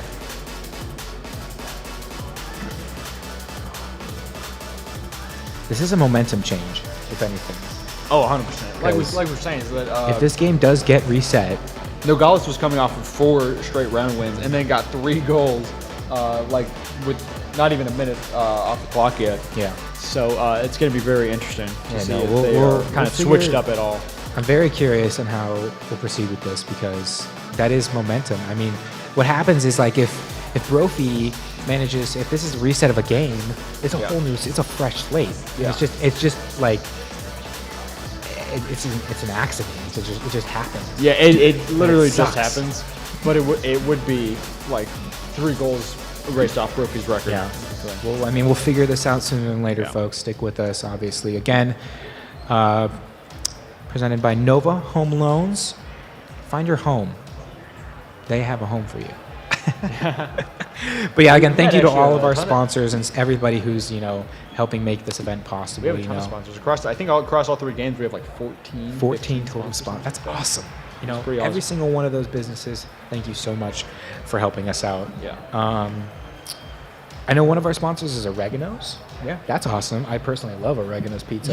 You mentioned that earlier. I You're did like, have you ever mention had it earlier. oregano's? I was like, what? Yeah. He's like, I love oregano. I mean, me and my family, we used to come out every summer, and that would be like the first pizza place we would eat at. I don't know who discovered it or anything like that, but Oregano's has a special place in my heart, as do every single sponsor here. Cane's too. Cane's. Maybe I'm just naming all the food ones because I just love food. I just love food. I can't stop eating. Yeah. So we'll figure something out soon. Just keep with us. Yeah. Okay. It Yep. So shouldn't just getting take word. too long to get We are that going to rolling. restart the game. Okay. So stick with us. That I makes think- sense because, like I said, it wasn't even a minute in yet. so- Yeah, we were only 15 seconds in and 3 goals. I mean, it is a possible thing to happen. I mean, obviously we saw it, but again, controller disconnected, so we have to make sure everybody gets a fair advantage in a state championship game like this. This is a lot of pressure right here, and you got a gold medal on the line. Nogales, they want that gold medal after coming runner-up last season, and Brophy, you wanting And after to being up in the set. first. yeah. After Brophy, wanting to add more to that resume of theirs, that they got. I mean, I wish I could show you guys, but it's just so much stuff. But yeah, we're going to be restarting game number 2, just to confirm. We'll get that underway shortly as we get the controller issue fixed. So just hang tight with us while we wait for that to start up. So yeah. Yeah. Do you have any words? Anything you want to talk about? No, I think we kind of already covered it all. Why don't we cover Smash? I don't feel like we didn't talk about Smash. Tell me about Smash. That's what I was trying to say. Like 2 conversations ago. Yeah. Where I was saying that obviously Smash is the stuff I'm most well versed in, but it's a really nice change of pace doing Rocket League. Yeah. Because like I said, as much fun as I had playing Smash, not every game is so fast paced. Not every game is so interesting. Very true. Very true. Sometimes, especially if you do the big tournaments, it's like sometimes you're in the early rounds and nothing's really happening. Oh yeah, definitely. So you kind of have to make the content yourself. That's true. However, with Rocket League, it's literally a mile a minute. Oh yeah, but Smash, they brought a lot of good content. Oh yeah, today it was a lot incredible. of good stuff. Like I said, it's only ever in those early rounds where it's slower. Like here, Yeah. it's like this is basically just like what a top 8 would look like. Oh, yeah. It was perfect. And for those of you folks that don't notice, GCU we host a Firefox Friday. Yes. Not happening anymore because we're not anymore, but we're going into the summer. So GCU's semester is ending this Sunday. Once next semester rolls around, every Friday, Every about Friday. 7 p.m. If you're a Smash player and you're in the Arizona area, the Phoenix area probably, because you come. could be in like Flagstaff. But if Dude, I know. I've heard stories like people from Flagstaff will come down Oh, and yeah. stuff like that. Like it's one of the bigger Tucson. events They're from in Tucson, yeah. Yeah, the Phoenix area. It's crazy. So again, if you're a Smash player, come on down to GCU during Firefox Fridays. What time do we start normally? Bracket usually starts at 7:30, but we like to have everyone in the room at 7. Yeah. So yeah, if you're a Smash player, come on down. That's the event I usually commentate, Firefox Fridays. Yes. A very, very fun event. But in today's earlier event for the semifinals and finals, I talked to you earlier about the Ice Climbers play that we were seeing. Oh my gosh. Crazy. Like, I mentioned it again. The more I watch people, like, the more I watch better people than me at games, the more it makes me want to play them. Yeah, And 100%. That's the thing. I was so content for a bit to be like, you know what? Maybe I am just a caster forever. Maybe I'm like retired from competing, and then I compete once, and I see other people perform, and I'm like, they push me back in, they pull me back in. It's too much fun.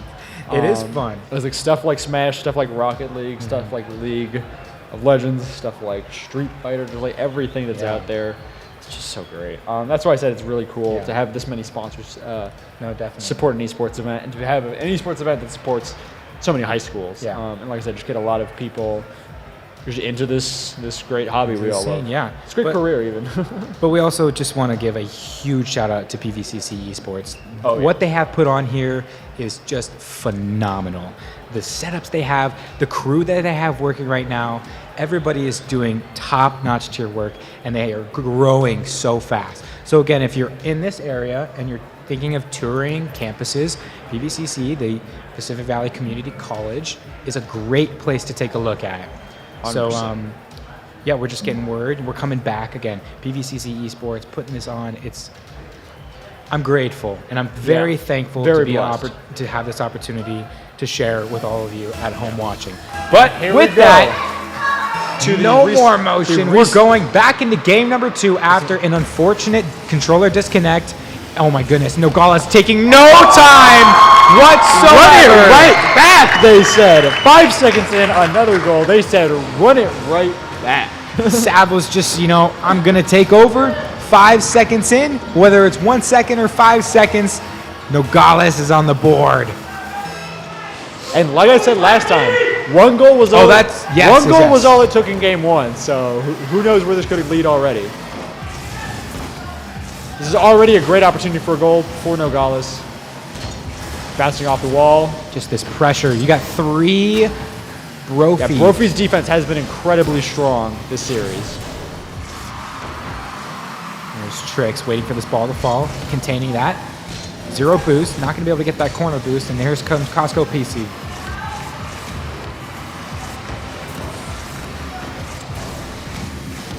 Flying to the skies, Kit Kat's bar. Opportunity right here for Brophy, but a nice clear right there for Nogales. Good bump right there for Nogales as well to put out of position. All out of Furious. And pre-jumping that is Potato from I don't even know where. Good clear right there from Trixie. Touch again, back in. Center ball. Potato waiting for the clear. It'll go over towards, I believe that was, yep, Trixie. So a quick goal, 5 seconds in, and nothing yet. Nothing since about a minute and 10 seconds after.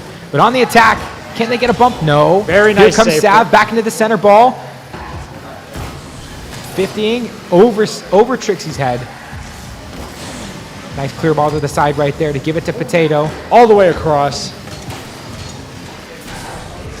Free ball in the center right here. They'll 58 out. Goes towards Nogales' corner. Good clear right there. Maybe Nice another clear. touch coming out from Sav. No. Potato will have to turn around. Here comes Trixie in the corner. She's gonna. No, they're not gonna be able to get that 100 boost right there. All out of boost once again. Kit Kat. They are starving for it. There's Trixie. Trying to contest this ball right here. Oh my gosh, great Close save save. right there coming out from Nogales. Fast and furious, trying to put pressure Another on. great save. This And is no pressure. boost. And a free ball right here. This could be an opportunity for Nogales, but it'll be cleared to Not the quite. side. I say not quite in that tight pocket they needed. Gaining the ball is Fast and Furious. Not getting the fake, and that's gonna be too close behind. It's Trixie for a goal.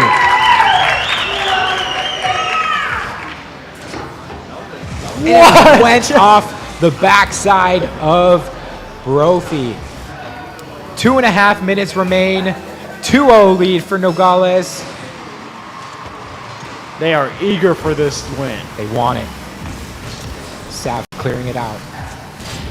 Demo by Trix. Missed ball. Backflip that up. Sending it up. Give no space. There's another opportunity to score. Fly ball. Clear out. Trix getting the touch to the right side of the field. Brophy trying to gather. There's Costco Pizza, but hits it right back to Nogales. Brophy has been absolutely starving for boost for so much of each of these rounds. On the attack. Costco Pizza could get a center. Oh, hits it with his backside of his car. All three players are up for Brophy. This gets a nice stop right there. Needed that. Shot on goal right there. Both players for Nogales jump. Double commit. Could be an opportunity, but no. Trix gets that ball in the air. He's going to intercept it. Control. 0 seconds. Nice pinch off the center roof right there. And a nice shot. Oh, just far to the right there. Just too far. 1 minute and 30 left on the board. And Brophy just clearing that out right there. Just barely missing. Brophy needed to take control right there as the center ball comes in. Here's an opportunity. Here's an shot. Great amazing save right there. They're just giving the ball away right now. They have to maintain control. They have to be able to going find up a way high. to set this up. This will come out from a clear. Oh, and this is the save, but I mean the shot misses just as much. There's Sav. 2 jumps for and 1 minute on the clock. An amazing block right there again for Brophy. I want to know how many saves they have. Like I said, there have been so many close calls on both sides. It's amazing there was only 2 goals on the board. Nogales will pinch that away, try to clear that ball out. Here comes Fast and Furious. Gets denied. Another block. Back into Brophy's defensive area. Centering it or across that. Here comes Sav.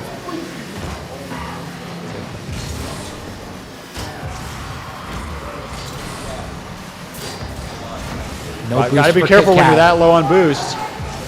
Oh no. Another opportunity. And another save for Fast and Furious. Only 10 seconds remain. Where did the time go? 50 right there goes in favor of Brophy. They need something, but it's not going to be enough. Nogales will take game number 2 of this best of 7 series. So yeah, that 50 came up, and I think instead of just deciding to shoot it, that player from Nogales just said, I'm just going to turn the car up to try and block the ball. Yep. Make sure there's no scores. Yeah. Because as long as there's a 2-point lead, there's no shot they have with the exactly that. And it's just, I think the momentum that they had from that last semifinals. And it's just like, I don't want to say that, you know, taking a break of like playing is like the reason why Brophy might be struggling right now. But I do think that momentum does play a role in like the confidence that these young men have in playing in this championship series. Yeah, because I mean, like we said, not only are they 2-0 in this set right now, Nogales is technically 5 straight wins. Yeah, 5 straight wins as we hop into game number 3. And this could be Nogales' last game for this championship, but Brophy could just as easily turn it around because we know how far they've come this season. We also know that Nogales likes to score early, so let's see if they can do it. Nice. Avoiding that demo right there was huge from Trixie. Trying to get this bump. It's a center ball and an opportunity again for Nogales. This could be another goal, and it's an amazing double touch from Potato. Wow, my jaw is on the floor. Potato is taking over. That amazing double tap. He uses the backside of his car to put that in the top part of the net. Yeah. Wow. And again, 12 seconds in, Nogales is on the board. If I'm not mistaken, Brophy hasn't scored in this set yet. Yeah. Oh my gosh. And it's already on the board again. Ooh, it is an accidental, a false clear from Costco Pizza. Gave a nice crossbar touch, and who else is going to follow it up but Potato, who just had that nice double touch, giving them a 2-0 lead only 31 seconds into game number 3.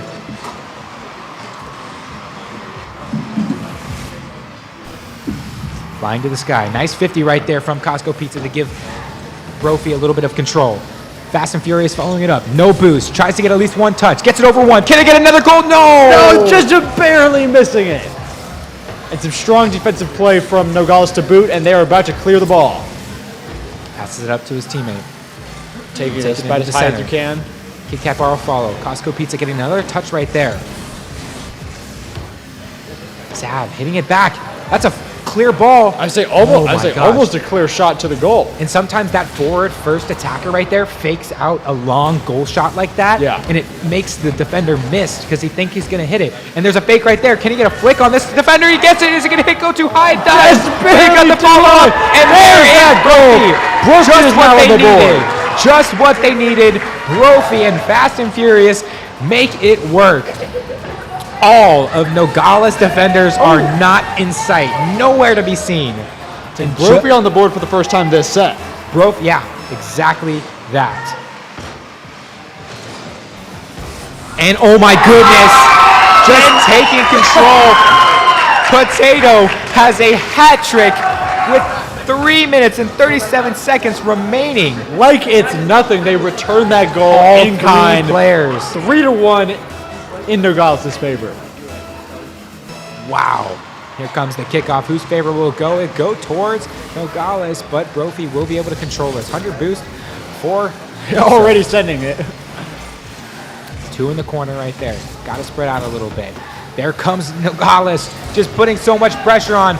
An opportunity right here. Can they put it in? No. Oh, just so This close. could be an attack for Brophy right now. This yeah, is an open net right now, but not going to happen. And an opportunity actually right here. Can he get it over? No. And a great clear from Sav. Amazing. Needed that.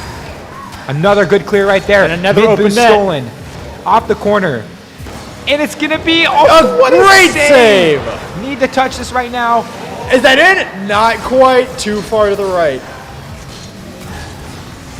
Just so much pressure right now from Nogales. This is what you need right here, Costco Pizza. Take a little solo play, not enough boost to work with, and it looks like this could be a separate solo play for Nogales, but no, back to the corner it goes. Like I said, a shot on goal and almost in. Like I said, Brophy's just been starving for boost for so long. Every time. They got it past one. Can they get it to go? Yes, There it they is. can. Tied. Not tied yet, actually, because I forgot Nogales responded so quickly. Brophy still needs another score on the board.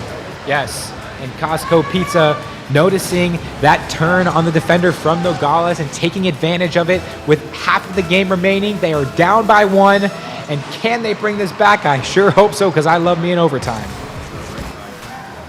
Potato driving backwards on the wall, trying to do anything that he can to get a touch on this. 2 defenders, 1 defender. Can Almost he get in it? there. Oh my goodness, so close. Golden opportunity, though. 50 right there. Free corner ball right here. Could be a center. Is it going to bounce in? No, it goes off the post, but it's free. It's in! 4-2. Nogales up once more. And It's Sav. still a cool, back to a 2-goal game. That's right. Potato just barely missing that one, but who else to clean up but Sav? 2 minutes, 7 seconds remain. A 2-goal lead for Nogales. Nice. Right there. Fast and Furious getting a nice save to the corner. No boost right now. This is where you need to communicate, hey, I have no boost. And he probably does. Might have got a flipper set off of that, actually. Center ball right there. This is an open net. Oh, So too far to the close. left. Potato following up, leaving no space for Brophy. Gets a nice shot double. right there. Almost misses that no more. reset. That's a good center right there. No one's going to be able to touch that. And actually, I was wrong. Nogales able to touch that. But Brophy's got pressure. Brophy's got boost right now. But a good clear. Could it be a redirect?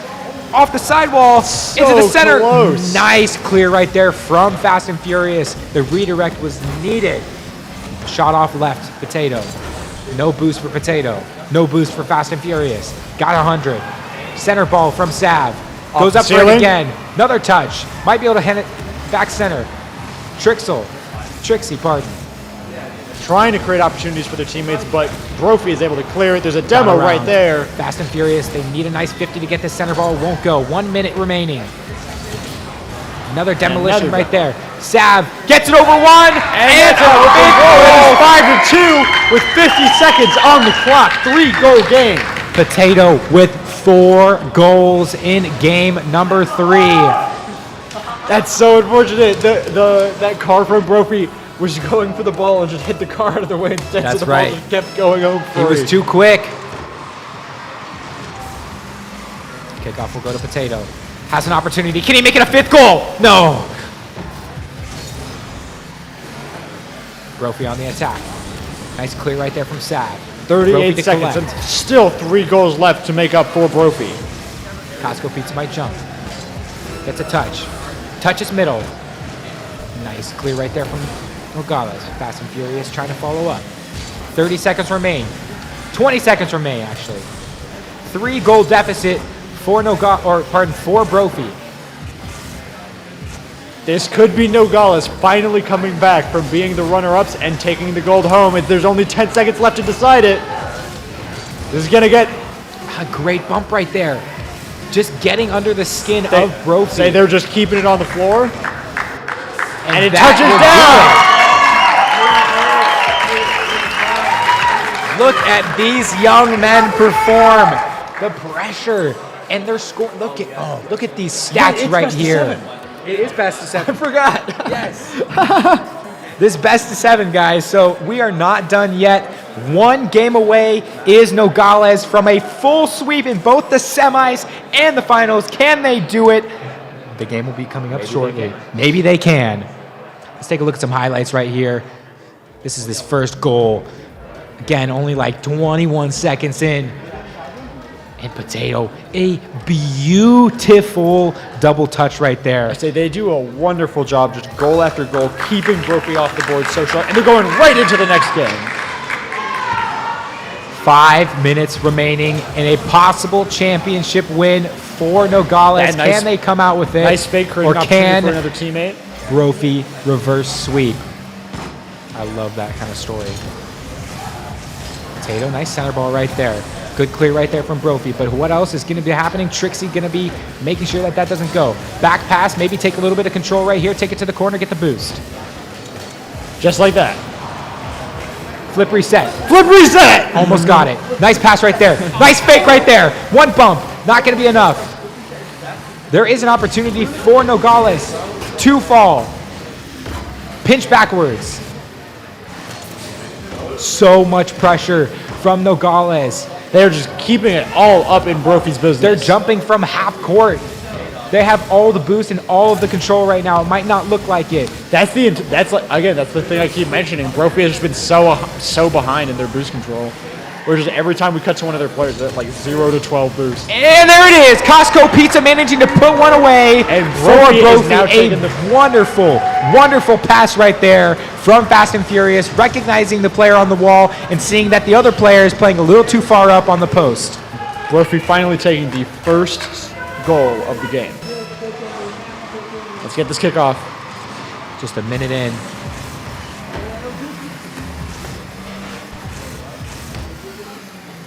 Shot off to the right side. Good save right there. Shot off on the top bar. Gets a bump. Doesn't manage to follow up with that. Brophy trying to take control of this. Looks like they don't have much boost, but neither does Trix right there. Potato. Look at this. So mechanical right now. No boost for Fast and Furious. A center ball comes out, but luckily there's one back for Nogales to make sure that it doesn't go over their heads. There's Trix. Has control. Gets 1. Got 2. Got the 3rd. That's a clear goal. Get that? Yes, they can.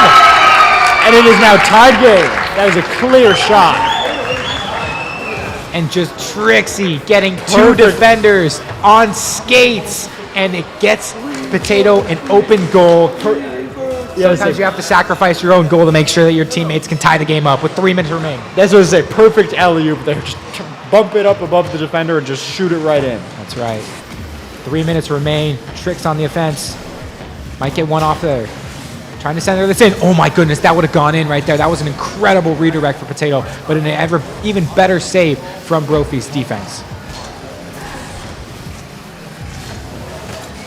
Fast and Furious trying to do anything that they can to make sure that Brophy does not fall to another deficit late in this game 4.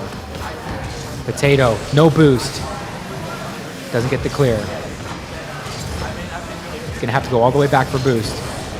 Nice defense nice right save. there. Back to Nogales. Can he get the double touch? Not No. yet. Gonna take this boost away from Brophy right there. And you need to be able to clear this right now if you're Costco Pizza. It doesn't matter if it's on net.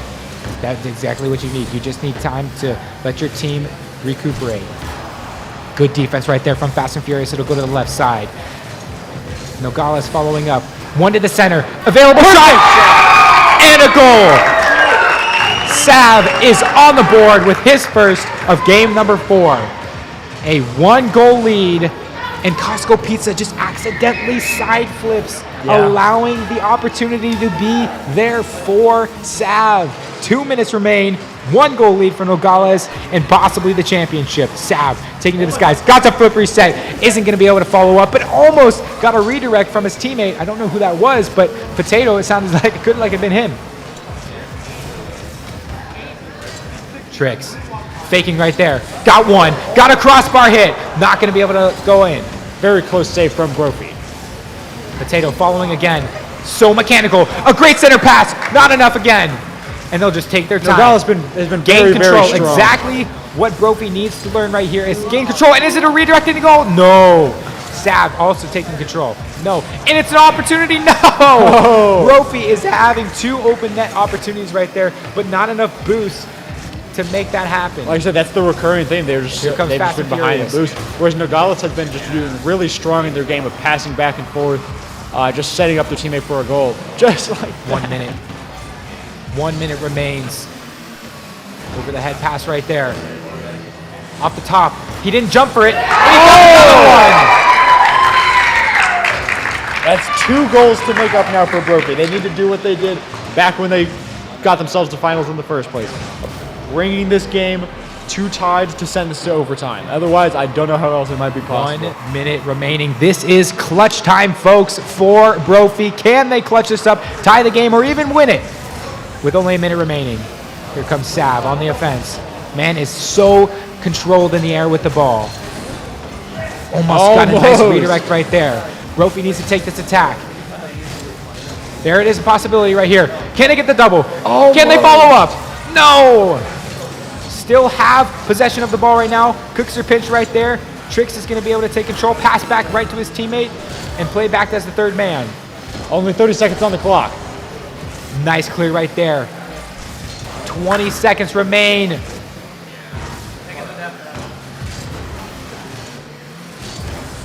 Costco Pizza. This is when it needs to happen right here. Good center ball right here. Still not 10 seconds not able remaining. to secure that double. 3, 2, and the ball's in the And air. that will do it, folks. And it's your over. 2023 state championship for Rocket League, Nogales. Congratulations to Nogales High for taking what they did not get last season, that gold medal, as great sportsmanship comes out as they shake hands on stage. Both teams performing absolutely incredible and making it as entertaining as possible for everybody watching. Breathtaking games. Very, very, very, very fun to watch. There's that loud round of applause. We'll throw it back to Evan as for a little. Great games today, guys. Lots of high energy gameplay. Give it up for our casters for giving us that energy. Yeah! Good job, guys. All right, we have got some of our folks from PVCC to help hand out the awards. First off, we are going to start with Brophy. We have I Love Costco Pizza. I'm gonna call out your names. You can come up and grab your medals. We've got Fast and Furious. Give it up. And I lost it. What is it? Kit Kat Bar. That's it. Okay, sorry about that. Kit Kat Bar. Good job. I was like, it's Kit Kat something. Give it up one more time for Brophy High. Congrats, you guys. Good, thanks for coming out. Next up, we have the state champions for Rocket League. We have Trixie.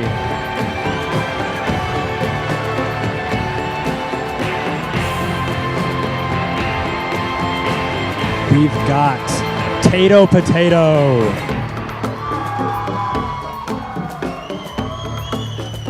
And last but certainly not least, we've got Sav.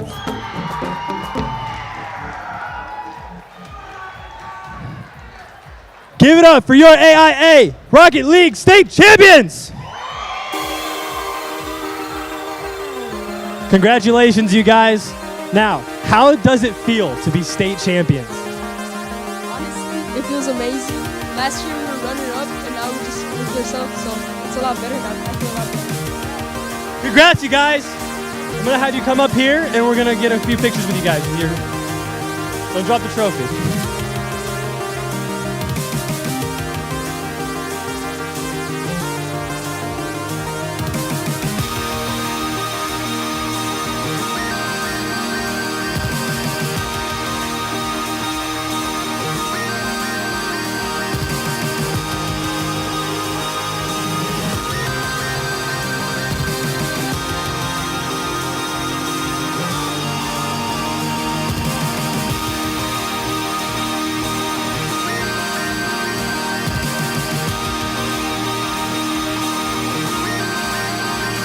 Alrighty, folks, and there are your 2023 state champions for the AIA League.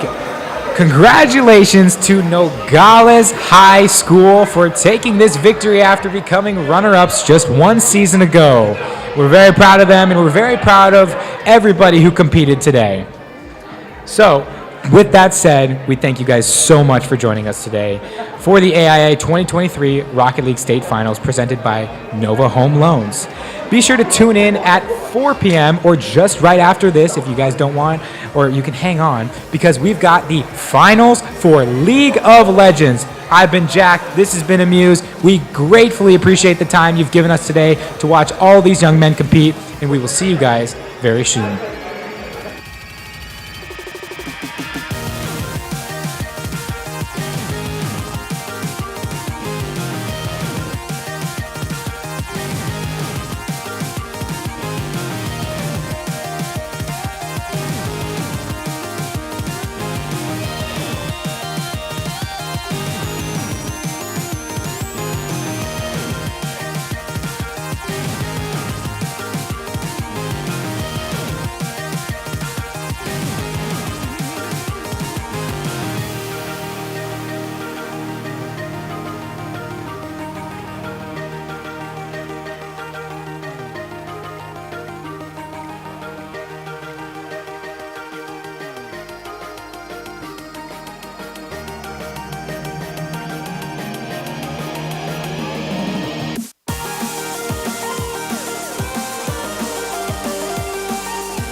The GCU esports community is super competitive, but we pretty much split it right down the middle. There's one half of it that is really into it for the competition and for getting better and doing better and competing at a high level. And then there's another half who could care very little about it and who have a ton of fun. So it just kind of depends on what side you're on.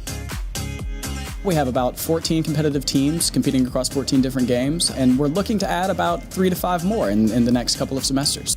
We have also one of the largest student communities on campus who just come here into the esports arena to play for fun, hang out at student events, and enjoy, I guess what you could say, one of the best nightlife activities on campus.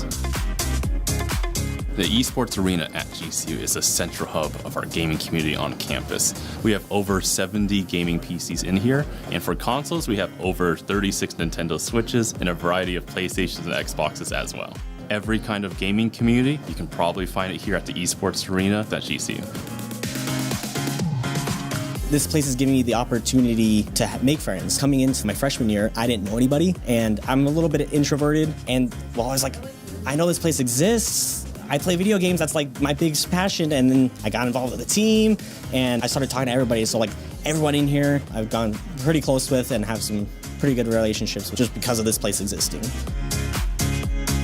Being able to come in here and basically be yourself, it's great because we're here to have fun, we're here to game, and just I'm really grateful for being able to broaden my horizons and getting to know people similar to my interests.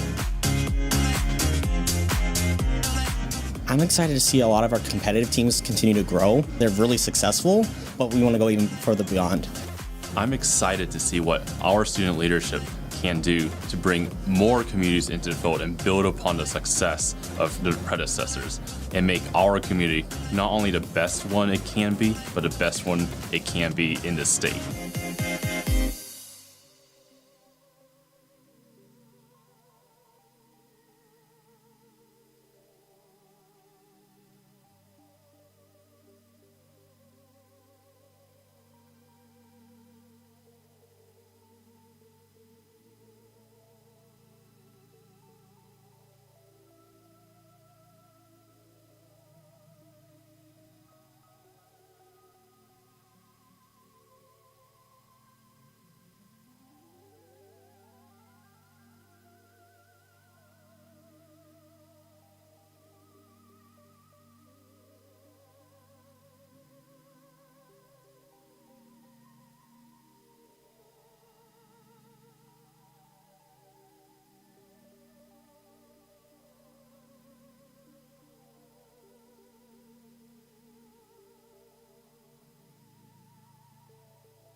The Arizona Interscholastic Association 2023 Esports Finals are brought to you by Nova Home Loans. Nova Home Loans will get you your home, and by Paradise Valley Community College, Grand Canyon University Esports, Banner Sports Medicine, and Barrows Pizza.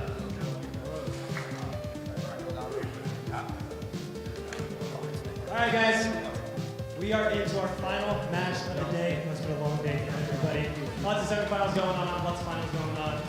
But to end this off, we have got a great league matchup for you guys. We have got Hamilton versus Higley. So their semifinals happened a while ago, so they're a little cold, but I'm sure they'll warm up starting here. But I will send it right back to our casters and let you know who's playing.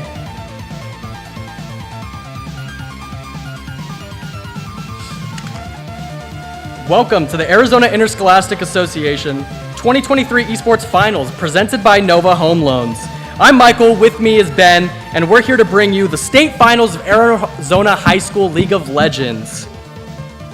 Let's take a look at the teams today. We have Hamilton and Higley, as Evan just announced. And both of these teams are undefeated so far this season. So we have both of them coming in 12-0. They both just won their semifinals. They both are looking really strong so far. Both of their finals were actually semifinals were 2-0, so the other team did not take a game off of them. So we have the Nightmares versus Hamilton, and some of the lineup actually did change for this final game coming up. One of the players from Hamilton did have to step away, so we are going to be using a sub. It is Tyler the Tyler stepping in for Bone Chill.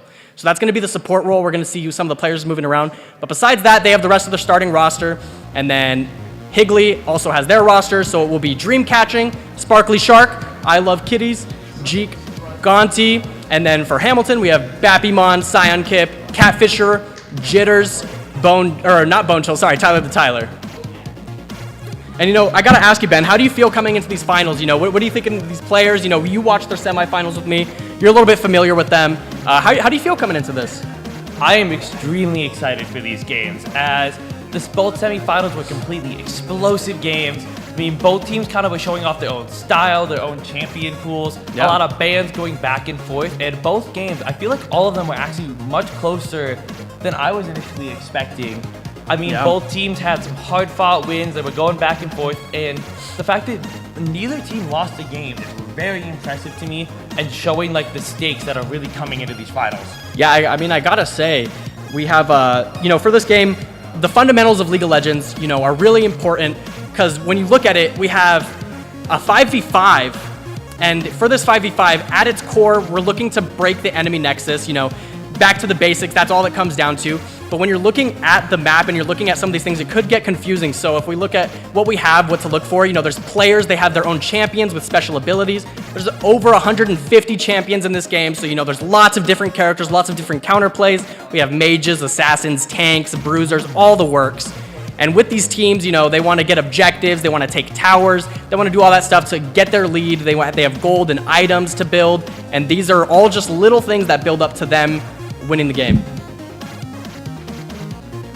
And then as we look at the game progressing, it's going to be a little bit slow to start. This game, I think Jack had mentioned it earlier, it's a bit slow to start. When we get into the later mid to late game, it's going to be a lot more fast paced. We're going to have people beating each other up like it's crazy. Possibly a pentakill, that'd be fun to see. It's always super hype when we get quadra kills, pentakills in this level of league. We're in the finals. There was over 100 teams in the AIA league brackets. Both of these teams coming out top of their groups, undefeated to this point, and I'm really excited to see how these finals pan out. We had some really close games in the semifinals that could have, maybe even changed the finalists, but here we are, we have these teams, and I'm really curious to see how this best of three goes. And I'm extremely excited, because with it being, it is a best of three, but it's just 2 games to win. I would love to see it go best of 3, get some fighting, get to that game 3. But I know from a team perspective, as from, competing on some things with League of Legends, competing on some amateur style teams, it feels very good to get that early, to get that 2-0 and not have to be worried as much. Yeah, I'm sure both of these teams coming in pretty confident. They haven't faced each other thus far. They're undefeated. They both have to have, a little bit of an ego coming into this. And I think we're going to hop into draft here in just a second and start seeing what these teams pick, ban, etc. And I do know that for this series, Hamilton is going to be on the red side and Higley will be on the blue side. So we'll be able to better see how that pans out, what their bans look like. As I know, in the semifinals, both teams just chose the same bans and stuck with them, and it worked for them. So really curious to see how that works out. As we start getting into the game in just a little bit here, we will be on a spectator delay as well, so we will have a bit of a delay getting into the game. That's just how the spectating works in this game, so we'll have a bit of confidence for the players. Can't really get an upper hand in that sense. And I gotta say, as I was looking at these records, I was really impressed. And I'm starting to wonder if maybe, pulling in that sub for the bot lane, I will say Hamilton's bot lane was looking really oppressive for a while there. And I wonder if maybe the support substitute will affect the strength of their bot lane, as, maybe these guys haven't played as much together, they're not as comfortable with each other. But I do gotta say, I'm really curious to see how it pans out. And I'm really excited, honestly, because as you mentioned, we have blue side and red side, and really the biggest importance of that is on the blue side, out of all the champions in the game, some are a lot stronger than others depending on the patch notes, and some people just are much more comfortable on certain characters. For sure. And depending on your side, you might get the first pick. You can get the most priority character in the game. But also, if you're on red side, you get to pick the very last character in the entire game before you end the match. Yeah. Which can make a huge impact on if the enemy team doesn't know who you're going to be using, then how can they adjust to it flexibly? And honestly, let's see kind of what side is able to come out on top. Yeah, we have the counter picks like that we were just talking about, really changes the state of those solo lanes, the top lane and the mid lane, as they are just a 1v1 kind of lane. And if the jungler is strong enough to gank early, stuff like that. And I would like to also point out, these teams are the first and second seed. So this is really big coming into this finals. They get to really choose who's number one. So it's honestly no upsets or anything like that. It's just number one team, number two team going at it to see who's the best of the best. So it's going to be super cool to see how they kind of prioritize their picks. I do know one of the teams coming in here has one of the highest level players in all of the AIA League players, because he is Masters. He was at a point ranked in the 0.1% of league players. So obviously he's coming in here being really oppressive. In some of the matches we saw earlier, he's relatively flexible, playing a tank character, helping out his team, and then also playing a carry character, trying to carry his team. So it's really interesting to see how these players adapt, especially when they're playing at some of the highest level of play. And then coming into the AIA League Finals, and we get to see that transfer over from solo queue to competitive 5v5. And so, Michael, I want to ask you. Yeah. So coming into this, even with with Hamilton having such a high level player for solo queue, do you think that difference is going to make a huge impact on this stage, or do you think it's going to be more on not just how can it be dealt with, but also do you think Hamilton's going to have to try and deal with Higley at all, or do you think if you had to choose a side, not to favor, but just off of ranks alone, of course, what you've already seen, what side do you think you have in favor of winning? If I feel if we're looking at paper, on paper, I feel like Hamilton might just be favored, because when you're looking at a Masters player going against players that are maybe gold or plat, some people would say that's a very big difference. And I also am in the idea that rank doesn't mean the most in the world, especially when you're coming down to competitive 5v5, because in competitive 5v5, synergy and how you play as a team is more important than anything. So if you get a challenger player, the highest level of players in League of Legends, and you put them out here, if they don't really know who they're playing with, if they're not comfortable, if their teammates aren't responding to them well, it could be really rough. And if Higley has even 5 plat players and the other team has better ranks, if they've been playing long enough and they're cohesive and they play as a unit when they're in the game, that could be the deciding factor. And I gotta say, from the semifinals that I watched, both teams looked really oppressive. I will say, I think there might have been a closer game with Hamilton, though. So they got me a little shaky, in one of those semifinal games. I really thought it could have went either way. But at the end, they pulled it through, they secured the win, and it didn't look like they broke a sweat. But I will say, on paper, it might look like Hamilton has the upper hand. So I am curious to see. I hope Higley, really shuts me up with that, and they could, bring it back. I would love to see a best of 3 go to 3 games. They both have been 2-0 so far. It would be so fun to have a game 3 banger, Both teams 1 win, and that last game means everything. And as we get into the draft here, we do see that a couple bans already came out. Higley has banned the Kindred away, and that's from their Masters jungler. So that's a character that this jungler plays, and he plays him well, supposedly. So they banned him out, banned Olaf as well. I think that's for the top laner on Hamilton. And if we see Hamilton's banned so far, they have banned out Victor and Caitlyn, a mid laner, and an ADC. And, you know, these bans take a while, so these teams are probably talking about it. I'm sure they've done a bunch of prep, you know, so they probably have a general idea of who they want to get out of this comp. And we see the Seraphine ban actually come through for Higley. So that's going to be 3 bans coming out from both sides with Lilia as the 3rd ban for Hamilton. I really like that. I really like these bans. bans. Lilia's, a lot of these champs are really oppressive, and you know, I do want to see a really competitive match, so I'm liking what we see here. If we look at the first pick of the game, Higley has a prio pick, and it is Jinx.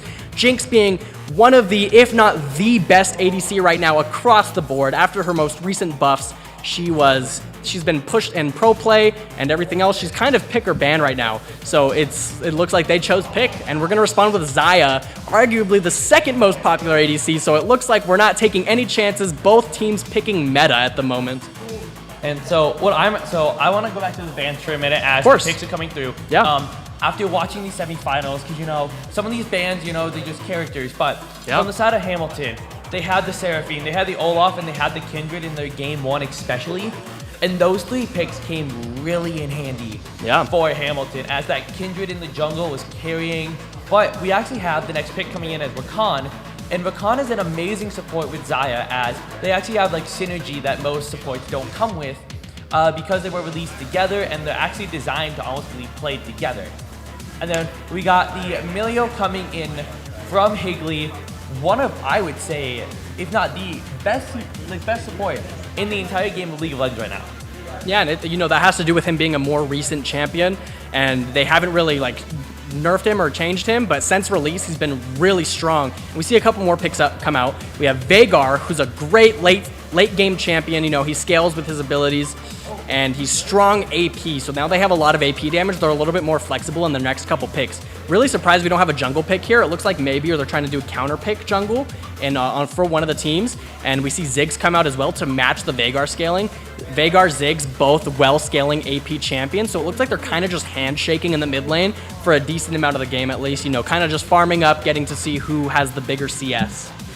And I'm really enjoying just seeing, honestly, like the flexibility in, you know, the picks coming in, as we haven't seen the Xayah or Rakan, I don't think, or Jinx at all today. No, yeah. While still bringing in some familiarity, but all we have left is the top in the jungle, so we're seeing 3 bans so far going toward the top lane with Darius and Shen from Hamilton, and then we're getting Mordekaiser and the Gragas from the side of Higley. So 4 top lane bans. Yeah, it looks like top lane is something they're betting on this game. They really want this top lane to be a great matchup, and if they pick the Fiora here, Fiora is the #1 counter to Ornn if they do lock it in. I will say, as an Ornn player, you know, that's scary to see. You know, it really comes down to a skill check, because the Ornn is going to have to, you know, be able to outplay this Fiora, and then vice versa. We are going to see them opt in for a Malphite pick, though. We're getting a handshake. Yeah, we're getting some more handshaking in the top lane. They're going to be noodle fighting up there. Both of these big, beefy tanks going to be scaling the game out. And I'm really curious to see what they finish these comps off with, as both teams now need their jungler. So this will mean that the side of Hamilton will have the counter pick for jungle. So they will be trying to outplay the jungle here. We have a Fiddlesticks lock-in and Kha'Zix to end it off. And wow, Kha'Zix actually got a little bit more popularity recently with a couple buffs and nerfs, and you know, people are starting to realize, wow, this Kha'Zix champion's kind of good. You know, he didn't have a really high play rate, so he was kind of going under the radar, but looking pretty strong in the past couple patches. And as we do see Fiddlesticks come out, that's going to be more AP for the side of Higley. And you know, looking at these comps, Ben, tell me your ideas of how you know, early game goes, mid game goes, late game goes, and what do you think these comps are going to be trying to do? Honestly, to me, this honestly just feels like every lane is just handshaking, saying, we're better at late game. Interesting. Because with the Malphite and the Ornn up top, Ornn outscales Malphite, but Malphite and Ornn, both really the biggest things is they have team fighting ult, which they're very good in a 5v5 setting. The Ziggs and the Veigar, you know, they just want to scale, they just want to farm, maybe, you know, hit each other a little bit. The biggest matchup I think that's going to make the difference is going to be this Fiddlesticks versus the Kha'Zix. Yeah, I think it's going to come down to, you know, skirmishes in the early game if they do decide to go for them. If not, you know, it's going to come down to how like oppressive these junglers want to be, because I'm wondering if maybe we'll see some invades, whether it be in the first 5 minutes, the first 10 minutes, etc. We do have some early skirmishing champions, but not too much. Veigar and Ziggs both don't really want to fight that much early, but they kind of can. Veigar has his cage. If he does have his cage up, it could decide an early game skirmish, but you really don't want to be pulling him out of lane unless you have to, because Ziggs does have that insane pushing power. He does a lot of damage to turrets. He could get first turret if they get a Rift Herald, something like that. But yeah, Kha'Zix and Fiddlesticks both scale decently, but they also have good ganks in the early game. Probably more so Kha'Zix, but also Fiddlesticks having a really fast clear, and he has a lot of time to go get those ganks if he wants. And what I'm actually really looking toward is the one thing I'm really noticing as I think about it in this bot lane is, Jinx, Xayah, very similar in the sense of they want to hit, they just want to stay in the back and be, peeled or protected by their team. But the Rakan and the Emilio are going to be a bit interesting because the Rakan might have a bit hard time engaging. Because of the Q, where it can actually push Rakan away from the engage and it almost shut down Hamilton from fighting in his bot lane. Yeah, Emilio is, a really oppressive pick right now. He has complete disengage with one ability that has a relatively low cooldown, so I'm kind of curious to see how that works. I know his W, which heals. His healing is really strong in some of the mid game, even the early game actually. Like level 1 trades, he can heal back to full his ADC, almost, just because of how strong he is. And I'm really curious to see how this Emilio affects the game, because he also can, disable or stop a CC from hurting his teammates. So if he's not caught in the CC himself, he can, stop the Rakan taunt if Rakan ults and Emilio responds really well. He can also stop, roots from Xayah if there's a big ultimate from Xayah that roots her teammate or Emilio's teammates. And yeah, I'm just kind of curious to see how that pans out. It will not disable Ornn's ultimate as far as I'm aware.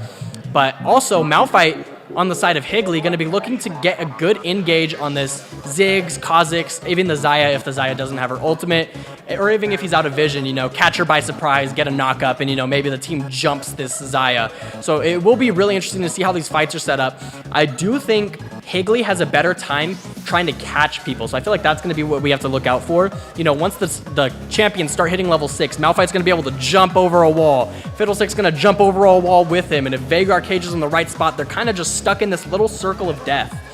But if we look at the side of Hamilton, they're kind of a little bit better in just a straight front to back, as Ornn is going to be that frontline tank. We have Ziggs to poke from far away, and then Xayah Rakan to kind of defend from engage, but also Rakan being able to engage. So the engage / disengage is good on his end. And then Kha'Zix, that assassin champion that could kind of get in and out of these situations, get a pick if he's really strong. And, this is the Masters player we're talking about, so he's going to be a little bit scary. They don't really know what to expect. He could maybe drop a couple kills in the early game, start one-shotting this Jinx, this Emilio, this Veigar relatively early in the game, depending on how his lead goes. Honestly, for me, myself, I'm actually looking a ton at the vision control. As if Hamilton does not get vision control around our Dragon pits, around our Baron pits, then there will be then they won't know where the Fiddlesticks is. They won't know where the Malphite is. And like you said, they'll just jump over a wall and almost one-shot Xayah, one-shot Kha'Zix, one-shot Ziggs, and a lot of the damage goes away. But in the same aspect, if Hamilton has vision control and you see where the Fiddlesticks is, if the enemy has vision on Fiddlesticks, his fear actually does not proc. So a huge part of Fiddlesticks' CC and ability to keep his damage going will be keeping that vision control under lock, especially as it comes to those Dragon pits, as Fiddlesticks' ult is almost the exact same size as the pit, which can change a fight tremendously. Yeah, I mean, there's definitely going to be some late game ults to look out for. Fiddlesticks' ultimate actually being one of the highest base damage abilities in the game, has huge scaling. It does last over a few seconds though, so he has to make sure he stays on top of the champions during that duration. But if he does, it will be big damage, especially if he's, building standard like Night Harvester, Hex Tech Belt, stuff like that, just so we could have high AP going into that mid to late game. And Fiddlesticks level 16, his ultimate does so much damage. I mean, he'll be able to burn pretty much anybody in it that's not Ornn, unless for some reason, this Kha'Zix starts building some tank items. I don't think he'll be able to survive it unless he's super fed and Fiddlesticks is super behind, which is maybe what he was looking for when he picked the Kha'Zix into the Fiddlesticks. He might be looking to be really oppressive, like I mentioned before. Go into this Fiddlesticks jungle, try to kill him in the early game, and I'm really curious to see how it pans out. So I actually want to ask you. Yeah. So we talked a little bit before about on paper. Yeah. What team we would prefer. Yeah. So looking at how we just had the draft, don't take into account what we've seen of each player. Yeah. Don't take into account anything of the jungler being really amazing on Hamilton's side, or team chemistry maybe on Higley's side. For sure. What draft? If you had to pick a draft for your team to play in comp, what would you choose? You know, I got to go with my gut here. I think it has to be Hamilton's side. And, you know, it's actually not based off of like champions or anything like that. I think it's just more in the play style. And their play style just seems a bit easier to pull off, as, you know, having some poke, a little bit of poke with Ziggs, some scaling, especially with Ornn. Ornn Xayah is going to be relatively strong into the late game. I just think it's easier to pull off than the comp that Higley wants to go for. Maybe they're really comfortable on it, but it's just, you know, in this level of play, it's going to be the easiest comp for you to pull off is front to back 5v5. That's just League of Legends, like at its base. You know, that's what you want to have. You want to have a tank, you want to have somebody doing damage, you want to have like a semi-bruiser, Kha'Zix kind of in this case, and then you want to have disengage, which is like Rakan. So I feel like just in that aspect, they're the more natural comp for that. And, you know, even though Higley does have a really scary comp, it's like a little bit harder to pull off because you have to be in areas where you know there's no vision. You have to have really good vision control, and you just have to know where the enemy team is a lot of the time. Because if you try jumping on a Xayah, don't know where a lot of the enemy team is, and they're behind a wall out of vision, they're just going to jump in and save the Xayah. She has her ultimate to get out. So I just feel like for Hamilton, it will be a bit easier to pull off. I almost actually disagree with you. Wow, really? A lot of it because of the Veigar. Oh, yeah? Because, honestly, with both teams wanting to go for that late game scaling, with both teams wanting those 5v5s, Veigar has infinite scaling. True.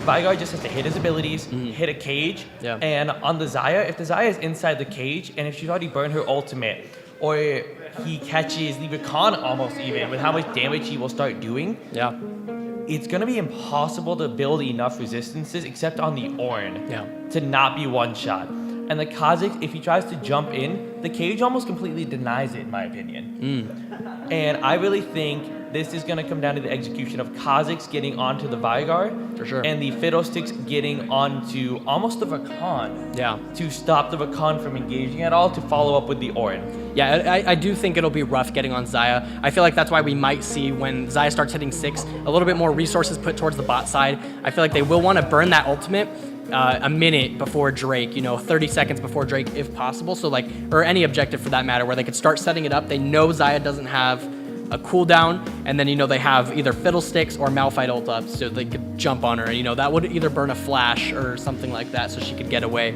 So I think a lot of this game will come down to cooldown timings, because, you know, if you do, even if Xayah, you know, is doing really well, lots of farm, high CS, a lot of kills, she will be caught with like no flash, no ult at times, because that just happens. And then, you know, Malphite jumps on her and she's off the screen. You know, it's gray screen simulator. So it will really come down to like small skirmishes like that, cooldowns, whether flash is up or not.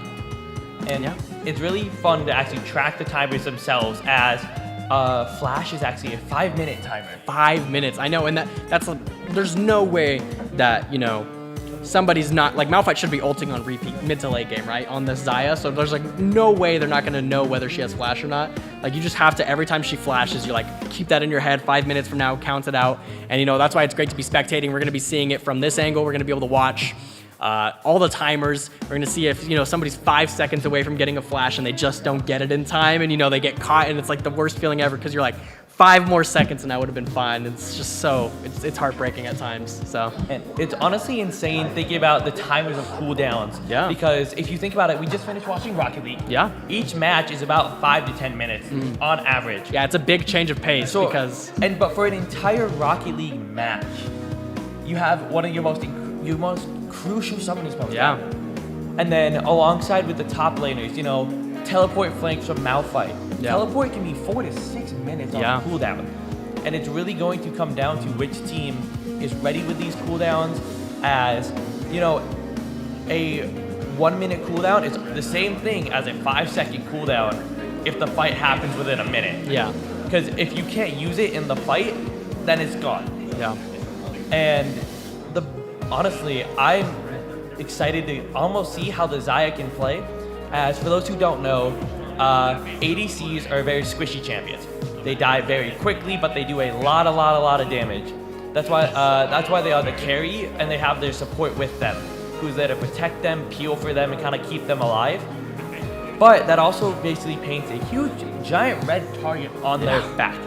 Of if you can kill the enemy carry, usually it's the ADC and mid laner, the enemy team runs out of damage. And they can't really do anything to kill your carry if they're out of damage. Yeah. But on the same aspect, if you use too much on one of the two carries, the other carry can clean up the entire fight. Or if you use everything on a tank, the carries just come in and clean it up. Yeah. That's why I think it's gonna, be pretty important in this early game. Even though both teams aren't like looking to 2v2 in any of the lanes necessarily, it's they will probably gank bot. It's essential. We have Fiddlesticks, we have Kha'Zix. They aren't the best early game gankers. When there's Jarvan, even like Elise, Lee Sin. Those are like really oppressive early game champs, but they still will probably be bot lane trying to get these lanes ahead. And we're going to be getting into the game here in just a few minutes as we do get this delay rolling out. And as we start prepping for this, it's really like, it's setting in. The games are starting, and these teams they're in the finals. It's getting high stakes. High stakes. It's gonna be high risk, high reward every play. I'm getting nerves for them. Yeah, like just sitting here, just seeing them set up, I'm getting nerves for them. Yeah. Just trying to understand just the amount of pressure that honestly might be on a player. Yeah. To just be performing, because and I think what'll also come down is their ability, if they make a mistake, to roll with the punches. If you get caught out, okay, cool, you got caught out, oh well. How do we fix it next time? How do we make sure we don't happen again? Yeah, I think that's actually one of the most looked over aspects, when you're looking at these teams and you're like, oh, well, this one's just playing better. It's like sometimes the comebacks are the biggest part of League. It's really hard to play when you're behind gold, behind experience, you're down on morale, you're sitting here, you don't have kills, you have a bunch of deaths, tallying up, even if it's like 10-0. And we see that, these teams do have to come back from this. So they have a lot of kills like against them, and they have to try to farm up, get a good team fight, catch somebody out of position, and that they have to act upon it. They have to be able to come back, and that's a big part of it, is because you're not always going to win every game. You're going to be outplayed by an enemy laner, by an enemy jungler, etc., and you're going to have to learn how to come back from it. So I do really want to see how the team that's actually falling behind starts to play, as will they let the moment get to them, or will they, start performing under pressure? Performing under pressure is really essential, and especially, when all the odds are against you, it's really important when you get these comeback plays. It's super hype as well. It's great to cast. I love watching it.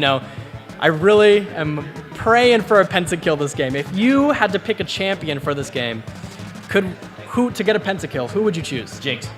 Jinx. So true. Jinx is the most pentakill champion, one of the most pentakill champions in the game, at least for these two comps. Yeah. Because Jinx it's called get excited? Something like that, but it's her passive ability. When she gets a kill, she just goes crazy. She just keeps going and going. And it's one of the scariest champions, and it's why one of the strongest carries in the game. Yeah. Is because if you can protect your Jinx and Jinx can pump out damage, Jinx will win the fight. Yeah, it's gonna be scary. Even if the Xayah as well, if Xayah or Jinx are ever free hitting in a fight, they're just auto attacking with like no response. It's gonna be really scary for your team, and it's gonna set in really quick that we're getting beat up. Yeah. I think we're gonna hop into game here in just a second. It's fun to see all the fans out here, supporting the team. Let's get some noise from the fans. Super excited to have everybody here tonight. We have a bunch of fans here tonight supporting their schools. Great to see. And as we start getting into the game, in just a second, we will be seeing how this early game sets out. I'm expecting a standard 5-point. It's finals. I feel like it would be so risky to invade. But, I also wouldn't be surprised. I will say, though, the support... It is game one. It is game one, so, maybe they're just, like, sending it. You have all lost. Yeah, I mean, I wouldn't be surprised to see someone send it, but probably just going to be standard 5-point. As we load in here, we get to see the beautiful skins roll out from all these awesome players. We have Melio on the default skin, Rakan on the default skin. The supports, they got it rough. But it's okay. If we look, we got Mecha Kha'Zix, Elderwood Ornn, Bziggs, one of my favorite skins. I love the beeline. We got Star Guardian Zaya, and then we have Arcane Jinx. Jinx from Arcane. Don't you love that show? I love the show. Okay, it actually was a really, really good show. It's a really good show. I love it. Then we have Elderwood Vhagar. We have Dark Candy Fiddlesticks. And then we have Malphite in the top lane. And here we go. We're getting into game. Looks like game is loading up right now. Looks like we might be paused. Yeah, it may be paused.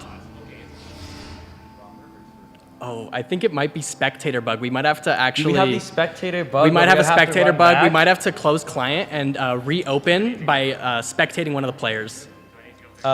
Which is so we'll fix that really quickly. It's not an issue at all. Honestly, it happens. Unfortunately, that's not even under our control. Oh, it's Riot. Riot Games. We love you. You make an amazing game.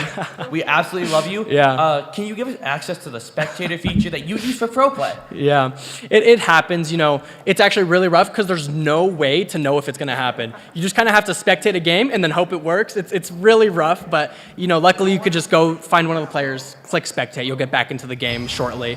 And it'll fix the bug. But yeah, nobody knows why the bug really happens. It just happens on occasion. We already spectated semifinals today. So we did 4 matches, didn't run into it. Get to the finals and it happens on the first game. It's whatever. We get through it. We move past it. And then we'll get into this match and see what goes on. And I completely agree with you. Back on the skin lines. Yeah. The B skins. Oh my goodness. The best puns. I think it's BMO. Yeah, BMO. Bziggs. Bziggs. We have Nunu and B-Lump. Is that what it is? Nunu and B-Lump. That one's great. Anna. Oh, and then Yubi. I think it's Yubi. Yubi for Yumi. Man, I love the beeline. They do so much creative stuff with these characters. You know, for a game with 150 plus characters, giving each of them a number of skins. You know, we get to see some of them have 12 skins, some of them have 3 or 4, but still, you know, it's gotta be fun being on that creative team. It's gotta be it's gotta be fun. Yeah, that was definitely on purpose. Didn't do that on accident. we do have so much creative output in this game, and it's so fun to see some of them come to life with some of these champions, like Fiddlesticks being a scarecrow. You get to play on that with like a pinata type skin with his birthday party. Yeah, and then there's also like, you know, scary ones with the pumpkin Fiddlesticks, stuff like that. So it's really cool to have these characters that, you know, you really get to, you know, in a sense, even care for. With the show Arcane as well coming out, you know, you get to meet these characters and you get to see the stories for them, and you know, you actually like start having to favor it, and then you like actually care about them a little bit, especially in the show. And then it's like you go to check out the game, and it's like, even though it's nothing like the show, it's like still fun to play, and you find a character you love and you just play them until they're done for. You know, for me, that's got to be probably Shen and Ornn. Those are like my favorite players. I'm a good top lane player. You know, he is too, Ben is. What's your main character again? Usually it is Jax or Kled. I absolutely love playing Kled mostly. Yeah. He's a lot of fun. He's not really played a ton. Yeah.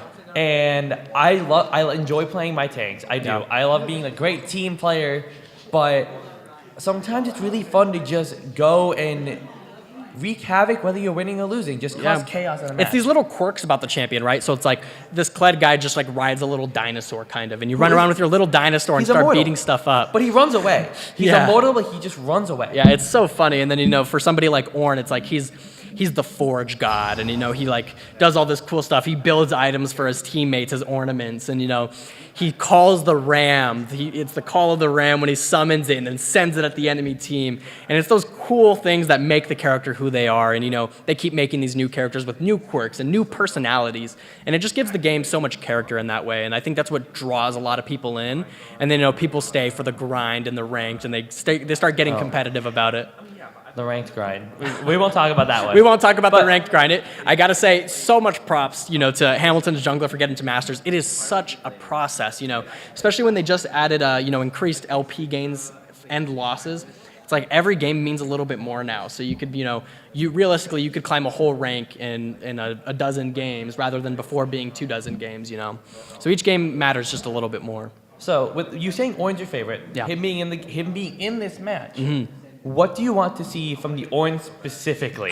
You know, I think me and you both know what we want to see. We want to see the ultimate Ornn combo, and that is his true combo, which gives you guaranteed 2 procs. And, you know, if the enemy doesn't play it right and you play it just right, you can get 3 brittle procs. That's going to come when you hit a Q, it's like and then you just hit your ult and then you true combo them, and it's perfect. It's beautiful to watch. It's like an art in itself. It's an insane combo, though. Yeah, it's really good. It could like 100 to 0 some people depending on the matchup. And against Malphite, I don't think it'll 100 to 0, but it could definitely get him relatively low, especially if he's been poking him with his Q. Now, I know we won't get this. Yeah. I know we're not going to get this. Yeah. But what are the chances? Full AP Malphite. I doubt it, because I wish. They need a tank. I really wish. But because the full AP Malphite ultimate combo. Oh yeah, full damage on the Malphite. If he were to ult QE on the Xayah, she would be deleted. I don't think you need the ult QE. I think you just need the ult. True, you probably just need the ult. They even buffed its AP ratio, so it's I think 120 now. When did they buff it?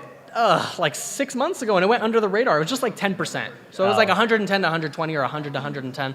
But still, like, does that need more AP scaling? They really just like want people to have fun, huh? So I've been playing a little bit of Malphite mid here and there, and he does one-shot people, especially in the mid lane. People don't expect it. You're building full AP. You hit level 6, you could just delete probably 70% of mid laners, maybe more.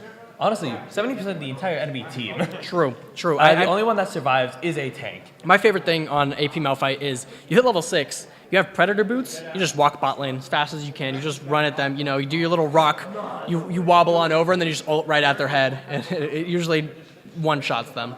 And it's terrifying. Oh, it's scary, especially out of vision. I will say, if I was playing in this match on the side of Hamilton, and I was like Xayah, or I was even the Kha'Zix, honestly, like you're just terrified. Anytime Malphite, you can't see. Like you don't know where Malphite or Fiddlesticks is. There's a chance. What is the joke? The probability is low, but it's never 0, right? It's never 0. That he's never not there. 0. Never and 0. It's terrifying. I wouldn't be surprised if Malphite hits level 6 and then just walks for an in-lane gank, in the bot lane. That would be hilarious to see. I do love a good top lane roaming to the bot lane as soon as they can. It's so much fun. It's like cool. I'm level 6. Yeah. Bye.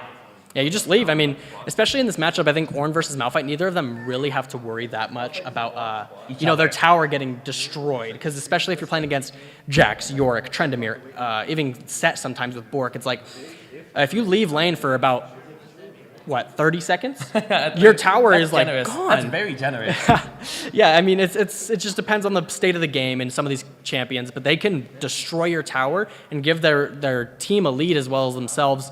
But with Ornn and Malphite, they're good at clearing waves, especially if, Malphite has his W or his E at 2 points in him. He could clear the wave kind of fast, and then Ornn, maxing his W, can clear waves really fast. But they don't have too much tower damage.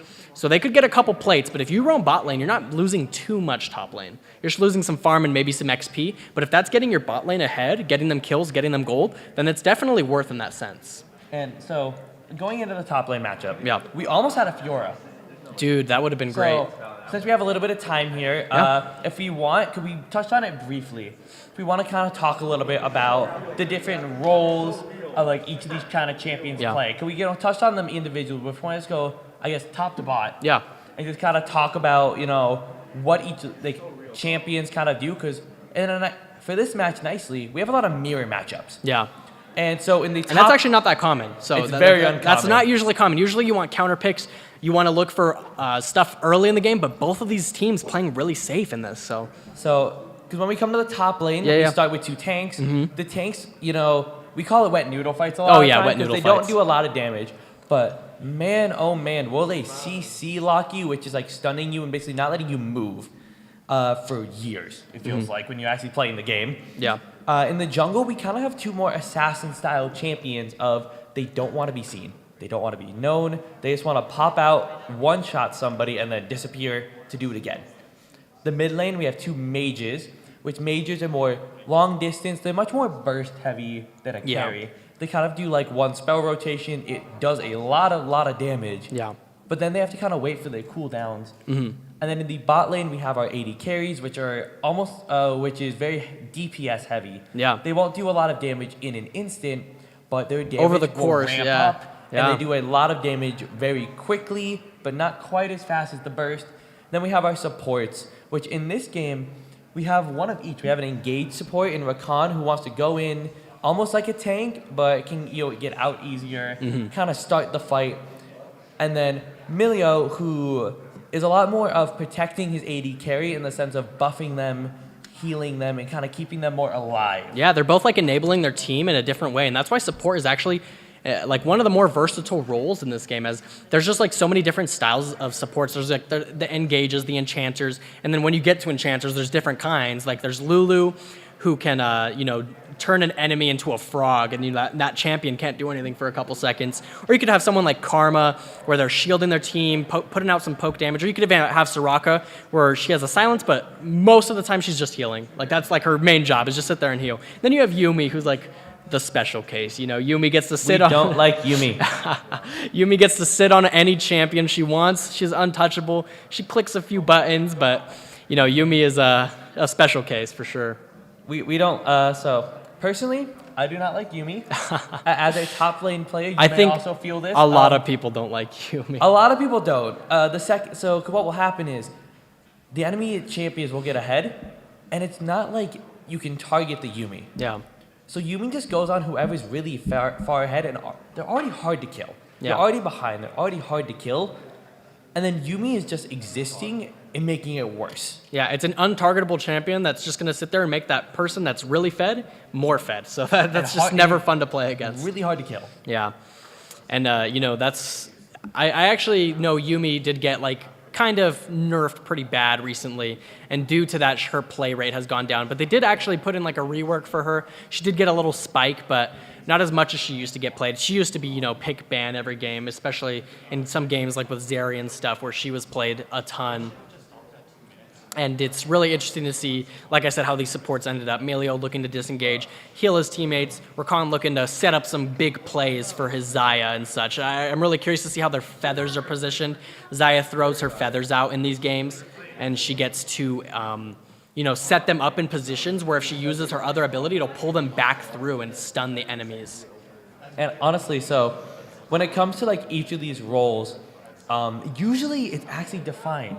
But we did get to see a Fiora hover. We did get to see some bans of different top laners. A lot of top laners were banned this game. Lots of top laners were banned. And when it comes to those, Fiora is known as a duelist. Yeah. Where while the tanks want a 5v5 and they don't do a ton of damage, and they're kind of just trying to scale up so their team can help win and then enable their team, duelists are the complete opposite. Mm-hmm. Duelists say, I will 1v1 you, I will beat you 1v1, and then I will 1v1 you for the rest of the game, and then 1v2 you, and then 1v3 you, and then I beat your Nexus. Yeah, Fiora is one of those scarier top laners where, if you have enough experience and skill on the champion, you can 1,000,000% 1v9 a game. You don't even need your teammates, right? You kill everybody, especially with Fiora's kit. She has vital procs, which do true damage. She can heal herself with her ultimate. She has a CC immune ability that actually puts your CC back on you and stuns you. She's just terrifying. She's one of the most terrifying. She's my permaban. Oh, yeah.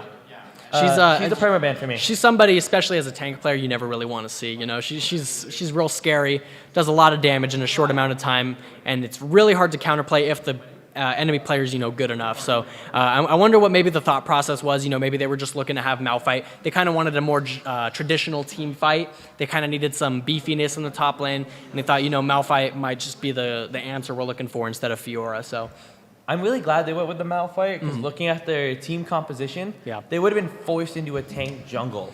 True. And with Hamilton already having shown that they can do bruiser jungle, that they can do carry junglers, I think it was a lot safer to go, hey, let's make sure our jungler has the ability to be comfortable so that they will not fall super far behind. Yeah. And right now, we're working with the spectator bug to get the gameplay up as soon as possible. Our players are in-game. They're playing really well. And honestly, just even being up here and being able to kind of watch them, it's actually already kind of just the anticipation of what is going on. Oh yeah, it's eating me alive, man. It's driving up. The top lane is not driving me up. I'm gonna be honest. Oh yeah, I'm sure. I know what is happening. I'm sure the top lane, they're smacking each other. The other guy's smacking them back. Then they walk away. Doing a little back and forth, but it will be interesting to see, because I also think top lane might be pretty gankable, just because, even though Malphite does have his Q to try and run away, if he's really far up in the lane, it's relatively easy to catch him. I will say Kha'Zix is not the best for CC, but Ornn has the CC. Kha'Zix has the damage. They could get some early kills in that top lane against Malphite. And I think vice versa, if Orin is in a bad position and, you know, bursts his W, uses his Q, uses his E, and he like tries comboing the Malphite, all Malphite does is Q him, and then his Fiddlesticks runs in and starts beating him kind up. of runs in. Well, and honestly, one of the most important parts, I think, is those vision control. Because Fiddlesticks can literally jump over a wall with his ultimate. Yeah. So if Owen is out of position, Fiddle can just pop out of nowhere and just gone. Yeah, and it seems like this spectator bug has really messed up our client, so I don't think we're going to be seeing this match, but we're going to be going into a break, and we will resume for the next match, and we'll update you guys with all the goodies. We'll even probably, you know, bring up some of the stats so we could see kind of how that last game went. Man, that's kind of unfortunate, though. Yeah, it is really unfortunate. You know, I was really excited to see it, but it will be interesting to see, you know, how they can, you know, come from this game and move into the next with that knowledge. And I'm curious to see, you know, what the stat page looks like, which you know, players did the most, which players didn't do that much, and, you know, how they change the draft depending on that. Maybe next game we'll see either less traditional drafts or more traditional drafts. Yeah, and we'll actually be able to tell, honestly, from the bands, I think, next game of who is outperforming everyone. Yeah. But yeah, so we're going to go to a break, and we will catch you guys for the next game and some highlights of this one.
putting the pedal to the metal. Here goes.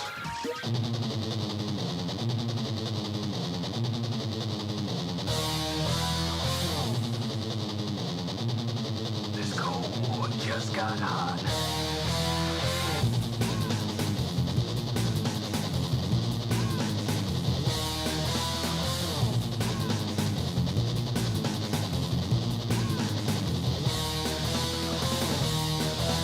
Let's see what this baby can do.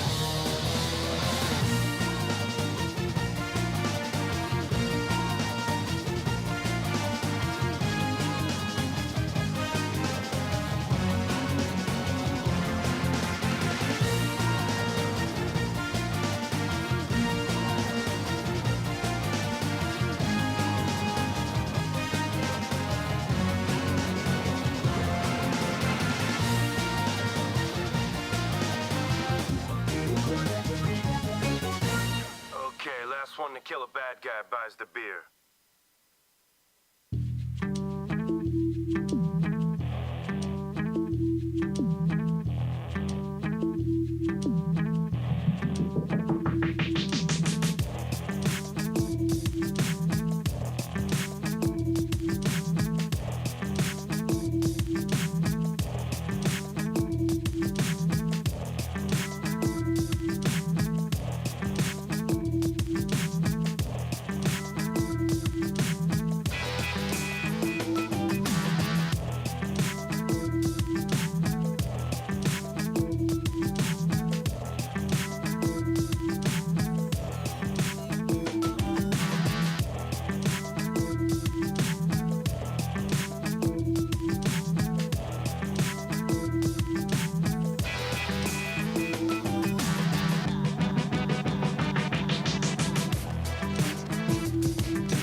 So let's give a quick shout out to our sponsors. The Arizona Interscholastic Association 2023 Esports Finals are brought to you by NextCare Urgent Care, Ottawa University, Arizona, Oregano's, Raising Cane's, Valley Toyota.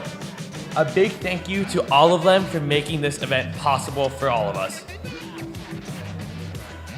And welcome back to the Arizona Interscholastic Association 2023 Esports Finals presented by Nova Home Loans. I'm Michael, with me is Ben, and we're back for the next match, Game 2 of League of Legends Finals. And Game 1 we did have some technical difficulties, so we did have to, we tried getting the replay for the match as well. We're having some issues. So we're just gonna be getting into Game 2 here. We do have the stats page. Me and Ben watched some of the games. So we do have a little bit of information for you guys when we get into the spectator delay. We will discuss that a bit. But for now, I think we're just going to be getting into the draft for Game 2. And as the result of Game 1, Hamilton did win. So it is 1-0. Hamilton has the upper hand at the moment. And we're going to be hopping into Game 2 draft here momentarily. And yeah, that's pretty much it. I mean, what can you say about that first game as far as, let's see. From what we saw, what did you like and dislike from some of the play? It's really hard because we were so far into it at times. For sure. But I really like that both teams were honestly just going at it. Mm-hmm. Like from what we got to see, it was a close. Oh, we pull up the stats page. It was a close game. Yeah, so as we look at the stats page here, actually pulled up, we do see that this Jeek actually for Higley was pretty big. He's ending the game 7-1-6. So that means that, he had a bunch of kills and he was looking to carry this game, and it's a low kill game. This is 14 kills to 13 of Hamilton. So this game wasn't a fiesta. It was a slow, methodical game. And if we look at I watched some of the team fights later in the game. I didn't get to see about the first 20, 25 minutes.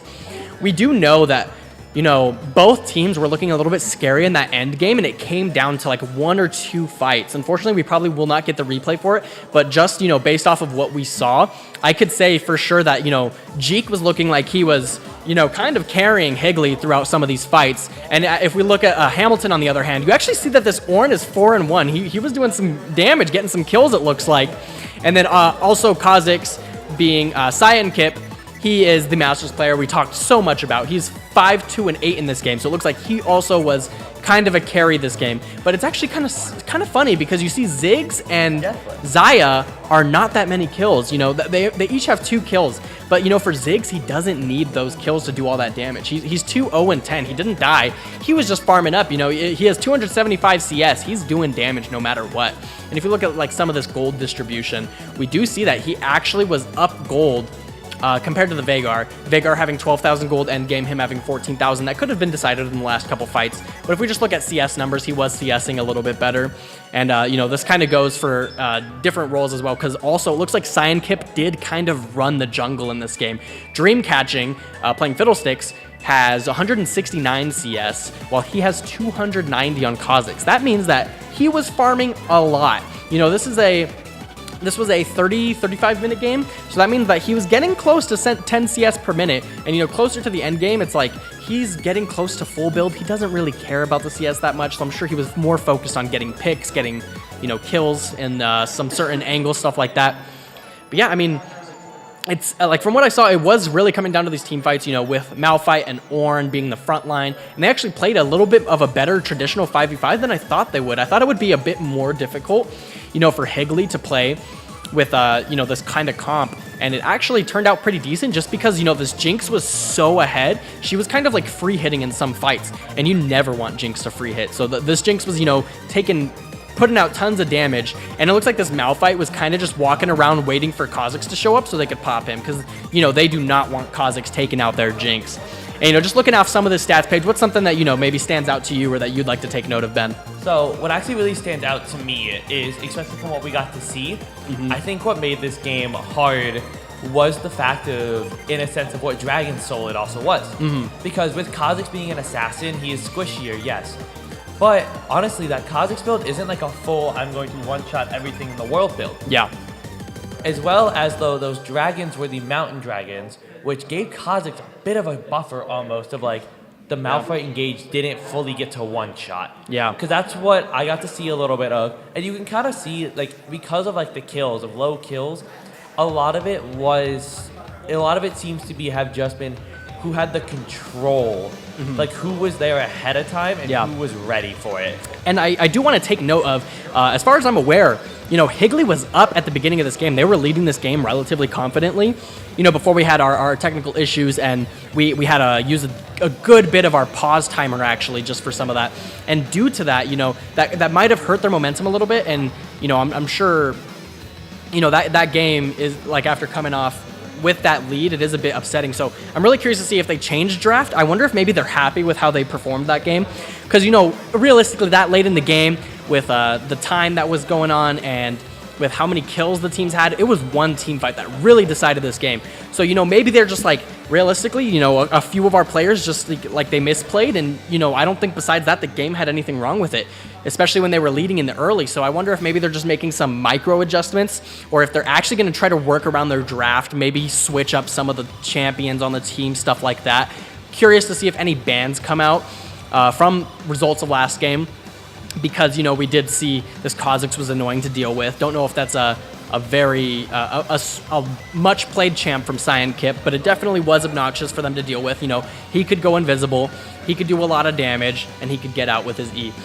And especially with this Ornn pick, the Ornn was like really tanky. He has his Radiant Virtue for team fights. We can look at that build, and I think that Radiant Virtue probably played a huge part in the Kha'Zix. Oh yeah. As if the Kha'Zix isn't one shot instantly, that Radiant Virtue is going to help heal Kha'Zix up to kind of let him jump back in. Yeah, I mean, Radiant Virtue, for anybody who doesn't know, that is an item that when he uses his ultimate, will heal him and his teammates around him for a duration. And, when you're looking at having a team with Xayah, Ziggs, Kha'Zix, where they're relatively, squishy, it does help because it's going to heal him back up. If Kha'Zix goes in, steps out, he's going to heal back up a little bit, get some of that health back so he could go back in, do more damage. And, that's something that you always want to have. I think I do prefer it to Jaxo that game, Jaxo being more of like I'm in a solo front line kind of thing, because I think he realized, when they have a Malphite, a Veigar, a Jinx, a Fiddlesticks, they're not going to try to one-shot me. They're just going to walk past me and try to hit my teammates. So he was trying to kind of mitigate that when he took this Radiant Virtue. He has the Force of Nature, so he doesn't take as much slow. He stacks up Magic Resist. He has the Merc Treads. He has the Sunfire, and he has the Stone Plates, so he could be the tankiest Ornn you've ever seen. And just looking at some more of those stats, I do think it's interesting to note that Veigar, despite scaling so well, it looks like 2, 2, and 6 was his final scoreline. But I think we're actually already in draft. Oh, I see. So we're going to be in draft right now. And if we look right here, we see Higley and Hamilton on the same side. So Higley's going to be blue side, Hamilton red side. And as far as bans go, it looks like they kind of ran him back. We have Kindred, Kha'Zix, and Olaf banned by Higley, taking that away from Hamilton. Hamilton banning out the Victor, Caitlyn, Lilia. They're taking the same bans back. They're curious to see if teams want to run back a similar comp or something of the same nature, and they're going to lock in the Jinx. This means that we are going to see a game of Jinx by Jeek. And, after last game, people behind us saying Jeek is peak, I'm really starting to wonder if this guy is 1v9 as much as they say he is. I mean, last game, he was doing very well. Yeah. Looks like the Senna and the Ornn are actually going to be instantly picked. Nice. I'm glad the Ornn is being run back. Yeah, what do you think about those picks? I like this. So we saw the Senna during semis. And it's interesting that they didn't pick it. Ooh, wait. Hold on, I have to see this one. So, this is the same thing with the Senna pick. Hamilton, during the semis, was running the Senna Seraphine bot lane. But in the Ornn, we have the Fiora. We see some confidence coming out from Higley. Last game it looks like they kind of wanted to be into a more safe area, but they took Fiora this game. This top laner, he's kind of sick of the wet noodle fight. He wants to make a play and he wants to, show that he wants to win. This is the ego check. He wants to prove it. This is when it comes down to the top lane mental. I know you and me understand this a lot. This is all a mental game now. Is the Fiora going to outplay the Ornn and ruin his day? Or is the Ornn just going to be so good that this Fiora has a rough time playing against him? It is going to be literally a skill matchup, so it's really interesting to see how this matchup will work in the top lane. I would say it is definitely Fiora favored. Oh, for sure. But my biggest issue with this draft right now, I have one major issue that I almost guarantee Higley will be able to fix. Yeah. who can tank? Yeah, I mean, Fiora is a really tanky champion, but it's not in the same way where a tank would be tanky, because when a tank is tanky, they just stand there and look good. But Fiora, you need to be stat checking, you need to be healing with your ultimate, your vitals, etc. And if you have a gore drink or something like that, it's much more difficult to be tank. You still can be tanky, but you usually need to be ahead, you need to be up gold, you need to be up kills. Whereas a tank, you're Orin, you're 0 and 10, you're still going to be hard to kill. Even if the other team's really fed, it's going to be still relatively hard. And I will like to point out that as we did see some more bans and picks, Veigar came out in the side of Hamilton. They're wanting some scaling. So they have Senna, Ornn, and Veigar. Those are all three hyper-scaling champions. Infinite scaling on Senna and Veigar. Ornn almost, it feels infinite at times. But as we do see bans roll out, it's going to be Gragas ban and Pantheon bans for Higley. So looking like they're trying to squeeze on the jungler's pool. And then as for Hamilton, they banned out the Annie and the Anivia. So it looks like they're squeezing the mid laner's pool. Although I would like to point out the Seraphine can be a flex. Not too sure how comfortable the side of Higley is.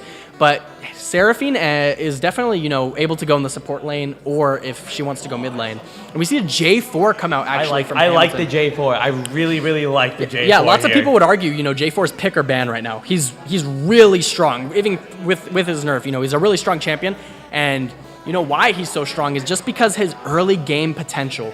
He has so much damage in the early game, and he has so much room. We have a Thresh. So that seems to be a Seraphine mid lane. Seraphine mid lane, Thresh support. We see some hype in the audience as we have Jinx, what will Thresh. the jungle be?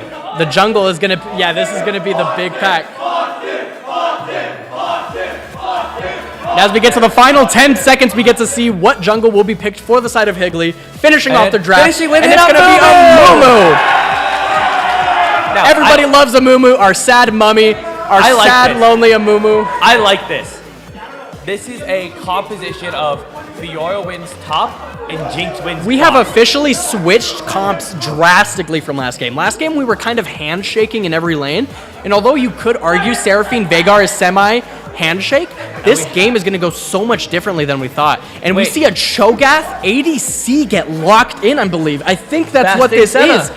And it's going to be Senna Cho'Gath, which is an unconventional bot lane, but it has grown in popularity recently.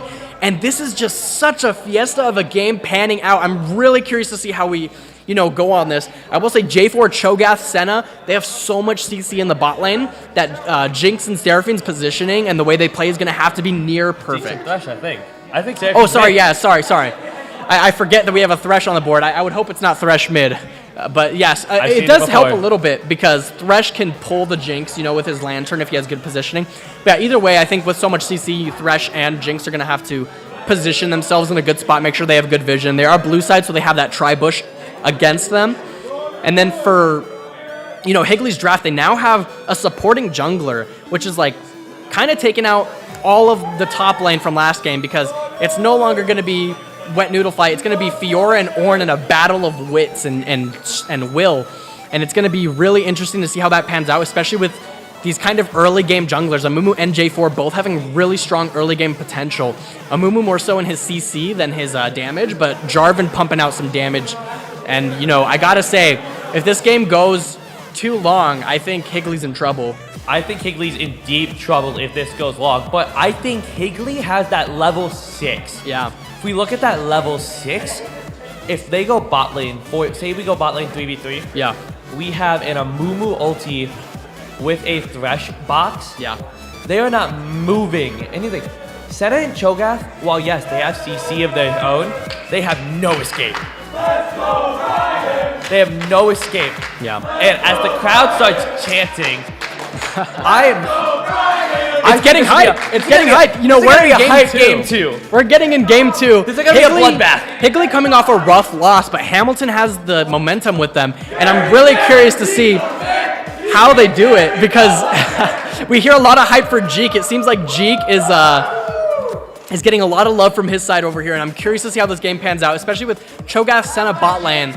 They're looking to infinitely scale, and Jinx, Thresh are looking to get some early kills. They're ready to smack some people up. And so, what I want to see, this is so in my ideal world, yeah, I see a Seraphine ult, followed by an Amumu ulti, followed by a Seraphine ulti with a Thresh hook boxing them in.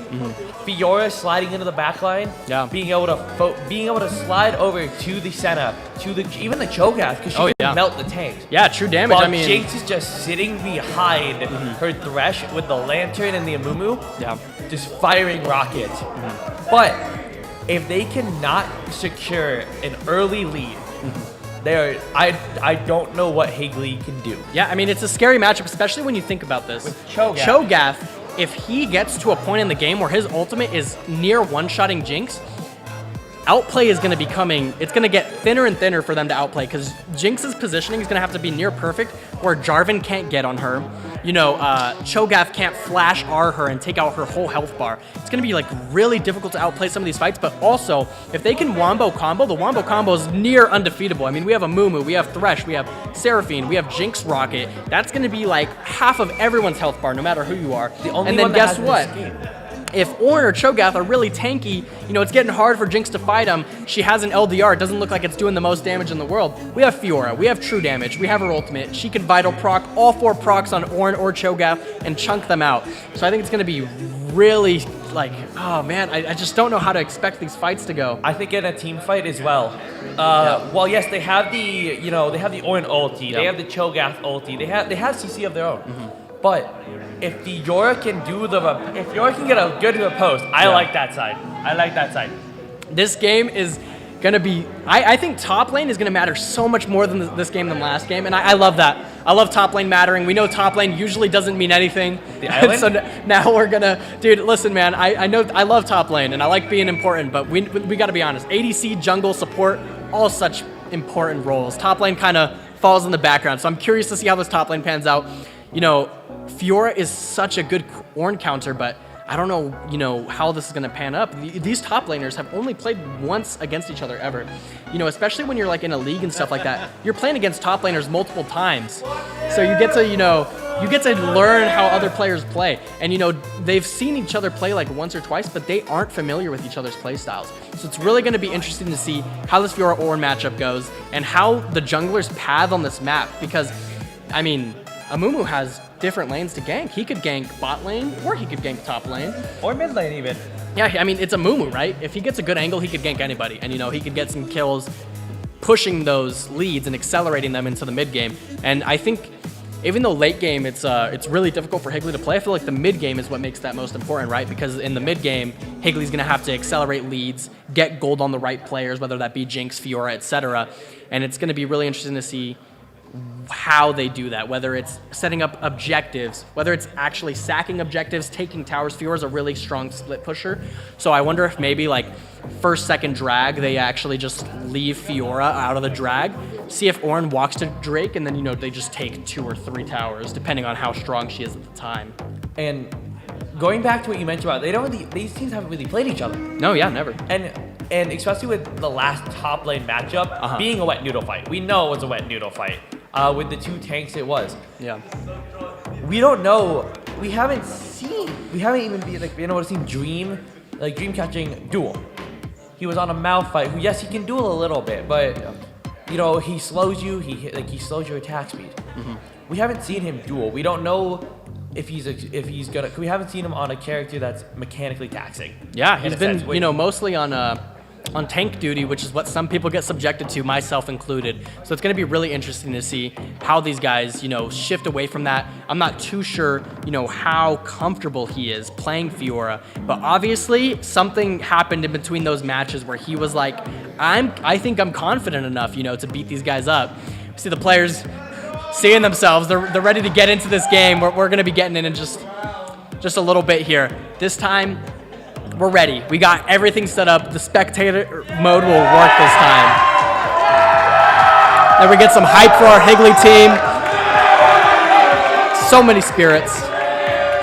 So many spirits high in the audience today. Really excited. And I'm so glad the spirits are so high today. Oh yeah. There's our audience. Beautiful audience. Thanks to everybody coming out. It's awesome here. The environment in here is great. audience being so excited too. Yeah. Like after the pause, after some of the issues we did have. Yeah. Morale can drop. You know, it's like Huddy like tries to always be like fully focused. But I'm so glad this crowd is here. Yeah. They're getting excited, and they're making me feel really excited for this game too. It's great having these great people behind us. You know, we're ready to watch these high schools get at it. Higley and Hamilton. You know, battle of the 1 seed and 2 seed. It's really a battle of legends at this level. You know, the AIA, there was I read over 100 teams starting in these groups, over 100, and it consisted of hundreds of players. You know, and that's just so many people. And to go both of these teams now 12-0 coming into this final, it's just, you know, they haven't really faced adversity before, and you know, whether they've dealt with it or not, they have to face it now. You know, these are the best of the best, and they're ready, you know, coming in here. They've locked in their drafts. They're changing things around. I think they're honestly moving off comfort, because it looks like last game they were trying to be like meta as possible. Now they're trying to switch things up, see what they could do this game, and I'm really curious to see how they pan out as we start getting into game here in just a few seconds, I believe, here. And our spectator mode will work this time. I feel it in my heart of hearts, and we'll be able to check out what happens in this early game. I don't expect anything big in the first couple levels. If anything, I think a level 3 bot or top is what I'm looking at. And I'm curious to see how the pathing works for that, just because, you know, jungle pathing has become more and more important as, you know, people are getting better at the game. And especially with a Masters jungler, it's like this guy's one of the best players. You know, you really got to be worried about what he's doing at all times, focusing on that. And so here we are loading in. Loading in, we get to see our beautiful skins once again. Looking at our Cho'Gath and Senna on the regular skins, but we got Leprechaun Vhagar, a fan favorite. We got SSG Jarvan. We got Elderwood Ornn, IG Fiora, Pumpkin King Amumu, Seraphine, Arcane Jinx, and Spirit Blossom Thresh. So exciting getting into this game. Now, once again, Hamilton up a game, so this is big for them as well as Higley as they need to come back. Now, as we get into the starter list, I want to notice something. Cho'Gath has teleport. Yeah, you know, he does not have an exhaust. He does not have an ignite. Yeah, he Cho'Gath Senna is like a big farm-heavy bot lane. They don't really want to fight. They can, but they don't really want to. Senna and Cho'Gath just want to scale up, get some farm, get some XP, so that Cho'Gath TP is just to, you know, assure that if he's missing a wave, a big wave, say they have a poor wave state, he could just TP back bot lane and catch it. So that's kind of assuring that. And if we look at more sums, so that means that for the side of Hamilton, they have 3 TPs. So they have Vhagar TP, they have Ornn TP, and they have Cho'Gath TP. So that's going to mean they always have TP prio, because Fiora and Seraphine have TP. But besides that, their bot lane has, you know, exhaust and ghost. So they will always most likely have a TP prio unless for some reason they burned all 3 at once. And if we actually look at the mid lane matchup, we get into our game here. We're ready to play. Here we got a game loaded in. But I have one more thing to point out, and I know we're getting into 5 point. Yeah. Fiora has no flash. Oh my goodness, Fiora you're is right. TP Ignite. TP Fiora Ignite. wants blood. This is an ego game. This is what we call a legacy game for the Fiora. This is do or die at this point. Your lane is arguably one of the most important. All 5 are going top. All 5 Higley are running and top. as we watch this, we see a 5-man invade towards the top side with the Thresh. Curious to see how this will pan out. It isn't usually the, you know, most expected invade. You're usually expecting bot side, you're expecting top side, but they're checking these bushes and they're getting ready. But we have a 5-point, and they're in this bush waiting for it. No. Yeah. Are we getting a we might be seeing a 5-man skirmish as they start to recall Ornn walking up. Wonder if they're going to keep going. Looks like they're actually just going to leave it. Not going to push for anything else, and they're just going to drop a ward and leave. Looks like Fiora is Fiora positioning to get some early damage. That Ornn walking around the long way just to make sure he doesn't take any unnecessary damage, but walking back into the bush. Gonna trade a little bit with this Ornn. She's gonna get the Vital, and she's gonna do some damage on him. And that could actually be really useful in the next couple minutes, as that Ornn has tanked a little bit of damage. His regen's not gonna be a lot. Probably gonna have to either burn a pot or wait for his next few levels to regain that health. Now, so we even said you said you might not expect a lot of blood. I see this Fiora going for a level 2 all in. Oh, for sure. And if you look, Jarvan is starting top side. Yeah. Amumu's starting bot. Amumu's pathing top. Yeah, these jungles are not going to be meeting, it looks like, in the next couple minutes, as, you know, Jarvan's clear and Amumu's clear not quite matching up. I'm almost wondering, you know, is this J4 looking to fight so early in the bot lane? There's going to be a trade coming out. Looks like Senna's just going to get a little bit of damage off. Cho'Gath's going to pop his Q. Going to do a little bit of damage on Jeek, but Jeek is going to hang back and get some CS. See Fiora just keep getting those vitals, keep getting those grass procs. She's trying to bully this Ornn as much as she can before he's an unkillable tank. A little bit of more farming in the bot lane. You know, we don't expect too much out of this. I won't be surprised if there's a level 2 here. As we see Thresh walk up, the Q landing on the Thresh. The Thresh gonna flay him back, gonna land the hook. We're gonna see a trade come out. Gonna burn the Cho'Gath's flash. Jinx laying down some damage with her rockets, and that's gonna be Cho'Gath's flash for the next 5 minutes. The CS difference top lane right now is 12 to probably going to be about like 6 or 7. No sums used by the bot lane for the side of Higley. This means that they will be up a summoner spell for the next fight. Seeing a little bit of a trade come out here in the top lane. Looks like Ornn is going to try to fight him. He's going to land the repost and he's going to do some damage. Maybe look for a solo kill.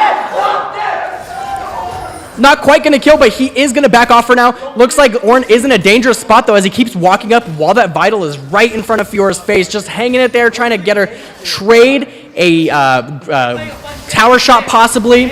He's actually going in. He's going to look for a fight, as we do see a Mumu posturing for a gank here, sitting in this bush. Are they going? He's going to shove this wave, though. Ornn doing a little bit of dancing on him, maybe doing a little bit of BM there, it might be.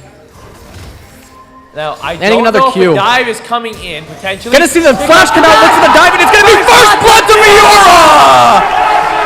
And a trade coming out on the ball lane as Thresh lands a fight, and a hook. He's gonna pop the exhaust on the Cho'Gath, and Cho'Gath is gonna use a silence to start walking away. J4 looking for the re-engage. Thresh using his W maybe a little bit too early. J4 looking here. Jinx flashing for the kill. She's bloodthirsty, getting the kill on Tyler. Jinx looking for another kill on the J4. Try to outplay him. I'm sorry, that was a lot of mumbling for both of us. Oh yeah, double kill for Senna though. So Senna will be backing with a lot of lethality here.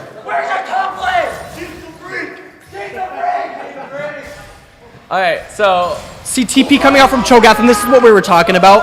You know, he wants to be catching this wave. He does not want to be missing XP ever. We take a little bit of a look at the gold. It actually does look like Jinx's gold is similar to Cho'Gath's, Senna's. So Senna is actually, you know, with that double kill, looking pretty strong in this fight. But we do see in the top lane, you know, Fiora's looking strong right now. She got that first blood. She's kind of bullying this Ornn, and I'm really curious to see how these next upcoming fights go. And as we look at the first backs, we see a Caulfield's hammer. Oh, let's get actually a look at the replay here. This top lane dive. Yeah. And when we look right here, honestly, wasn't expecting it, but flash Q from a Mumu, get the repost, and he just pops in. That's going to be first blood to Fiora if we look right there. And here comes the fight at the bot lane. Yep, once again, we see the flay hook land, the exhaust on the Cho'Gath. Jinx just burning them. So now, I'm wondering here, yeah. They see the J4 behind, and what I'm seeing here is the Jinx knows that she's most likely dead. Yeah, she goes for it. Jinx could have flashed out, but the Jinx, I think, knows the value of getting ahead. And the hook is huge from Thresh there, keeping him alive for just another second or two. And it honestly almost got, you know, Jeek another kill. If he did get a double kill, you know, this would have been a huge play from Higley. But it was just a bit of a trade there with the 2-for-1. But, I mean, they're still in a relatively, you know, strong position. Senna did get Swifties on her first back, so she's actually not, you know, opting in for like a serrated Dirk, something like that. But if we, you know, do look, Thresh actually ganking the mid lane. Gonna land the hook on the Veigar, and he's gonna play backwards. Seraphine pops out. Gonna get a huge fight coming in here. What is this game? No one gonna fall yet as the Senna walks up, and Senna gets a killing spree on Thresh. We're gonna see another kill go to Cyan Kip as a Mumu falls to turret damage. And what a re-engage from Hamilton. They knew, you know, something was happening in that mid lane, and even though a huge combo came out from Higley, they just responded to it so well, catching out, you know, the Amumu, catching out the Thresh. And that's going to be an up play for Hamilton as they go for this Drake here. That is a 3-0-1 Senna. Yeah. She's going to be strong on this next back. Even though she did get those Swifties at the beginning, it's not going to matter now because she can back and get some damage. I'm just thinking on the aspect of, first off, amazing attempt by Higley. Yeah. However, I think that dive, or like the hook, came just barely a little too short in the sense of it was a little too slow between the Hex Flash and then when the engage started. Yeah, it was, I think it was just some of their timings was off by like milliseconds, I think if they just had a bit better synergy, maybe save some of those cooldowns. We see a fight actually breaking on the top lane as Fiora actually gets baited by the proc from Brittle by Ornn. Ornn gonna flash away after she ults, and they're gonna walk out. So nothing gonna come from that play. But if we do look, that was ultimate from Fiora. So now Ornn is gonna have ult while she doesn't. Might maybe look to fight her, depends on the item state, maybe if he's confident enough with it. And we see, J4 and Amumu. Amumu actually going for this in the mid lane. Thrush landing the flay. Gonna hook him. Looking for the fight. Exhaust pops on him. I don't think Vygar gets out of here. And Dream catching kills and picking up the kill on Amumu. This game, we wanted a bloodbath. It is a bloodbath. Both teams, are looking for this early game advantage. Even though Hamilton can scale, they're saying, you want to fight, we'll fight.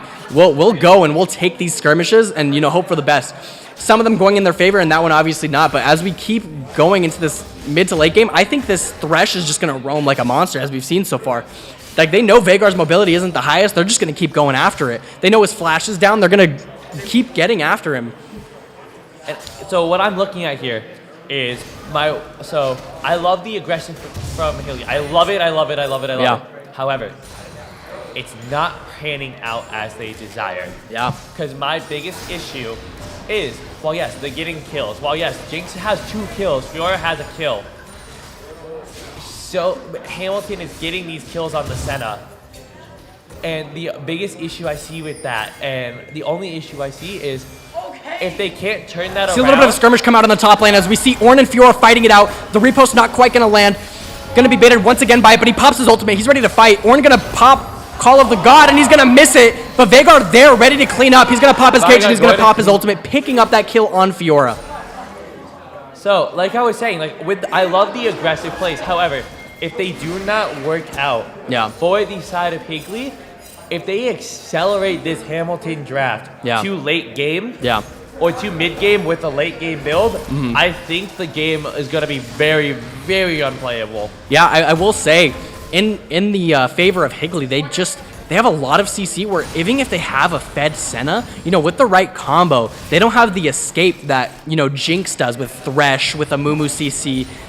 It's just actually really scary. As we see them positioning for a dive on the bot lane tower here. I don't know about this dive. It could go really well. They're going to dive on top of the Senna. They're going to pop her. Shut down to Jeek. Jeek is peak.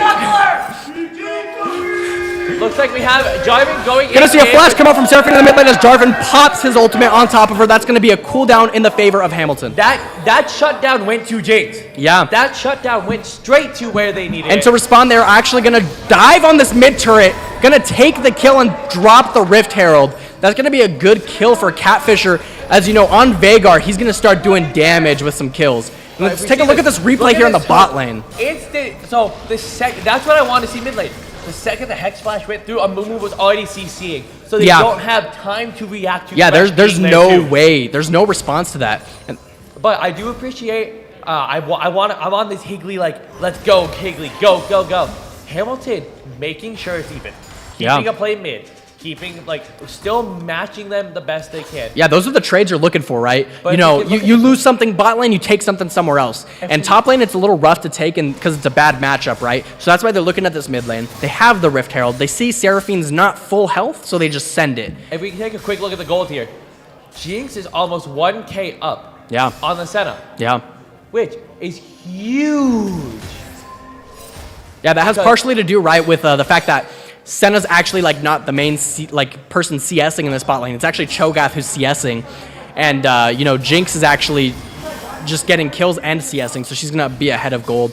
We see a little bit of a skirmish coming out on the top lane. Doesn't look like anything's quite gonna come out of it. Ornn gonna try to combo, not gonna quite land. Gonna eat a tower shot for that. Still some skirmishing as his vitals keep coming up, and he's gonna keep doing that damage. If we see Seeing possibly a Thresh hook come out, not going to quite land onto the Senna there like they would like to. Setting up for this Dragon, wondering which team might have an advantage here. We do see that, Veigar and Seraphine are both hovering this, so it will be a 4v4. No TPs actually upgraded, so it will be a 4v4. Fiora and Ornn will not be here, so it comes down to the strike. Gonna land the hook, gonna go in with the play, gonna get his ultimate. A Seraphine ult, that's huge! Jeek gets a kill! He picks up a second one, actually goes to Mumu, and then we get another shutdown on Veigar, chasing down the Cho'Gath. Cho'Gath burns his flash, gonna keep autoing him. He has his reset, gonna flash it, and he is gonna pick up the kill. That will be 4 kills in the side of Higley. That is the combo we were talking about. Yes! Land those ultimates, pick up those kills, and you know, these guys are looking scary. I want to break this down just to say how impressive this is. First, there's 3 members here. This is almost a max range Thresh This hook. Thresh is carrying. Into Seraphine. Oh my goodness. Seraphine charge. Yeah, this is what we like to call play the game simulator, where you see how long you can play the game. With that CC, I mean, you're not playing long. It's rough. And you know, this perfect flash from Jeek right here just shows that he is a force to be reckoned with. He takes out, you know, Cho'Gath, and he finishes the play 4 for 0. And in the top lane, they're still hanging out. They're looking for this mid tower, though, to trade some gold back. They want to get back in this game. They can't let them get too out of hand. But as we look, they start positioning with a Hex Flash. Not going to quite get anything out of it. Veigar just going to drop his cage. J4 going to EQ out. So they won't get anything off of that play. The blood is not where I expected. Yeah. The blood is not where I was expecting it to be. Fiora Orin. No, yeah. One of them dying all the time. I mean, this Thresh is landing every essential hook he needs to. I gotta say, if you're Hamilton at the moment, you're getting scared of this Thresh, right? You're like, this guy is a psychopath. He's landing everything. So you have to be really careful with where his positioning is, and you have to play around it almost perfectly. Oh, my man is not scared. He says, I got Jeek with me. You know, we're good, man. He says, I got a Mumu with me. We dive you. Yeah. We don't need to wait. We're gonna see a hook land again. Here comes the hook. Gonna maybe try to take a trade here, but they do see the 3 of them now. Gonna try to get out. Jeek actually trading back, not too scared to send some autos back their way. He's saying, dive me, I dare you. And we see them just shove this wave out. And I gotta say, man, I'm hopping on the Jeek hype train at this point. You know, he's playing well. We see a trade come out from this top lane, though. Fiora just trying to take some turret platings. Not gonna quite get hit by the tower and just gonna walk out. So what I want to look at here is if we get a minute, Yeah. I don't know if we will. No fighting for a minute, yeah. I want to ask you, what's the game plan? 'Cause we see that is a 5-1 Jinx. Yeah. That is a Kraken Slayer boots build. See a little bit of a skirmish maybe come out on the top lane. Not going to quite land the Mumu Q, so they will just walk out for now. But yeah, upon what you were saying, I will say that I think for Higley, they're sitting here and they're saying, protect Mr. President. Mr. President, get down. We have Thresh W. We have everything else. Top lane's just going to keep smacking each other. Don't know if they're going to quite look for a kill. Amumu's not pathing towards them, so probably nothing coming there. But yeah, and then if you're Hamilton, you're like, we need to scale up. We need to get this shut down. We need Jinx out of the game. Seeing a little bit of a fight come out actually on J4. Going to scare him away, make him EQ. He's going to land his Q on top of him, though. Pop the ultimate, and he is going to almost take him out. J4 going to flash and jump over the wall. Looking for a re-engage on the Veigar. He drops his cage. We get Seraphino and Threshold, and they are going to take this Veigar down almost. And that's going to be the kill. 2 I Love Kitties on Seraphine. And you know, Higley is making this game theirs. Seeing a little bit of a trade come out on the top lane. Ornn getting a little bit, you know, scared up here. He's going to get reposted, stunned for 4 seconds. Fiora going to pop the damage. Not going to quite kill him, but just going to take a tower shot and walk out. They're trading for this Rift Herald. And you know, Higley is looking violent this game. Gonti is ready to Dude, go. Gonti, oh my goodness. Oh man, what a game so far. It's leaving me speechless at times. I gotta say, this is a great performance from Higley. Hamilton playing really well, responding really well in the beginning. Oh, we're seeing both towers get pushed right now. Bot tower gonna probably fall, but we see Thresh walking up, looking for the flay. He's gonna flay him backwards, pull the W down for the Fjord, and they're gonna try to kill. He's gonna try to call the Worm, and he's gonna kill him. Sparkly Shark picking up the kill.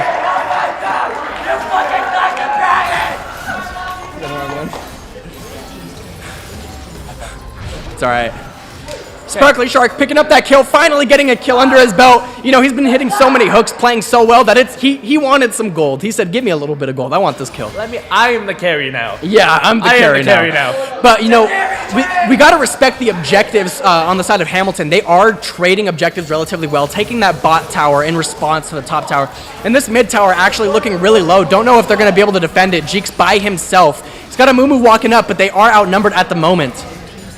Gonna drop the mid turret, the tier 1. Amumu gonna land the Q, but gonna fall into the cage, so not quite the best Q to land. Get his health bar chunked, and he's gonna walk out. And as we start moving into this mid game, you know, both teams sitting on mythics now, it's gonna get real scary because this combo from Higley is terrifying. But if they burn their combo and don't kill everybody, then they're out of combo, you know? We see them setting up for this Drake. Gonna be a Cloud Drake that Hamilton starts hitting. Gonna pull it out though. Try to bait Higley into a fight, it looks like. Gonna land the cage on top of the Fiora. She's not quite gonna fall. They're gonna go for a re-engage. And Seraphine's gonna pick up the kill on center. J4 looking for the ult. They're gonna flash out. Looking for the Thresh drops his ultimate. Amumu with the re-engage. And Jeek is getting a reset. Veigar drops the cage, but the fight is still going. Gonna see Dreamcatching pick up the kill on the Veigar, and this dragon is looking like it has Higley's name written on it. Jeek still chasing down this Cho'Gath. He's saying, you're not getting away with this. Gonna keep following him. And we actually see J4 looking for the steal. He's gonna go for it, and he's not gonna get it. Probably gonna fall here. Trying to stop the stacking, and Jeek with the snipe! Looking for the dive on this Cho'Gath. They're not done yet. Their team is positioning to dive him here. Cho'Gath trying to run, gonna get the TP out. Tower's gonna fall. Oh, red turret destroyed. We're gonna see a kill actually fall onto the Thresh. Another TP coming out, and now Higley's in a scary position. They have to get out. We're gonna see a Mumu fall to the Senna, and you know, Jeek is so strong, they need him out of there, you know. We do not want our carry dying right now. Jeek sending a W to scare him off. The Call of the Ram coming out. Perfect repost by Fiora, and that will be the end of that play. Wow. I haven't had a minute to see what's going on. I love it. Anytime I try talking about items, these guys are like, watch, let me build 4 more after I get kills. I know. I'm sitting here like, all right, I'm like, okay, let me and say man, something. what a change of pace from our last game. You know, last game it was a 35-minute game, total of 30 kills coming out. And you know, we're already like almost passing that at this level of the game. It's looking scary. You know, Seraphine has actually picked up some kills, and she's got Leandries. She's going to be doing damage. Jinx, still huge. Actually has, you know, Kraken Slayer PD at this moment. We get a quick replay of how this fight panned out. We see so much CC land in favor of Higley. And then the Oin is trying to go in. Hamilton is trying so hard to start a fight, but they realize we just got to get out of here. And the hook from Sparkly Shark. Oh my goodness. This man, the crowd said it.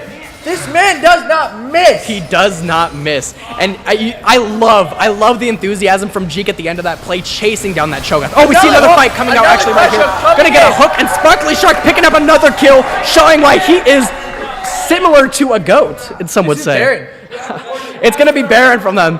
And we see J4 maybe positioning to try to steal. We know he tried to steal the Drake. Got outsmited, unfortunately, but, you know, he might make it this time, you know. It's a 50-50. We see Sparkly Shark with the huge hook. Engage. Seraphine popping her ult. And they're going to go. Jinx sending the rocket and hitting Cyan Kip. I love Kitty taking out the Ornn, and it's going to be a double kill for Jeek.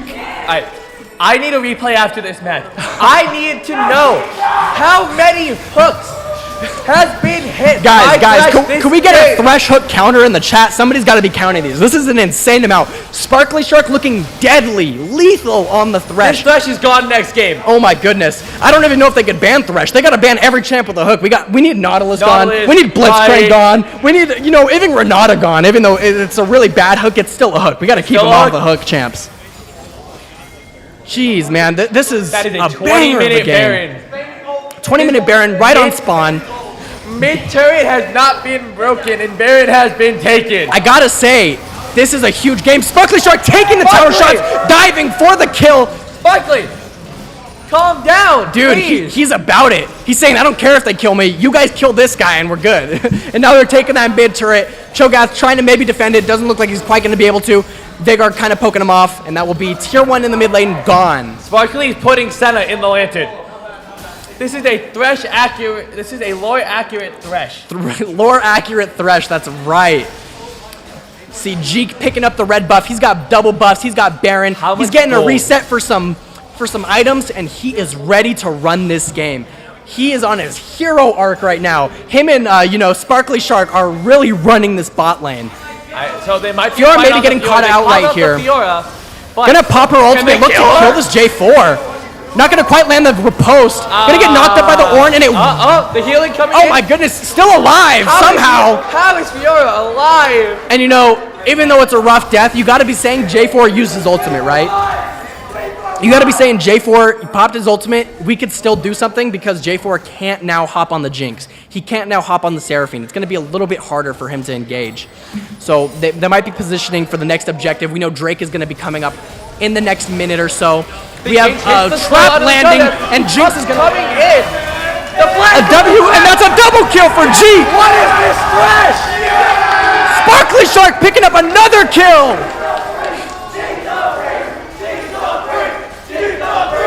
And we hear more chanting from the crowd as they are loving Jeek right now. That's going to be another turret down in the mid lane. 11-1 on the hype. We said it game 1.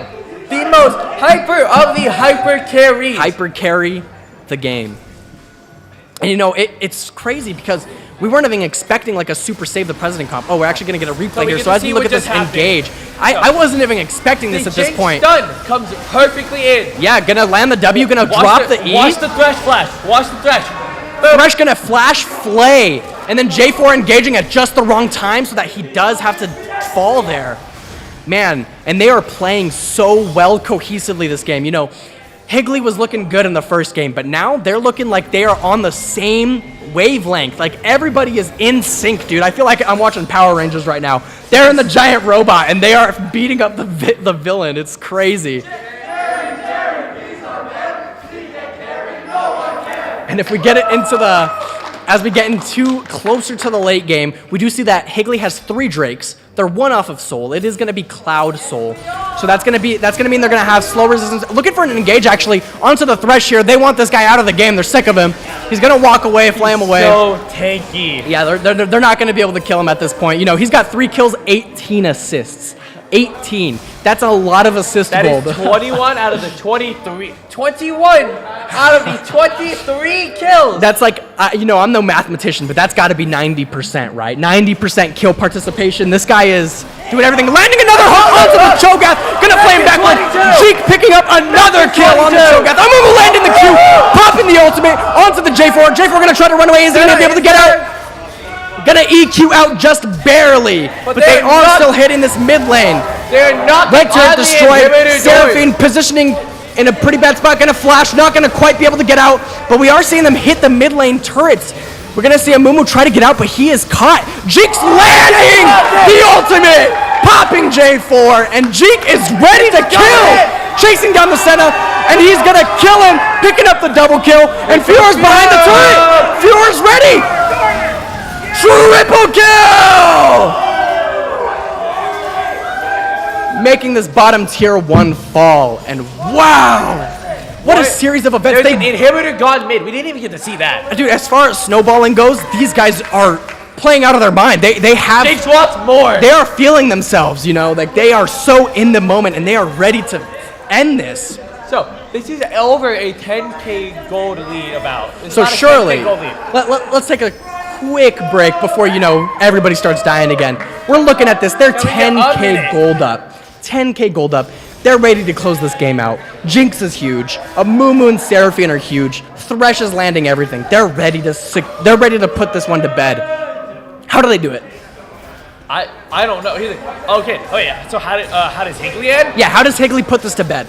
There's one man. Voice crack. Holy. There's one man ready for this. I think we know who. It's on a Thresh hook. Yeah. And a Amumu ult. Yeah. And I think the game is done. Do you think there's any way back in for Hamilton right here? They're gonna need a miracle. They need Thresh running at him, gonna pop the E. Amumu gonna land the Q, and he is CC'd forever. Senna popping her ultimate. Thresh gonna pop his ultimate. Seraphine landing the huge ultimate. Jeek gonna take out Jarvan, gonna get the reset. Kitty's gonna take out Senna, and they're gonna run him down. Does he pick it up and kill him in the top lane? I think that's game. Jeek is chasing Ornn. He wants him gone. I think that's game. I think this might be game 2. They're going to start hitting these towers. They do have 2 up Cho'Gath is still. stopping the minions. Cho'Gath is stopping the minions. Cho'Gath is sitting mid, stopping the minions. Not going to quite look to end there. It is 5v2, but I guess they were worried about maybe wave clear from Ornn and Cho'Gath.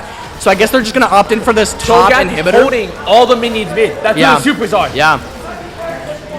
Maybe they just weren't confident in the Thresh tanking or something like that. Gonna see a re-engage coming from the Ornn, and they are all back up. Gonna Sephiroth pop the repost, not gonna quite land. Thresh gonna play him back into the team, and as we look here, they are ready to get back into this. Despite losing a champion, they're ready to fight. You know, Jeek is looking to end this. Landing the hook again by Sparkly Shark. Gonna flash out of the Vagar cage, and Jeek is going wild. He's looking to end the game. He's gonna pick up the last few kills of the game. And if we take a quick look at scoreboard as it falls, he is ending the game 19-1 and 11. Goodness. Wow. 35-14. What words do you have for this game? Okay. I have 2. 1. The crowd was right that game. Jeek carried. Jeek had 30 kill participation. Those ults were sniping. I have a bit of a wild statement to make. I think Jeek might be a freak. Crowd, what do you think? Is Jeek a freak? I don't even think they could hear us at the moment, but it's okay. They're going crazy in their own way. That's 1-1. We are now in a game 3, sudden death. None of the past 2 games matter. This last game is where all of the glory lies. This is for the AIA State Championship Final. And as we start moving into this game 3, I'm so curious to see what they changed. You know, Hamilton, with a pretty good game 1, they looked like out of whack that game. They need to come back into this confident and ready to, you know, make some moves. And so what I think is Hamilton needs to slow that game down. Yeah. I think we said it. Yeah. Higley needs to explode. And they did. And my goodness, did Thresh explode. Yeah. Really impressive performance that game. I mean, if you're Sparkly Shark at the end of that game, like you're sitting there and you're really confident with how you're playing. He's got to be, you know, playing to his ADC's best ability. Because when you're a support, you know, realistically, if you're playing the best in the world, it sometimes doesn't matter. You know, support is an important role, but you can't carry on support. But that game, he made it look like you can carry on support. I think he did. He really I honestly don't remember him missing a hook. Maybe I'm just crowded by adrenaline, but I don't remember him missing a hook. Maybe in the early game, but the rest of that game, he was just so confident with it, and it landed every time. And he's like, I think it was maybe, and he's like, it didn't matter if he hit the hook. Yeah. And I think one of the reasons he hit so many hooks, he flayed. Yeah. His The flays were perfect. beautiful. As seeing so many Thresh players. Yeah. That was some beautiful hooks. Yeah. And I think my biggest fear for Hamilton is the momentum. Yeah, for sure. Because that was not a nail-biter game as much. That was not like game 1, but it was more of a nail-biter. That's going to be a game that, you know, stings, and you need to come back from it. That's a game I think you find where it started to go wrong, and after Jinx was getting like so far ahead, you said, okay, we messed up here, we fix this. Yeah. We cannot fix the ending. They need to get back into it, and let's fix where we were wrong. Yeah, and when we look at some of the highlights from that game, like when we pull them up, we get to see how this team made it happen. Because remember in that early game, you know, Hamilton was responding really well to some of those early game plays. They were, you know, countering, getting stuff on the other side of the map. But there was just a certain point where Higley just kept hitting him. Sometimes, you know, if you're a team like Higley where you're getting that momentum, you want to like maybe be like, oh, they're trading stuff. Maybe we slow down. They were like, no, we send it. We keep going, and we keep hitting them harder than last time. And, you know, it worked out for them. You know, Hamilton was trying to respond, but there was a point where it was overwhelming. They couldn't deal with it anymore. And the Jinx was just unkillable. And that's why, you know, the combo from Higley was just so scary, because even if J4 ults on the Jinx, I don't think they could kill her. It's hard for them to kill her, which is huge, right? I think it all came down to, I think it was the second dragon, when that Thresh hook onto Vigar. Onto Vigar. That Thresh hook onto Vigar. Yeah. Starting that, was it a triple kill, I think, almost? Yeah, for it was Jinx? huge. I mean, that's the Thresh hook into the Thresh ult, Seraphine ult, Amumu ult. I don't even know. I don't think there was a Amumu. I don't even think there was an Amumu ult. Dang. Amumu off. Okay. We're giving so much credit to Thresh. Yeah. Amumu was hitting those bandage tosses too. Amumu was hitting crazy bandage tosses Amumu as well. was terrifying. Yeah, I gotta say, I mean, there was even a point in the game where we saw, Amumu solo kill, almost solo kill. J4 had to flash, jump over a blast cone. But I mean, if he didn't have flash, I think Amumu just kills him there. He almost one-shot him full combo. It was a little scary. I thought he was for sure goner. That's a tank, by the way. Yeah, that's a demonic tank, embrace. by the way. Demonic embrace is, that's the AP tank item, and it's gonna be doing all that for you. And I'm excited to see. I know it is loser's choice for red or blue side. So Hamilton's sitting here. They're wondering, do we choose red or blue? Which one do we feel more confident on? Maybe they have a strong blue side early pick, and I'd like to see if maybe they do have a B1 pick that they're really confident on and they really want to get. But also maybe they don't think red or blue was the problem. They think it was just like maybe the draft. So they're like, we like red side still, but maybe we messed up on like one or two of the picks and we just fixed those. I think the biggest issue with Hamilton's draft. Yeah. I think they put too much into that late game. Yeah. And then drafted Jarvan. And I don't mean to misspeak because I know there was like an LCK game recently where I watched a video on it, and it was how, especially in pro play, meta for so long has been scaling. Because guess what? In pro play, you're expecting the best of the best players. And if you just don't misplay and you guys scale, you should win, right? But there was recently a game where they opted into full early game. It was Akali, Elise, like Draven in the bot lane. They were full early game. And, obviously the other team's like, whatever, we pick scaling, Sivir, what was it, Ornn, blah, blah, blah. But, I mean, they just stomped them so hard in the early game that they couldn't get into the late game. The game was ended within 25 minutes, which is relatively rare when you get to a high level of play. And, even though I'm sure that's like not exactly what they were going for, it worked, that they were going for the early game, and they kind of opted in for some late game just because Jinx scales really well. Fiora scales really well. Amumu scales relatively well. J4 not as much. So even though they did have a ton of scaling, it was like they had the right amount of early game to punish the Cho'Gath, punish the Senna, punish the Ornn. I think the J4 was a mistake. Yeah. Because I think they wanted that hard scaling. Yeah. The issue comes, J4 is a gank spammer jungler. Yeah. It was rough for him. I think it was the biggest issue with J4 is that bot lane. You can gank as J4 against a Jinx Thresh, but it's difficult. So hard. Yeah. Because you can get flayed out of your... And as we hop into Game 3 draft, we see some bans coming out fresh. Looks like Hamilton did choose blue side. They have a B1 cooked. They are ready to first pick something, and I'm so curious to see what it is. And if we look, they're taking Jeek off Jinx. They're scared, That Jinx was unkillable. And, I'm wondering if maybe they think, if he's not on Jinx, if he's on any other ADC, we could deal with it, right? I'm not too sure all of Jeek's pool, but they must think, whatever else he has cooked, it can't be nearly as deadly as this Jinx, right? They also have the Caitlyn gone as well. So they're making him play something that he's obviously not super comfortable on. We have a Victor ban coming out, and they're going to first pick Lilia as, red side, they banned Kha'Zix, Kindred, and Seraphine. The Lilia is up this game. And it looks like they're taking the Lilia, assuming it's going to be a jungle. I've seen Lilia top, but I'm not expecting it. I'm expecting Lilia jungle, and that will probably be, the jungler for Hamilton on the Lilia. So, and as we get into the Amumu, it's a run back Amumu. Do we get the Thresh? The Amumu run back, he was feeling confident on that Amumu. Missing. He hit, I think, as many bandage tosses. And Amumu kind of got a nerf a while back that took him a little bit out of meta more than he would, I think he should. But that doesn't mean Amumu's gone, Just because he's not as good doesn't mean he's gone. And that's like a thing that happens a lot, especially in the higher level of play. And we see Miss Fortune get locked in. I actually was just talking about this earlier with you. Miss Fortune, I think, is slept on. Xayah and Jinx are so oppressive, right? Instantly. But Miss Fortune is scary in the late game. I like the Xayah. I like the Zaya. Zaya Rakan, you know, they're trying to match the Mumu, you know, ultimate. They want Zaya to be able to avoid CC. I think that's kind of what was annoying them last game is we have no way to avoid the CC. If we eat the CC, we eat it.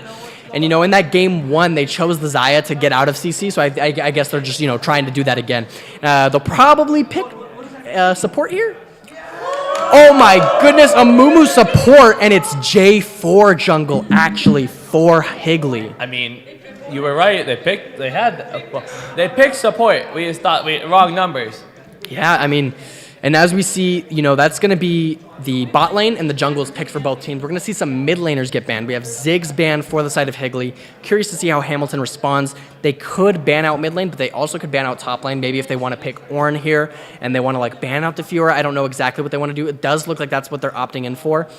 So I guess they're not going to ban out the mid laner. Maybe not too scared of what he has in his champ pool or his counter pick, something like that. It is a lot harder getting counter picked in the top lane, so I don't blame him for that. Now, what's confusing me is the Seraphine ban by Higley. Because the charms were landing. The ults were landing by Higley last game.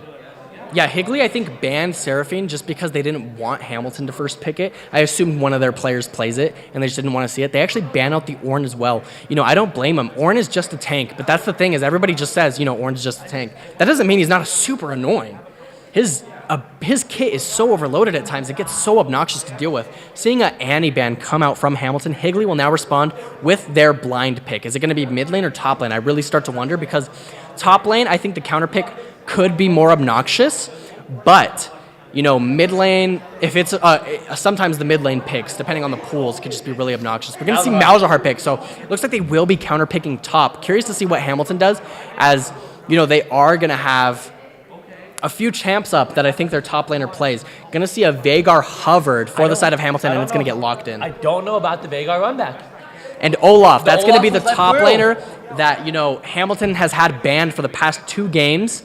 And, you know, it's finally in. This guy likes playing Olaf. We saw it in semifinals. He got Olaf both games. One of the games, he did get a pentakill. So, you know, keep an eye out for Ziz Oh No. He is going to be, on Olaf this game. A little bit scary. And we're going to see Darius locked in. Oh, Hamilton, sorry. Bappimon is going to be on Olaf. This top lane. Darius picked by Dream Catching. Sorry about that. Dream Catching picking the Darius and Bappimon taking Olaf. This is going to be a really interesting game, as I think pre-6, Darius... Actually, it's so hard. It depends on stacks. It's really a skill matchup, actually.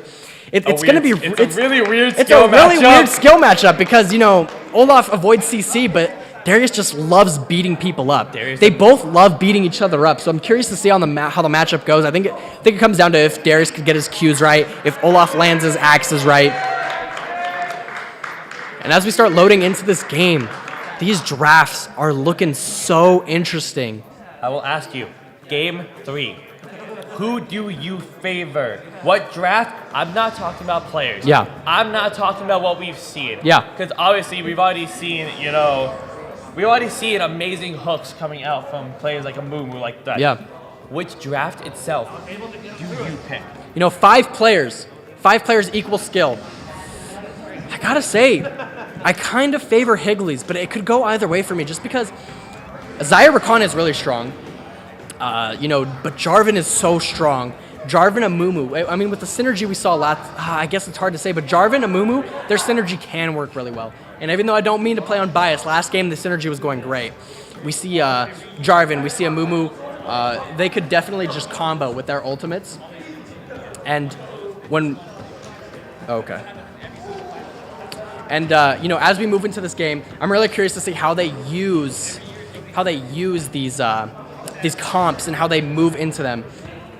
And it's really interesting as we just really want to get these comps in and see how they pan out.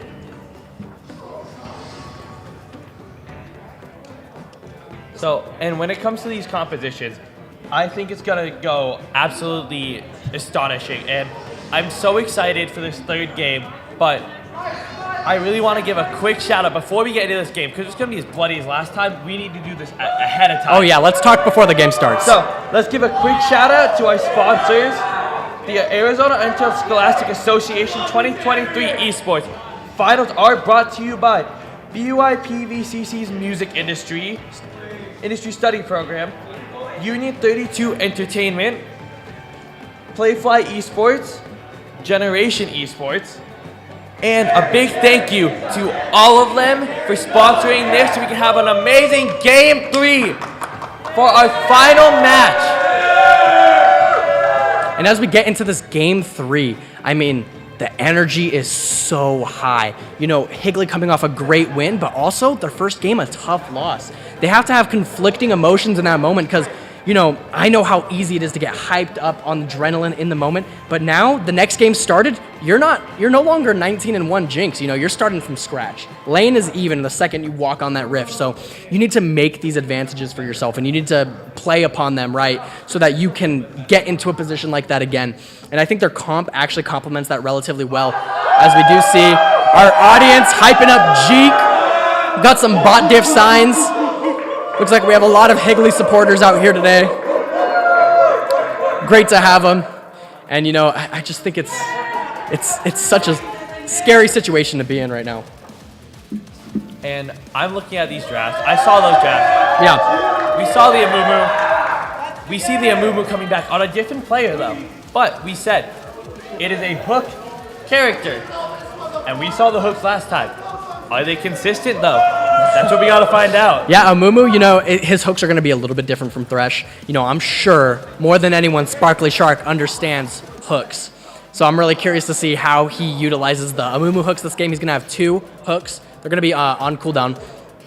He's gonna have 2 cooldowns, I mean. So he's gonna be able to use 2 hooks relatively quickly, but then they're gonna have a long cooldown after that. So I'm curious to see how he utilizes them this game. He can't really buffer the hooks like you can on Thresh. On Thresh, you can do a really big brain play where you throw it this way and then end up throwing it that way. Amumu, it's just quick succession. You just throw the bandage and you aim for it.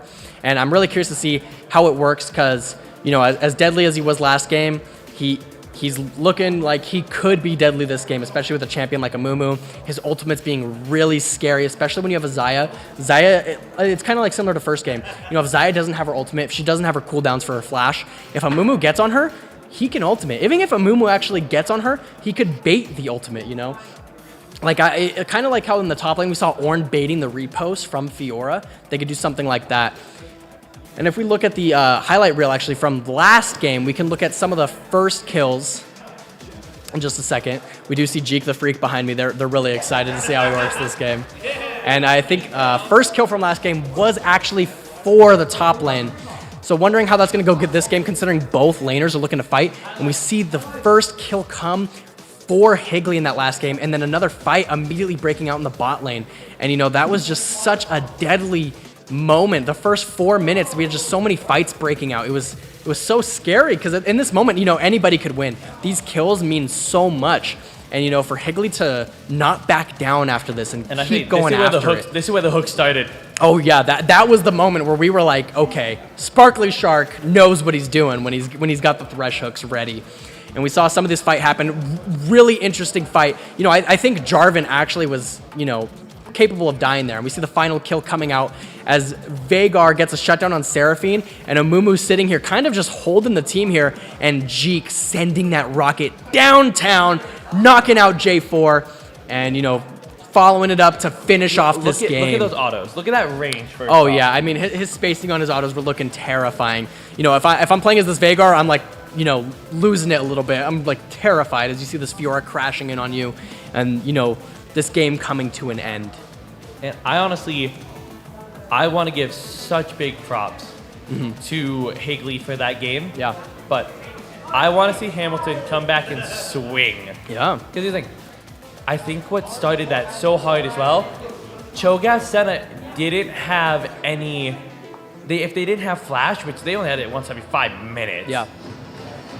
What are they going to do? And as we get into this game, I think this bot lane is going to be so volatile with Rakan being able to go in and counter engage. Yeah. That I think it's going to be a bloodbath down there. And I think you sign off whenever you're ready for Evan. So, and as we get into this game, it's been a pleasure with you guys. Yeah. And I've loved casting with you, Michael. Yeah, it was great. And I think it'll be a wonderful game. Yeah. Thanks for coming out, Ben. We will now be having Evan step in. Evan, the GOAT, one of my favorites. As we get into this game, we see them positioning for this level 1. Both teams looking for maybe an early fight. Baby. We're getting in. We see Hamilton, positioning around this bot side. Higley positioning around the top side. Both of them maybe looking for a counter invade. So I guess neither of them are going to fight. They're actually just going to, take their buffs, I guess, and walk away. Nothing too crazy in the first couple minutes here. And I think that's kind of expected. These guys don't want to fight. They're both, this is it. This is sudden death. No, last game was definitely a feud. Oh, It was definitely a get the kills, get out. Yeah. Be quick with it. And man, Jeek, he's showing that he wants it. He wants it. Jeek wants this. 19-1 is a he's gonna. I wouldn't be surprised if this game I see him come out swinging again. They do have a Zyra Khan bot side, so that does mean that they have a bit better time, poking and trying to disengage. Yeah. But Misfortune and Mumu are really strong in that first couple levels. Misfortune pick, and I was like, that. Yeah, especially in these chokes with Misfortune and Mumu. Oh, if they get a big combo, it's gonna be huge. And Sparkly Shark already positioning. He wants to hook. He's cooking. I see it. I can feel it. This Mumu pick from him is huge. I can feel him sitting in this bush just pressure cooking. He's ready to hook and get onto After seeing his enemy first bot performance, lane. you definitely know that he wants to get in there and cause some havoc. I'm really excited to see how these first couple levels go, especially in the top lane as well, because in the top lane, Darius and Olaf also do like beating each other up a lot. So I'm really curious to see how that works out. I mean, these guys love just fighting. And as we see some more CS come out, it looks like both teams, neither of them really looking for it. Actually, Darius going to go for the all-in level 1. He's going to push in. They're both going to trade. He's going to dodge the Olaf. Can we see another engagement in the bot lane? Wakanda back, trying to save his teammate. Misfortune autoing for free. Zaya just barely going to walk out, and Amumu trading his health bar for both of the enemy bot laners. Everybody is going to make it out. Lilia looking to run him down, though, as she walks down. They're not going to quite make it in time. And in the top lane, it looks like Darius beat up Olaf. Olaf is looking low, and he's got to be scared right now because, he's not in a good wave state. His health is not looking strong. Got a full minion wave pushing up on and him. They're going to go for an early dive again like last game. Going to get the pull on Darius, and that's going to be first blood! Going to J4. And they're just going to do as much damage to this tower This as game they is can. officially underway. And that kill went to the jungler, maybe not super desirable, but you know what all that means is that jungler is going to be stronger now going into this early game. He's going to be looking for these early ganks, and he's going to have some damage under his belt. Huge fight coming We got a quick replay, going to miss the EQ, but Gary's going to land the E and then smack his Q, and then Jarvan's just going to auto. Already low enough from that fight with Darius early And on. I feel bad. This is 2 games in a row. You get first blooded by an early game dive. It's just so rough. I got to say, as a top laner, that's the worst feeling in the world. I know it, man. And you got to be trying to recover from that. And, I'm sure they're going to be looking for it, maybe in the spot lane, maybe in the mid lane, as they start reversing their clears. Jarvan pathing to his bot side. Lilia looking towards her top side. We see bot lane just pushing in standard as Zyra Khan start walking back. We see Malzahar and Veigar kind of farming it out in the mid lane. Kind of expected from them. We saw it last game. Veigar likes farming. Malzahar, we haven't seen him yet, but he also likes farming, let me tell you.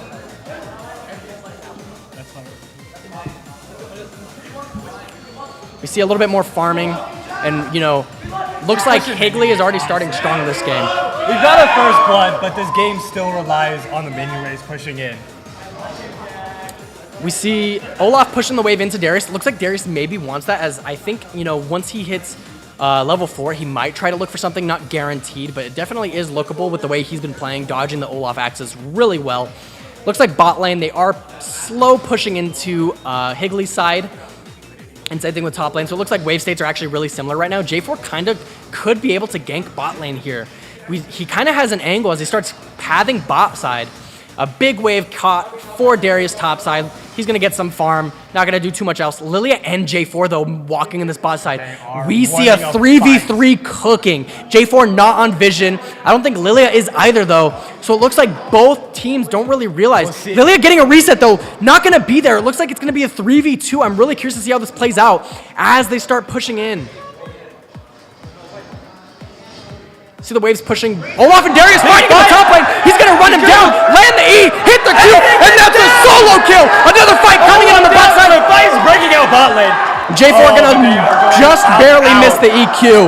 But, I mean, still, I mean, dude, this is looking crazy already. Darius, oh yeah, they think it's a top gap. Is just Yeah, absolutely. he's 1-0-1. Darius is one of the few champs you do not want getting out of hand. He can 1v5. Nothing quite came out of that bot side play. J4 barely missing it, but I was ready. Yeah. For Sparkly Shark to hit. Oh, I thought for sure he's gonna land the hook here though on the bam toss. Rakan gonna go ahead and try to back out. They're gonna try to run down the Zaya. Zaya getting exhausted. They're gonna look back on the Misfortune as she gets ignited, and it looks like they're not caring. Sparkly Shark picking up that kill. Kill on the Misfortune. Amumu trying to get out as we see J4 come in with the Lilia. 3v2, gonna press them off this wave, and I think they're just gonna shove it into tower at this moment. And Sparkly Shark doing what Sparkly Shark does. Dude. Getting in there. These getting one those for grabs, nothings? And just causing as much havoc as he can. For sure. These one kill trades, they're not as big as, 3 kills. Yes. But they add up. They are now 3-0, and they're getting pressure for this Drake. Even that one trade gives Drake. I mean, if you look at the top lane, Darius is already up like 600 gold. That's like almost half an item at that point. I mean, it could be like half of a small item for a legendary, so he could be hitting his mythic a lot sooner than this Olaf. And especially with the wave and the state it is, Olaf can't do anything. If this Darius chose to freeze, it would be so difficult for this Olaf to play. See a TP coming out in the mid lane. That means Malzahar will not have TP. We also see, some more positioning from the bot side. I'm really curious to see how these bot line items come out as they back and get their items. And, if Misfortune gets accelerated, I'm expecting, Jeek the Freak to come out yet again. We haven't seen him a whole lot yet. No, yeah, he's kind of just playing his role, right? He's playing his role. Yeah. He's definitely just down there doing his take damage. You see Misfortune, she's not going to be as, kill hungry as Jinx. No. She's not going to have her resets after she gets a kill with insane movement speed and attack speed, but she has a slow, she does some good burst damage, and she'll let her teammates get the kills for now. But I think definitely with the way this game's panning out, the bot lane is going to be looking stronger for now until Hamilton responds with something big. They need an Olaf solo kill in the top lane. They need Lilia to get a big teamfight ultimate. They need Xayah Rakan to get ultimates. And it's lookable for Hamilton. I would say maybe they need to slow the game down until they get those ults, because those will be deciding the game in my opinion. They do have J4 ult in the side of Higley though, so that can really counter somebody like Xayah. But if she plays it right, it's definitely lookable for them. As they start hitting this Rift Herald in the top lane, they are feeling confident. They feel stronger than them at the moment. Gonna back off, it looks like. Up here on the Herald. As bot line of fight comes out, Rakan gonna get some CC on the Misfortune, but Amumu jumped on Xayah, so Xayah's scared. Gonna stun Jeek actually, and he's gonna take some damage. Get out of there. Looks like they're actually losing his traits. They're gonna try to run out. Flash in. Flash dash coming from Rakan, and it's not gonna quite kill anything on Hamilton's favor. And they handshake it there and walk away for now. Misfortune popping the ultimate, trying to take out the Rakan. Rakan gonna level up and get a little bit of health. Shark with another kill! What? A big Vagar cage. Darius gonna land a huge EWQ. Gonna get popped by the Darius though, or by the Vagar. And Olaf gonna come out and get a double kill. And Batimon is back in this game. After those rough 2 deaths in the top lane, he is officially back. He got 2 kills, and Olaf can get some big early game items. He's probably either looking for a Ravenous Hydra or something along those lines, maybe a Black Cleaver, and that's going to be Rift Herald for Hamilton. This is like what we kind of talked about last game, where Hamilton needs to fight back. Yes. And this was exactly how. Your bot lane just lost a fight, you look for something topside. Yep. And they just had the right positioning so that they could get there, outnumber them, and beat them. Oh, for sure. Definitely seeing not a different play style, but it's a lot of big fights coming out, but not as kill hungry. Yeah. We haven't seen as much engagement coming out. Yeah, like even though it's still high kills. It's definitely been fight to fight. Yeah. It's definitely been trying to control bot lane and top lane separately. For sure. They're their own entities. See a little bit of a fight coming out on the top lane. Darius gonna land his EWQ combo. Looking for an engagement. Jarvan gonna land the ultimate, and he gets a kill, and he gets a double kill with the reset! On the Olaf, and you were just saying how the Olaf may have enough. Darius is gonna be right back in, hanging down Olaf, and that is a shutdown. Get a replay on that.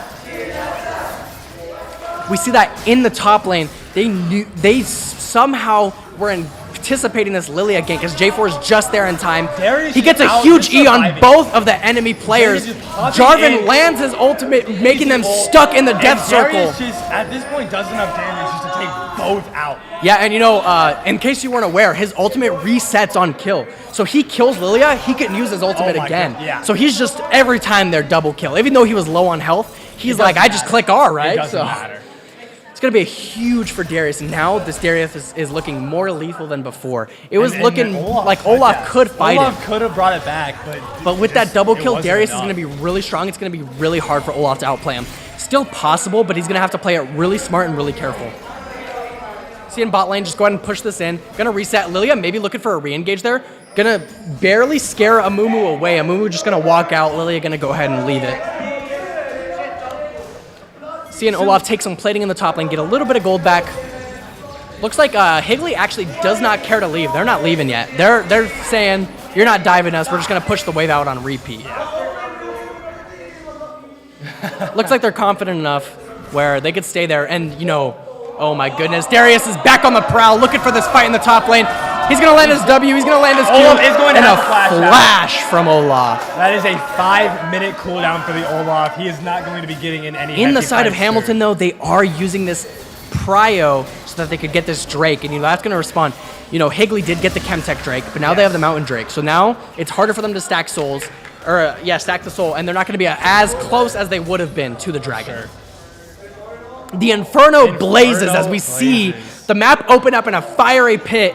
The Fire Dragon is going to be what is the soul this game, and the Inferno Dragon gives insane damage. So, you know, whoever gets this soul, if the game goes that long, they will have insane burst. We are definitely seeing a possible soul game here. Yeah. Both teams going back and forth on kills, back and forth on I'd argue damage. much more than last game. And you know, the Rift Herald getting dropped to the mid lane here is just more plating exactly. in the favor of Veigar. Veigar doesn't have to do too much. He has a kill, he has no deaths and 2 assists. He's just gonna scale up. He's gonna sit around and wait around for him to be useful. Gonna land this Veigar cage actually, and they're gonna do a lot of burst damage. Lily gonna pop to sleep as Amumu falls asleep. Gonna get popped, gonna have to flash out, and he's gonna fall to Veigar. Shut down in the favor of Hamilton. Plus, we see another fight coming out. J4 looking for the ultimate engage. Malzahar gonna pop his ultimate on Lilia. Lilia's gonna fall. Gonna chase down this Veigar. Not gonna quite pump enough damage out.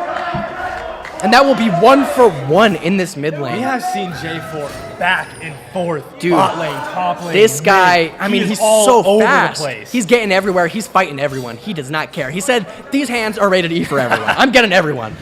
I feel that. So now, you know, right now, see, that would have been a big play for Hamilton, but Higley just keeps responding. And you know, this is that play style I was talking about, where they could slow down, but they're like, no, just hit him again. Hit him again, hit him again. and we saw that last game when Higley gets going. Yeah. It's hard for Hamilton to slow them down. Yeah. Hamilton's trying their best, but They're doing Higley much is better this game. recognizing they are doing way better. Higley is trying to speed this up as fast Yeah. as they can, though. And you know, when they see Amumu leave that bot lane, they have to respond to it in some way. They have this vision actually on this tri-bush that Amumu just cleared because, you know, Sparkly Shark likes walking around. He likes going for little strolls down the river, seeing what he can pick up. Good old Amumu stress, just walking back and forth. Yeah, he goes on his little strolls, his lonely strolls, as he could go find his teammates and save them. And, you know, popping his ultimate on an enemy player usually means they're dead, unless it's Olaf, because Olaf does not like CC. And we see Darius just go ahead and knock down this turret in the top lane. That's going to be first turret for the side of Higley.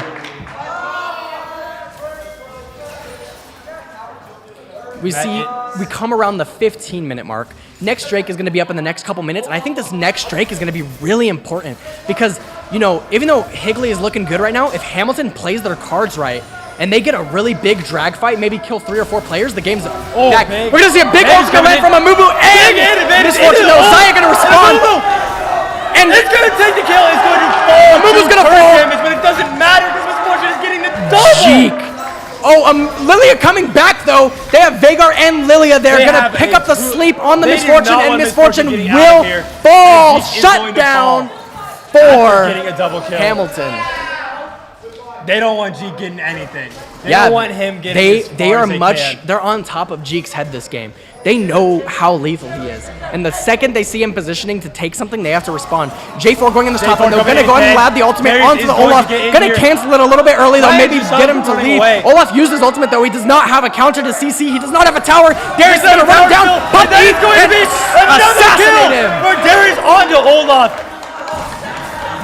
Olaf just cannot respond. Yikes. The J4 ult into Darius just having enough movement to flank. If I'm Olaf, I'm thinking, I hate J4. Exactly. This champion is never getting in a game against me again. I am banning J4. We see them actually pressuring into the enemy jungle here. Amumu not gonna have his ult, just gonna go to the Q and run out. Veigar dropping a perfect cage, but Darius gonna land the E. Gonna go ahead and try to use this combo, but not gonna be enough as Veigar has the burst damage to shut him down. Rakan running in, trying to get a big play on their team. Malzahar gonna pop an ultimate, and we're gonna see Litters pick up a kill on I Love Kitties Malzahar. Taylor the Tyler picking up a kill on Sparkly Shark 2, and that's a big play for Hamilton, getting that gold back. And you know, a free Herald never hurts. Just like that, the game is back on. We're gonna see them grab this Herald. You know, Jeek's down there in bot lane, no teammates left. He's just gonna have to wait. I'm surprised they took that.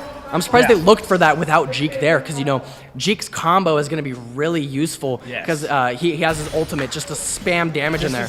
Exactly, and you know he doesn't even like get a tower here; he just pushes the wave in. So he's really just farming up. And you know I'm actually interested because he has Eclipse this game, not something I see too often. I've been seeing more recently, you know, standard builds like a Kraken Slayer on Misfortune. I guess maybe he wasn't expecting to proc Kraken Slayer this much this game, which is understandable. But I gotta say, Eclipse is. It's kind of interesting to me. It looks like he is going for like a lethality build, so he's looking to kind of one-shot, not pump out damage over time. We see them setting up in this bush right here, looking for an engage. Misfortune gonna pop her ult, Amumu gonna pop his ult, J4 gonna pop his ult, as well as Zaya gonna look for a fight here. J4 barely gonna get out. Olaf looking to kill, and Darius will fall along with Sparkly Shark. Amumu also falling. They were just out of position. Great play. And this game is back on Hamilton, looking like they could be in the lead. And for the second team fight in a row, Hamilton just gets a free objective. Hamilton back up on kills. If off a team fight and right back into it, they're going on another team fight into Drake. And if we look here, if you look what's wrong, Malzahar's not there. They're looking, Malzahar's not there. They don't have their whole team there. They need everyone there for this combo. And they just kind of split prio. They didn't know exactly who to go for first. And they all just kind of hit different targets, which is not good in this team fight comp. Meaning that Sparkly Shark and Hamilton just plays that perfectly. Yeah, great team fight on their end. That's what you want to see from Hamilton. You want to see the response like that to those engages. So that puts up Hamilton up a Drake. Yeah, they're now going to be up a Drake. To Soul. They are actually, you know, looking like they're strong right now. They got both Heralds. They got 2 Drakes under their belt. And, you know, Higley has got to start doing something. It's been, you know, it's been fun, you know, kind of doing your own thing, but they need to 5v5, and they need to 5v5 well, because obviously they're not letting it slide. Hamilton looks like he's going to Hex Flash there. Trying to get a little sneaky pick there. But yeah, Hex Flash, try to scare the Rakan away. Nothing going to come out of it. Still just 2v2 in the spot lane as we see Lilia come up for the gank on Darius. He's going to miss the E as Darius tries running around. Looks like he might have to turn this as he doesn't have a tower. Going to go ahead and try to fight it. And he will fall to Bappymon. Bappymon now having more kills under his belt. Looking like they might try something in the bot lane here, though, as J4 is ready. See J4 positioning for this, looking for a dive, because it looks like it is just Veigar by himself. Just going to go ahead and opt in to take the tower since they don't have anyone to respond to it, so that's going to be some gold in their favor. A good response from Higley. Landing the E on the Amumu, wondering if they're going to run him down. Looks like they're not going to pop the ultimate. Just going to go ahead and leave him for now. As we see them set up around this map, you see that they actually start trading some stuff. So they kind of take jungle and give jungle in certain areas. And you know, that'll happen when you start having more players on one side of the map. If you look at Zaya and Lilia, actually they're like positioning to take red side jungle just because they don't have the numbers there. So they're going to bully them in this top side of this jungle. They don't have vision in there. Wondering if they're going to jump on this Malzahar. Malzahar going to get jumped on. Looks like he will get popped. And he will. Jitters picking up that kill on Malzahar. And, you know, Jitters is looking scary. He's got some kills right now.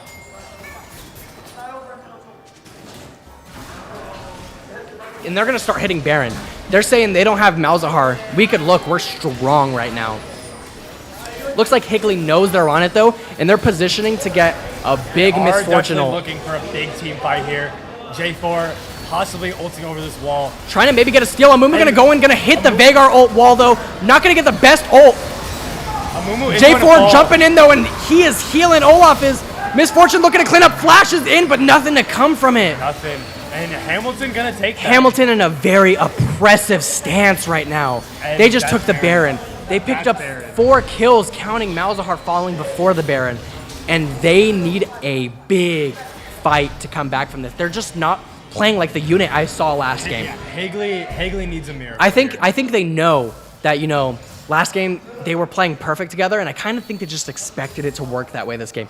But they are not on the same wavelength that they were last game. They need to really out of position. Yeah, Malzahar out of position. Not there in the team fights, getting picked off early, and they have a great combo, right? I mean, they have a Mumu, Misfortune, J4, yeah, it's huge. but we've seen it work. just not working for them right now, just because the way they've been sitting themselves. Their vision is like rough in their jungle, so that's why this Lilia is able to do this, right? She's just walking in and taking whatever she likes. She's really strong right now, and she knows her team is close by to help her. This is the game 3 banger you like to see. Hamilton coming out swinging. They're not going to let Higley run this game like last time. Higley tried doing it for a while, but Hamilton shut them down relatively quick. Really curious to see how Higley responds with this, as they do need to get the ball rolling again for them to get into this late game strong. They are pushing up into mid. And honestly, I feel like Hamilton needs to start paying rent the way they're living in Higley's jungle. Yeah, I mean, the way it's like, this should never be allowed, right? Lilia gonna hit a huge sleep. Malzahar locking her down. The Misfortune pumping out the damage. Might not be enough. Gonna go ahead and try to jump onto the Misfortune. Not gonna quite work. Gonna see the fight go the other way as Darius picks up a shutdown on Lilia. The fight's still going. Sion Kip picking up the kill on J4, and Darius with the triple kill, looking for a 4th. He's ready. He wants this quadra. Veigar gonna pick up the kill on Misfortune, and quadra kill. And we were worried about Jeek the Freak, but did we ever consider the possibility that Dream Catching can run this top lane? Big team fight. You saw Lilia pop ult, and then just that Mumu bandage into the Misfortune ult is just big. Yeah, and this That's fight, just a lot of damage. I could argue this fight wasn't even played perfect by Higley, and it went really well for them. No, it could have gone either way. Oh, that yeah, fight, for sure. The way they've sat in this choke and waited for it was huge. And, this does mean that Darius has used his whole combo, but he popped him using that combo. And that is a quad kill for Higley. Huge for them. They needed that. They needed that bat. They needed that team fight. They needed that aggression back into their play style. And I think it definitely has got them feeling confident. Yeah. That's definitely gonna, put a smile on their face. Oh, that's gonna get them back in this game. They needed that lift me up, that pick me up, right? After the last 3 team fights not going their way, finally getting one to go their way. Yeah, that's gonna be big for you on underdog arc. You're ready to take this game back. And Hamilton is still in a pretty good position. They're up some gold, and they need to put Higley down before they get back in this game. Because that fight is definitely putting you on edge. You're like, we didn't play that right. We need to fix that, and now, we got to fix that quick. So I'm really curious to see how this next fight pans out, as, Darius now going to be huge. He has Force of Nature. He has Death Dance. He has, Stride Breaker. He's ready to go. Looks like they're taking back some vision in their jungle. They're ready to push Hamilton off, say, hey, you were stepping all over us, back up, And I'm really curious to see how Hamilton responds to this, because I think they still do want that jungle pressure. They want the ability to sit there. Look, they're walking in. They're walking in. They want to keep going. They're like, we want this jungle. Get away from me. Lilia gonna get caught. Misfortune popping her ultimate, and she will fall to Gonti. Gonti dropping the gauntlet on just him. Leaving. Olaf is like, I don't want any of this. Oh, yeah. That's a whole lot of damage that I don't want to take. Olaf has seen what Gonti can do on Darius. He's like, leave me alone. Leave me out of this. You have beef with my jungler, not me. To get out of there. We're going to see them go ahead and hit this tower for free in the mid lane. And it does look like Hamilton's junglers, his positioning's been a little bit off in these past few fights, and that's kind of what's been costing him. Yeah, for sure. So I'm really curious to see. I don't think Hamilton can contest that vision anymore in the jungle. They kind of have to give back to the halfway point of the map. They're going to be even now. You know, not in the same ways, because a lot of the gold is going to be on Gonti, on Darius. He's going to have a lot of the gold, but that doesn't mean, you know, they're going to win every fight, because if they just catch a fight where Gonti is not ready, it's going to be pretty good for Hamilton. So it's going to come down to how they play this next fight, what they're looking for, how they execute it. So curious to see how that pans out. I will say these ADCs are just farming. You know, Jeek getting some more farm. He's got about 40 more farm than Zaya right now. Not as many kills though, but he's getting some farm because he's like, yeah, Gonti's doing some damage, but wait till you see me. So he's got the collector. He's got the eclipse. We've seen him popping his ult, getting that burst damage. Yeah, it's big damage in these fights. Getting a little bit of a poke on the Zaya. Doesn't look like anything's going to come out. J4 trying to position for maybe an ultimate. Not going to quite go for it, though. Maybe uncomfortable with the positioning there. And you can see it. Higley is back together now. Yeah, they're playing way closer to each other. Yeah, they're definitely on the same wavelength. Yeah. They have, I think, recuperated from their past few bad fights. They're like, all right, guys, let's play now, you know? Yeah. And they're ready to play ball. Come on. We got this. Yeah. And, you know, they pulled themselves back together. Really impressive. You know, this is what I was talking about. Before the games having started, it's so interesting to see how teams play when they're down on gold, when they're behind on XP. It's just really interesting. And, you know, the way they've got back into this game is so cool. They're actually positioning for this Baron. They want it. They think Higley can't respond to it correctly. They're actually looking for this. Amumu here going to flash an ultimate on him. J4 going to jump on him. They're going to pick up the kill, and they're going to turn off at the Baron. Misfortune not going to quite land a big ultimate, but J4 looking at fight. Huge ulti coming out. Lilia landing a big ultimate, going to get them drowsy. Going to get them really low. Misfortune looking to heal one of their teammates, and Gonti's ready to play ball. Darius getting another. G coming big in. Team fight. Hold up. That is what Higley needed. That's what they needed.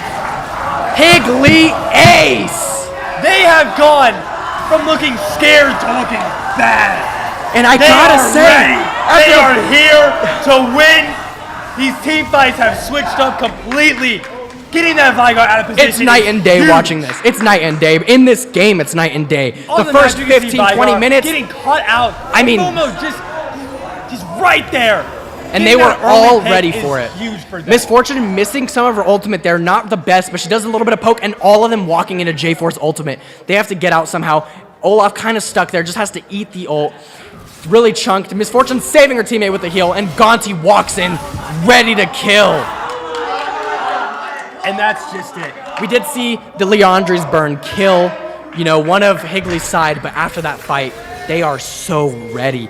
You know, the kill's still looking relatively even, but you got to see the gold deficit. They are up gold. It may be even on kills, but it's later in the game that Higley is getting these team fights.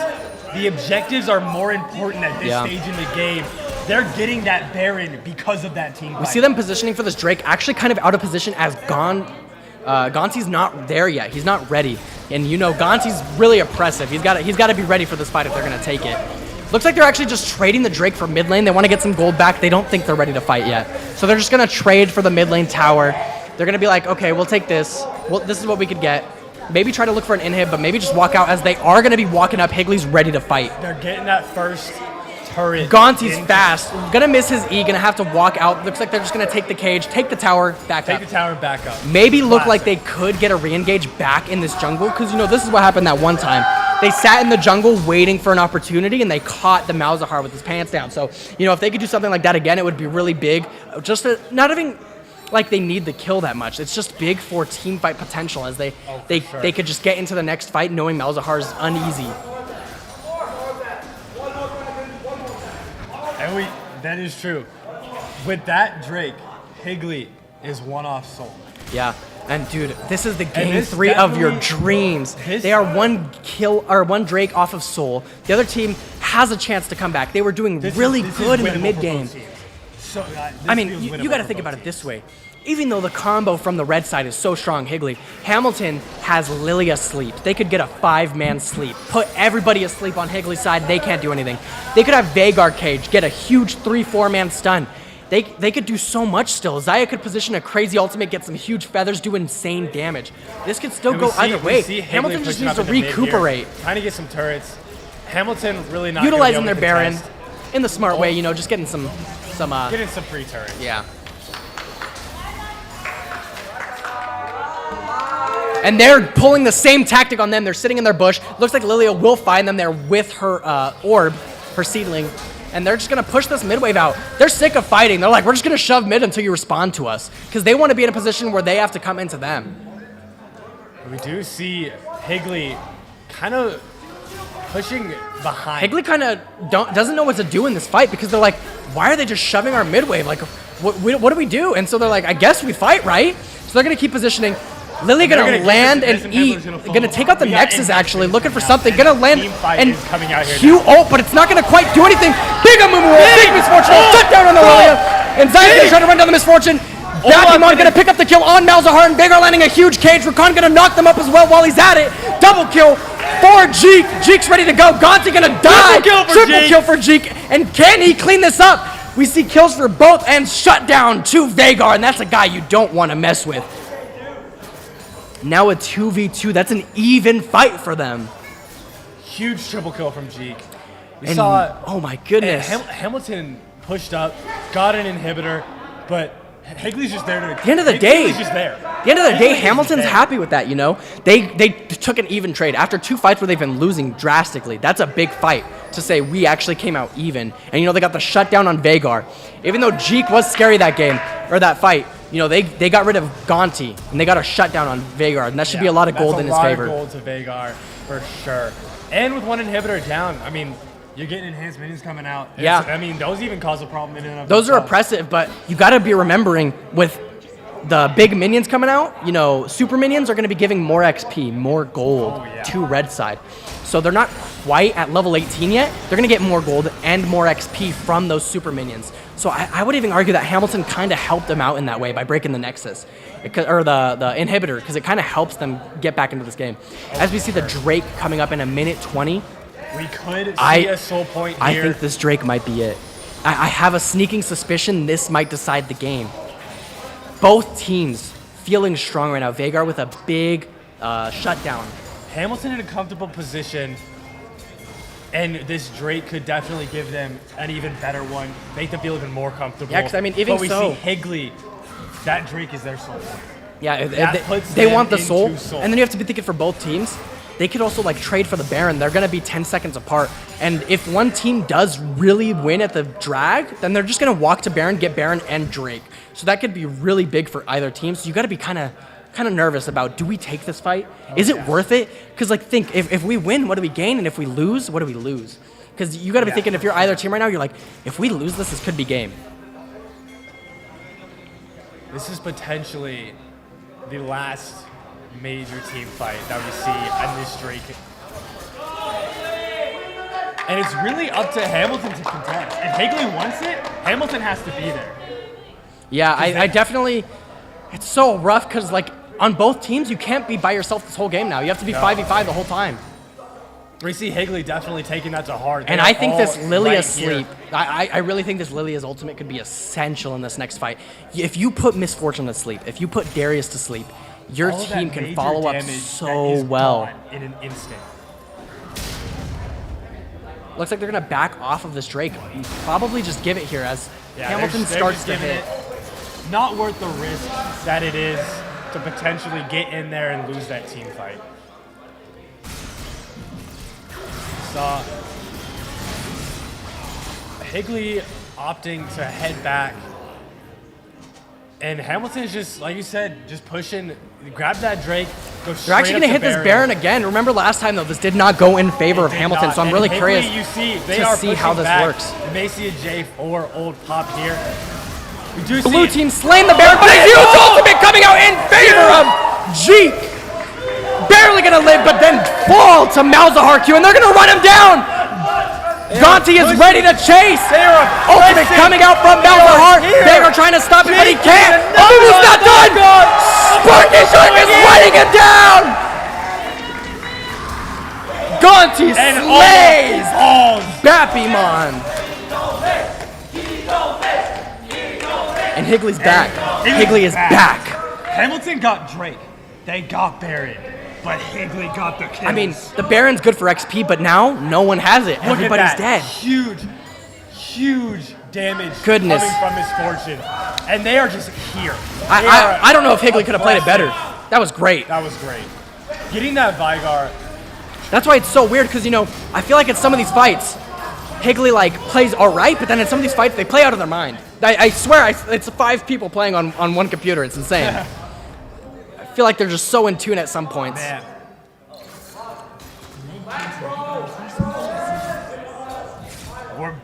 See them just trading some stuff in the top and mid lane now.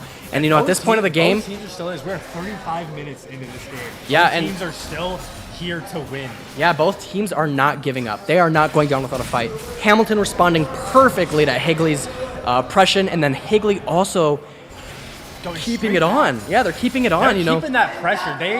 They're not letting Hamilton get anything for free. Yeah. They're going to either cause some damage, or they're going to make you waste whatever you got. And as we're looking, as this game gets closer and closer to ending, this is the last dragon. Seeing an engage almost come out, Jarvan gonna have to flash. He will not have that now for the next fight. Because the next fight's definitely Drake, right? I mean, unless they take some random fight, Drake is up in 2 minutes and 32 seconds. That's gonna be essential for the end game. I mean, this has to be like the last fight, if not close to. It 100% is, because they're not base racing this in 2.5 minutes. That Drake is showing up. Seeking an engage, come out from Amumu. Amumu gonna land it. Veigar gonna drop the cake. He's barely gonna live. That's 2 ultimates away from them. J4 gonna use his ultimate as well. No ultimate from Amumu though. Malzahar gonna drop it. With another kill on Vigar. And Jeek picking that up. But you know, this is still scary. Drake's not ready yet, and they just burned 4 cooldowns. I mean, Higley and Hamilton are both just getting last items. They're like, we're wrapping up. We need our last big buy. You need an item that will decide or end this game. So I'm just, with how close this game is, it's got to be like nail biting. I mean, we have Jeek showing up again, 11, 2, and 13. He was slow to start, but that's misfortune for you. His ultimates have been scaling, honestly, just by how he's been playing. Gonna go ahead and hit this bot turret. Just gonna go ahead and knock it out of the way. One less thing to deal with, right? Put a little bit more pressure on Hamilton as they start, you know, this world's getting a little bit tighter for them. It's like the ace in the hole is getting a little bit harder to hit as they are giving up some of this objectives, and the Drake is coming up in a minute. This next fight is gonna be huge. And we will probably see both teams here kind of fading towards that bot side, trying to gain control of mid, trying to gain control of bot. They can take that Drake, and whoever gets it gets that soul, gets that increase. And this soul is, yeah, tons of damage. I mean, you have to imagine, if you're Lilia, if you're Veigar, if you're Malzahar, if you're Misfortune, that first ability doing like 100, 200 AP damage is huge. Amumu, the first miss I've seen in a while, and that's gonna be essential. But they're gonna land the E, gonna hit the Q, they're gonna pick up the kill on Rakan. And Hitty finally. And I think they have to give the drag. They have to give the drag, I think. I mean, they don't have the Rakan now. They don't have an engage. We did burn a lot. Higley has all 5 players chilling in that river. Yeah, it's going to be rough. They did burn a few things, but I mean, Higley just has more players. I don't know if they can position for it. For free. They are going to cause... They're still positioning for something. I don't know if it's you know, the right call at this point. I'm curious to see. I feel like they might just opt in, you know, what they've been doing before, shove mid lane. Just shove mid lane, make somebody respond. You see that happening now. Hamilton is just trying to get as far. And Hamilton's doing that smart, you know, because they can't contest the Drake. They're like, we got to do something else. And so they're pushing in this mid lane. There it is. The first soul point that we have seen in these final matches. Hamilton may be looking to end there, as they had 3 mid lane looking for something, but you know, we burned Malzahar TP, so he just went to the tower just to make sure. Gonna land a Q, pop the ultimate. Darius is there to follow up. Both gonna fall drowsy, fall asleep, and Hamilton is there to follow up. Not gonna quite be able to kill the Lilia. Shut down on Darius for Veigar. Maybe not the best choice there. Wow, yeah, I think... You knew they had 3 pushing up mid lane. You knew they were coming back. You know, I gotta say, I think Higley thought they were gone. I think Higley was like, oh, there's no way they're still there, right? There's no way they're pushing and it just was the wrong call in that moment. And, you know, that's another play that keeps Hamilton in this game. And yet another play by Hamilton as they... Oh my goodness! He actually picks up the kill on Veigar. He has his GA burned though. That's gonna be no revive now, but he picks up a trade on the Xayah. But I mean, all you can ask for in that situation. Xayah picked up the 1,000 gold from Jeek. But in that situation, a trade is all you can ask. No, yeah, I mean... His fortune is in a terrible position. Yeah. She has 4 Hamilton players. Looking for a play, re-engage, back on the top lane, not going to quite make anything of it. J4 kind of stuck there. He's going to be killed by Cyan Kip. And that's going to be a turret down. Mumu trying to land something, not going to quite land it. And Hamilton is here. Hamilton They're still here. is still They fighting. are not going to take anything. They are fighting these solo picks across the map. They're not letting any mistake go, I'll say that much. And it's working really well for them. Higley may have felt a little too comfortable after getting that soul point. For sure. They were like, oh, we have Fire Drake. We're doing all this damage. Yeah. But you can't out damage 3 players. Yeah. And Hamilton knows that, and they're taking full advantage of it. I mean, yeah, you catch Jeek out of position, it's like, we need that. And we need him gone and we now. Are now 40 minutes into this game.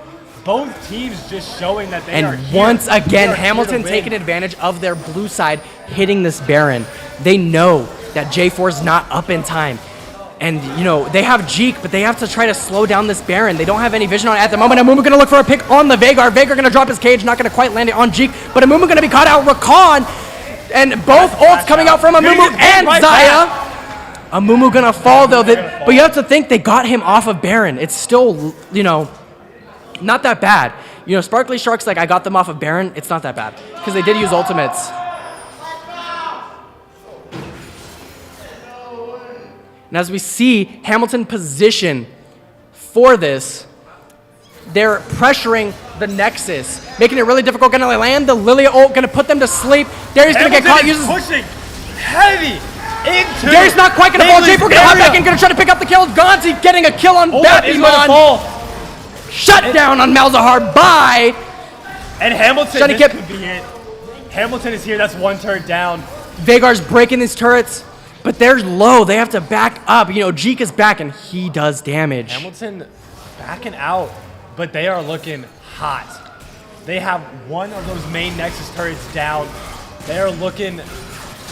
They're And looking it's like still they're ready anyone's to end game. the I mean, It is. we have seen time and time again, nobody's gotten an ace in a while. If you kill all enemy 5 players, it's it. That could be it. That with And this the- far into the game, with respawns being upwards of 45 Yeah, seconds. yeah. And that's why we're talking just about these all it can ultimates. be. These ultimates are so essential. You gotta land everything. You have to play near perfect for some of these fights. And it's getting rough because, you know, as the room for error grows, it's like that error can be life or death. Like we said, this game is sudden death. You know, both of the previous matches don't matter. It is best of 1 at this point. Past 2 games don't matter. And you know, at this point, it could even be a base race. Of course. We see, like, Hamilton has an advantage as they do have 1 turret, 1.5 turrets almost down in Higley's area.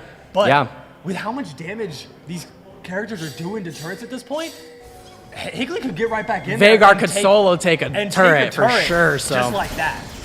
Really curious to see how this game starts coming to close. I mean, you have to remember, Higley has that soul, and I gotta say, I thought it would be doing a little bit more than it is right now. Maybe it's just based off of the. But you know, after they got that soul, we were seeing those like solo picks coming out from Hamilton. They're just finding all of those solos. But Hamilton opting to just finish off these last turrets, just bot lane. They're gonna back up just a bit. And as we start coming to the close of this game, I would assume we have, you know, the Elder Drake is spawning in a minute. And surely the Elder Drake is the fight, right? This Drake lets you execute enemy champions. So if you get this Drake, you can execute an enemy champion under 25-30% health. And that's quite a bit. That could be quite a bit. Yeah. Especially for some of these tankier characters, like when they have that much health, 25%. Oh, yeah. I mean, how many of these fights? Yeah, how many of these fights have you seen him walk out with no health? Seen a big fight come out, Mumu gonna get the engage. Jeek gonna pick up the shutdown on Lily as we see a huge fight come out. Big Xayah ultimate. Veigar getting run down by Jeek. Jeek gonna get a huge W though. Olaf still in the fight. Jeek walking into the Veigar cage and he is gonna get exhausted and burned. going by to be Hamilton Zaya and Olaf. that takes that fight. And you know, All I think five- this is game. This has to be game. I think this is it. Olaf I mean, is just you going to have stand there and hit the turret. entire Higley team on respawn. And must I say, what an impressive What? performance from Oh, both teams. Both teams. How many times was this game tightened up? 7 Drakes come out from this game. And that is going to be 2-1 in favor of Hamilton, taking the AIA League of Legends Final Championship. Huge. Now, What a game. You got to respect all players, all 10 players playing so well in this final. now we have got awards coming up here in a minute, and quite frankly, I am having to go. Yeah, announce those, so go ahead. Will be heading back. You guys see me in just a second, and I will be right back. And you know, what a game coming from, you know, these players. So many times this game went back and forth. I gotta say, one of the best series I've had the privilege of watching. So good, so fun. Such great players on both teams. I was really impressed in all aspects of the game. We had our supports, you know, roaming around the map, getting things ahead for their team. Top lane, you know, Bappimon responding to some of, you know, Gonti's really oppressive plays in the early game. You know, Bappimon was playing from behind for a while. It was really difficult for him. So, really exciting match. You know, props to all 10 players, but it did come down to Hamilton winning the championship today.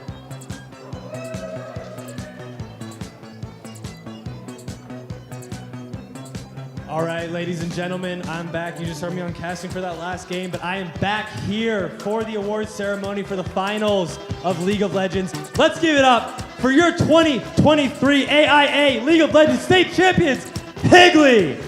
And your whole crew is gone. Oh, no, Hamilton. I apologize. I am so sorry about that. I don't know what I was thinking. It's been a long night. So, we will start out with Higley for the awards.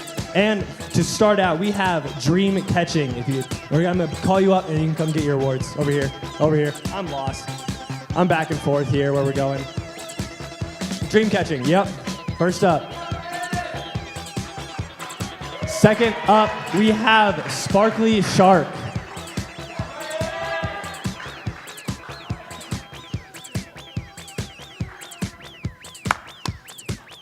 Third, we have I Love Kitties. Yeah, we'll have you come up here and we'll take some pictures and whatnot, but you can sit right there for a second. Fourth up, we have Jeek.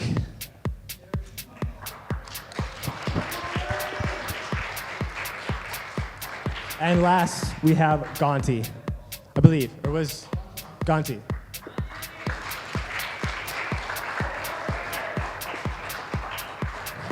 Give it up one more time for Higley High School.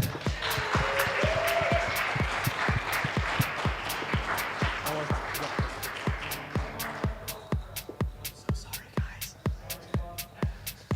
They're running back and forth. Yeah, you'll have plenty of stuff to carry after this.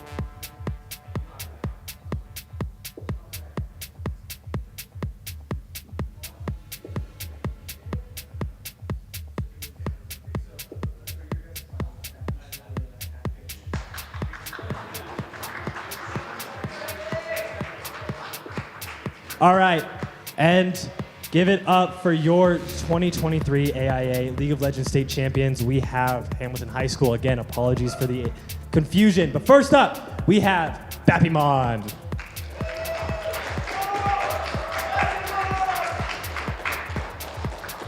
Next up, we have Cyan Kip.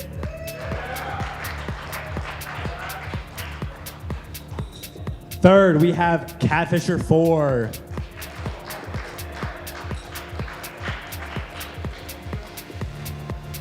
Fourth, we have Jitters.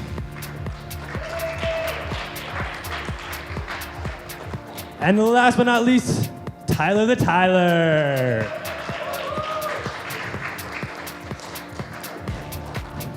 Give it up one more time for your state League of Legends champions.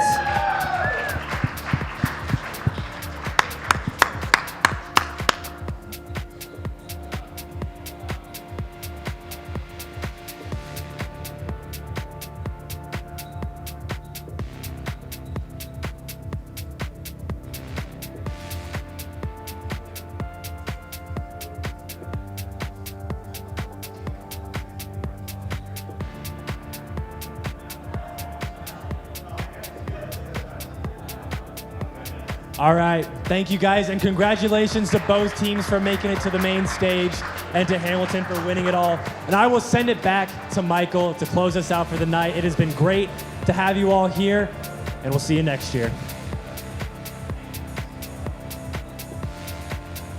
Thank you so much to everyone for coming out to the AIA 2023 League of Legends Finals, State Finals, presented by Nova Home Loans. Congratulations to all of today's winners, Hamilton and Higley getting second place.